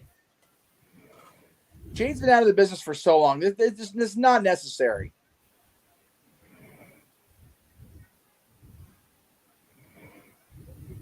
Come on already! Christ.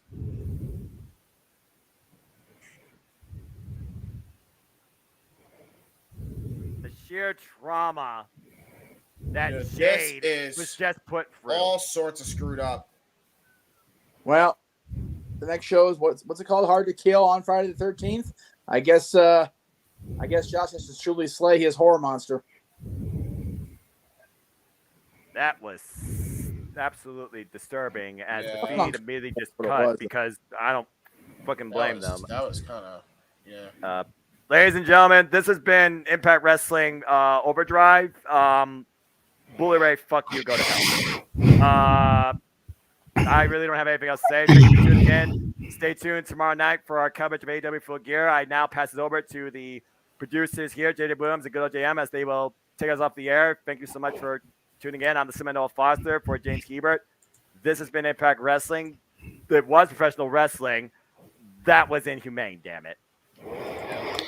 Well, before we start going around the horn, doing plugs and everything, and say goodnight for the evening officially, I did start this comment by Raymond. Yes, Frankie Kazarian worked in WWE for about a month, maybe a month and a half. Yeah. They wanted him to cut his hair. He refused. So he got released, went back to the independent scene, and cut his hair. Yeah, he literally on his own terms. Haircut. And that's why he's our boy, because we love him. Not if you know the answer, Jeff, and I'm sure you do remember, don't say it out loud, but do you remember who Frankie's last major feud in Gorilla was with? Yes, I do.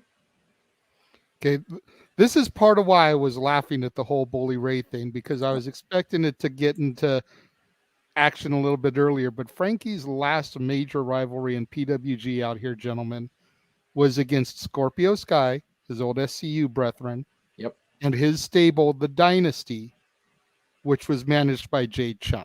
Yeah. Yep. Yep. So seeing her ringside, I was expecting her to get drug into this at some point. It was just so funny. Seeing what Bully was doing to her and hearing y'all's reactions, that poor woman, I couldn't help but chuckle over here because it's like, this woman was a vicious heel and deserved every bit of that. So there is a couple things. I did mention she's been out of the ring for a while. Yeah, and it's Jade Chung of the Dynasty era. Pile drive her every friggin' night of the week. You friggin' rip. Yeah, exactly. Frankie's undefeated in WWE, baby. Woo! Frankie has more wins and television appearances than Braden Walker, but I digress. Mm-hmm. But Braden Walker has the 3-disc best cup. What are you talking about? And if you know, you know. Poor Chris Harris. Jesus Christ. Anyway, poor bastard. So yeah, Jade again. We all know my fondness of people named Jade. In this world. Rolling. Yeah. Yeah. The irony was not lost during that little discussion at the table talk there. The fact that Tracy sat quiet and didn't say where. I'm like, if that had been 10 years ago, Tracy would have jumped over that table and kicked Jade's ass. I was waiting for Jade or Tracy to rip each other apart verbally on Thursday night. Not gonna lie. I missed most of that last night because unfortunately on Spectrum I can't pause or rewind, and people were in the room talking over it. And I'm like, this is the contract signing for the main event tomorrow. Can y'all not? Right?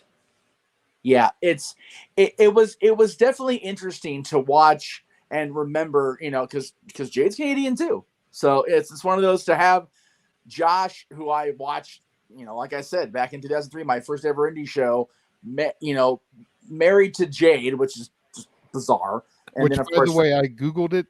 Josh Alexander is not Josh Prohibition, different Joshes. Okay, so it wasn't, but either way, Josh has been around for a long time, and I know we you and I both saw Jade repeatedly at Gorilla, of course, with the Dynasty, and just to have Frankie and Tracy be a part of this together, it's been a very surreal couple of days for me to say. Yeah, you think? Yeah, I made this in case he actually did win today, but since he didn't, I'm still going to share it anyways. But yeah, yeah. I'll be honest with you, I'm pissed right along with you guys because, like, not only you make him lose. Sell the angle. Well, I mean, now we know he's not done with the world title, or at the very least, they built this up as like this big emotional thing, and it was such a great match, and it was such a great moment, and then they share a great moment in the ring. And then it's like cast to the fucking side like nothing ever happened. It was exactly. Yeah, they broke out the Men in Black neuralizer. Just you didn't see anything. Well, no, Jay, you know what it is? I mentioned earlier Frankie's fondness of Steamboat and all his stuff. This is very much Ricky Steamboat post Wrestle War. He just walked away. Terry Funk jumped in and took the moment away. And we all know Bubba's fondness for Terry Funk. So, I mean, the parallels are not lost on me here either. Right. And God knows Terry Funk would terrorize a wife if called upon. Crazy middle-aged old bastard who was middle-aged and crazy in 1965. Well, there you go. And then to answer Darren's question, will y'all be covering Full Gear? Actually, yes. You can make sure and tune in tomorrow. Yes, indeed. Full commentary reactions. Yes. Plus post pay-per-view open mic night coverage beginning at 4 o'clock Pacific, 7 o'clock Eastern. Yes. James Hebert and Noah Foster back on the call. Yes. I'll basically just be producing it in the green room again because definitely have no way to spend $50 on this. Yes. Thank you again, Noah, for sharing your YouTube account with me. I greatly appreciate the ability to be able to see this win or lose for Frankie. Right. And then Elizabeth says, hope tomorrow's show has a better ending than Impact. We can always trust AEW. But can we, though? I don't know about that. That last sentence has a little bit of But clarity. can we, though? Yeah. But not after all out. You can't trust nothing in the wrestling industry. Okay. Well, here, James. All Out's ending on pay-per-view went great. And then the post-run ruined it. No. What I was going to bring up was we can trust AEW for pay-per-view ending. Eddie Kingston and a fart bomb in church calls bullshit. No, that was true. Yes. Hopefully, if Tony Khan learned anything from the All Out Media Scrum, they won't stream it live on YouTube tomorrow. Right. And if they do, film it, chop up the highlights, and upload it afterwards. Yeah, exactly.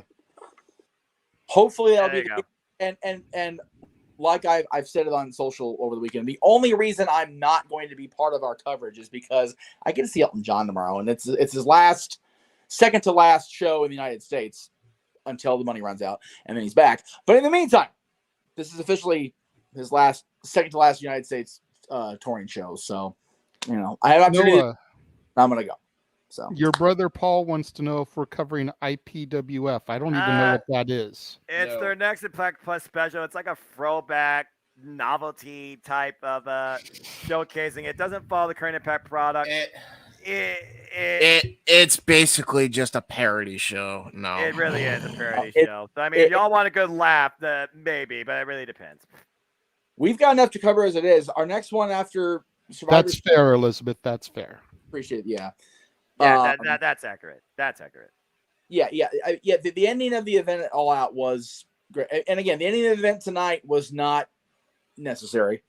They could have easily gone. And again, I get setting up Hard to Kill, and Hard to Kill has become one of this company's, staples. So I'm okay with a big angle to set up the show.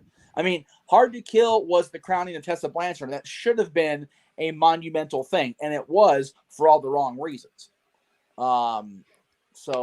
They could have just as easily done this angle on the kickoff of Impact this coming week. So yeah, yes, and I only agree with that because our boy just kept keep by. It got fucked, honestly.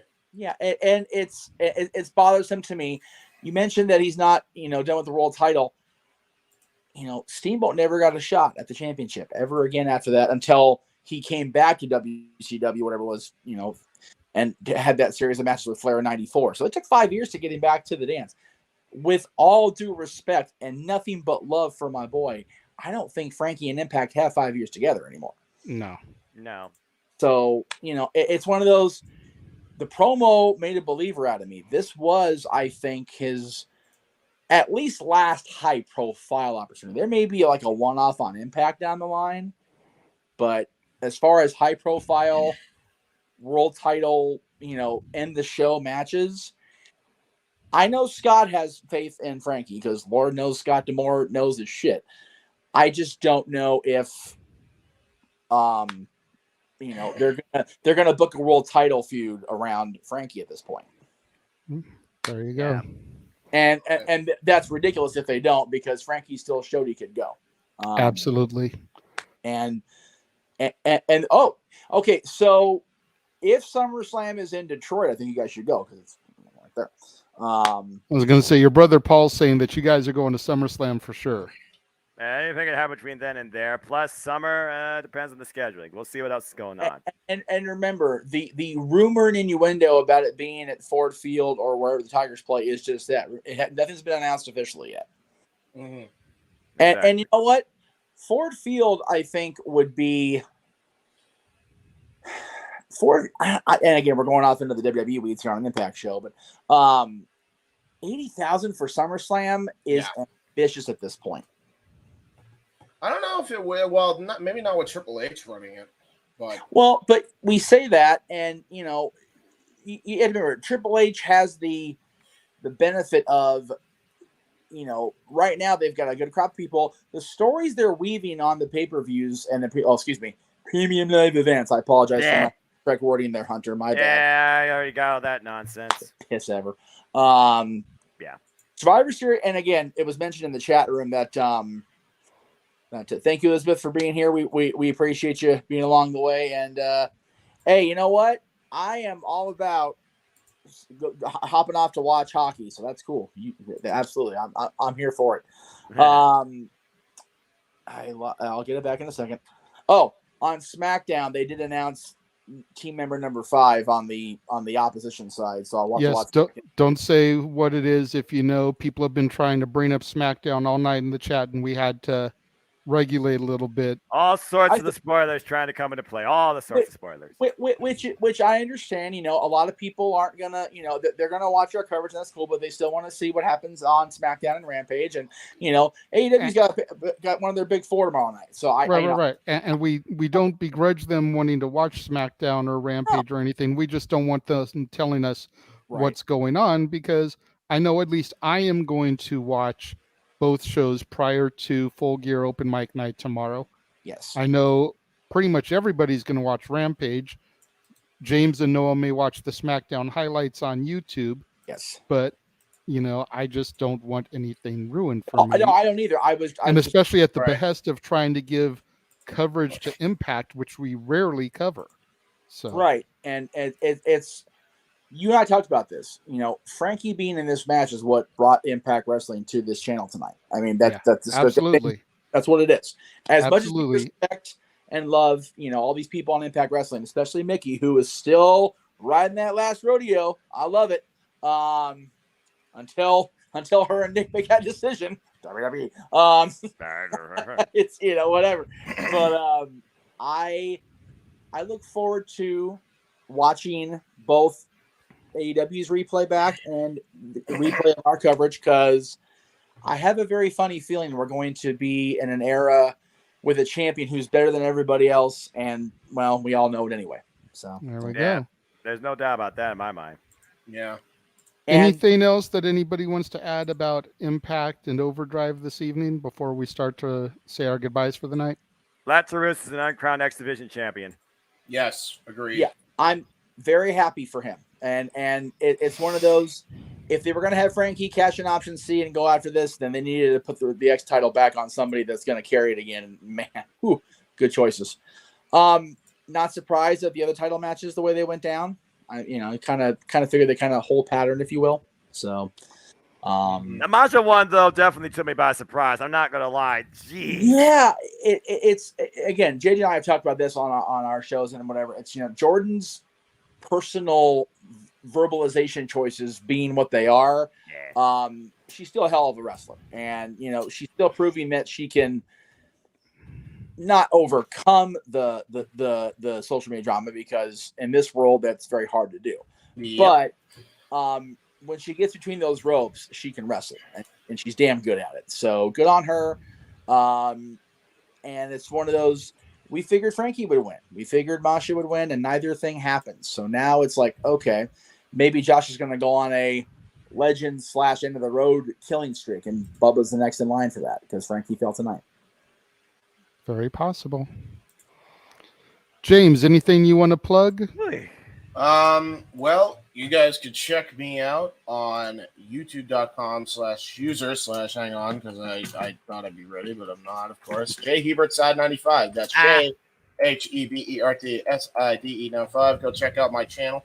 That is your main hub for the Win Productions and friends of For the Win Productions. So go check out everybody in the channel modules. Go check out the playlists of the FTW shows, including tonight's debut of Simply Predicting, which was on Noah's channel, which went off swimmingly, despite the fact that we, we were kind of left, JJ and I were kind of left high and dry at the beginning of the broadcast, which, by the way, Jeff, you have to go and watch that. I'm sure. I'm sure. Hysterical, because, bro, I didn't know what a white guy's name was, an Indian guy's name was, or an Asian guy's name was, so I literally referred to him as Asian guy, Indian guy, and the white dude down the block. And yet, despite all of that, Jeff, we were still told our commentary was better than JBL's. Yes. Well, to be fair, that's a low bar. Yeah, well, okay, that's a low bar now. JBL as the actual commentator back in 06, 07. Yes. Chef's kiss. JBL on commentary talking about Corbin now. Shoot me in the head. Just all up in the head. Done. Over. This sucks. Why do you do this to me? The whole thing is terrible. Anyway, we're going anyways. Sports entertainment. Fuck it. Right? Speaking of entertainment, again, I kind of made it obvious with the thing and the header, but happy birthday to the boss. I got to spend half the day down at Disney, and we did the celebrating, and God, it's crazy that the company's turning 100, and Mickey, Minnie, and Pete. We don't acknowledge Pete because we suck as a company. I'm saying it on the air in front of God and everybody. But happy birthday to Pete too. Damn it. But he digress. But buy Noah's shirt, wear it to the park, and go, why are we not talking about this? He's not even supposed to be here today. Anyway, 94 years of Mickey and Minnie Mouse. I hope we can all look that good at 94 years old, like for real. Right? It's absolutely hell of a job we do backstage keeping those folks together. And of course, Jeff's already said he won't be here tomorrow for Full Gear coverage, but you will be able to catch him. Yes. There you go. So as he takes over Renegades Reviews one night on Tuesday, November 22nd. Yes. Coming on just before I'm assuming I'm going before Stat Boy. We can't seem to get a straight answer from anybody on the scheduling, but I'm assuming I'm going to go on before Stat Boy does on Tuesday. No, you're going after. Stat Boy wants to go at noon our time, 3 o'clock his time. Sure. Okay, so it's Stat Boy. Dot. Yeah, cool. Okay, Stat Boy brunch. All right. There we go. Boy Apparently, he has a poker Stat game. Cool. Apparently, he has a poker game in Tennessee at 3 o'clock his time. Oh, so because he wants to go. The Stat Boy early bird special. That's right. As they call it. Stat Boy's brunch with mimosas and Jerichos and everything. Anyway. Oh, good Lord Almighty. So you'll see Jeff do that. So I get to follow the former Disney cast member with a review of the Boss's documentary. Yes. You know what? I watched it. I'm going to record it tomorrow. You might be surprised at what I say, considering everybody knows my affinity for the mouse. There'll be no talk wrestling on Tuesday because I will be working at Disney if I still have a job. That's what I just said. But no live stuff for me on the air until Survivor Series. But the day before the Mickey review goes up, do you have the graphic in there, Jay, for Monday? No. Okay. Well, I'll say it anyway.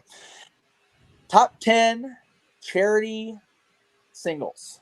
Yes. That's right. Not always on wrestling. Yes, I have that in the open mic night plugs. I just didn't think to load all the plugs into this one, so I've only got a couple in here. Uncle JJ, what does top 10 charity singles mean for those that don't understand? We're talking about songs that were released to raise money for good causes. Things like Band-Aids, Do They Know It's Christmas, USA for Africa, We Are the World, the What's Going On single that came out for 9/11 and AIDS research and everything. That's when that song came out? Elton's re-release of Candle in the Wind for Diana. With the Diana funds, etc. Yep. And that What's Going On was actually already done and recorded, and we go in depth into this a little bit on the show. So here's a little spoiler alert cliff note. Yes. That song was pretty much already recorded and ready to go to do relief for starving children and AIDS and everything in Africa, much like the original What's Going On was by Marvin Gaye. Then 9/11 happened. And then Fred Durst came in, and his verse, which is the final verse of the song, is actually all about 9/11. Yeah. So the proceeds and everything then got split amongst the two charities. Yeah. This is very much a JJ project. He very much wanted to get this on and wanted to talk about it. So we'll go. I'm sure you guys will go more into Toronto night. But I mean, it's Thanksgiving week, so we wanted to do something that focused on charity and helping others, and that's noble. Essentially giving thanks for. I respect that. That's noble. This is the only week in November that JJ's channel has a full week of content because what's coming up on Thursday, Uncle Jay? Thanksgiving. Oh, that's right. Thanksgiving will be the kickoff of the Santa Clauses. I will feast and sleep beautifully next week, Thursday and Friday. Yes. And if y'all haven't watched Santa Clauses, or I go better, if you have, give it a chance. God damn, don't condemn that for 2 shows. Good Lord, folks. For real. I mean, it's only going to be a 6-episode series. Right? They're already a third of the way through it. Yeah. It's good. I'm going to leave it at that. Yeah, I think it's cute. So definitely check it out. But yeah, JJ's got a full week coming up this week, starting tonight, really. So it's, enjoy the Costa content because it's a full week's worth. And then December, he goes 31 days and comatoses himself again. So God bless him for it. Pretty much. God, JJ. Pretty much. 31 days of Christmas. Some Some days 12 with days 2 like or ABC 3. Family. Oh, Come no. on. No. And it's not going to be like Freeform either, where they show the same 10 things over and over for the month. I was going to say ABC Family is 20 Days of Christmas. Freeform does it now, but it's like it's freaking Halloween where it's Hocus Pocus 6 times a day. It's like this is not what you're advertising. Yeah. Give us. I do want to mention though, as far as tomorrow goes, the way everything got jumbled up for this month for me, it was supposed to be my review of Till, the story of Emmett Till. Unfortunately, that is gone from theaters up here, so I am unable to see it and review it. But I have picked a doozy of a replacement that I watched this morning. Oh. Quite possibly the greatest team-up movie since Spider-Man No Way Home. Oh, no. What did you do? Oh, for Christ's sake. Oh, no. Oh, no. Anybody that Joe watched, isn't in this one, right? he is. It's all three. No! It's just like all God three help Spideys us. coming together. You've got Josh, the current host of Blues Clues and You, plus Steve, the original host, plus Joe. That's right.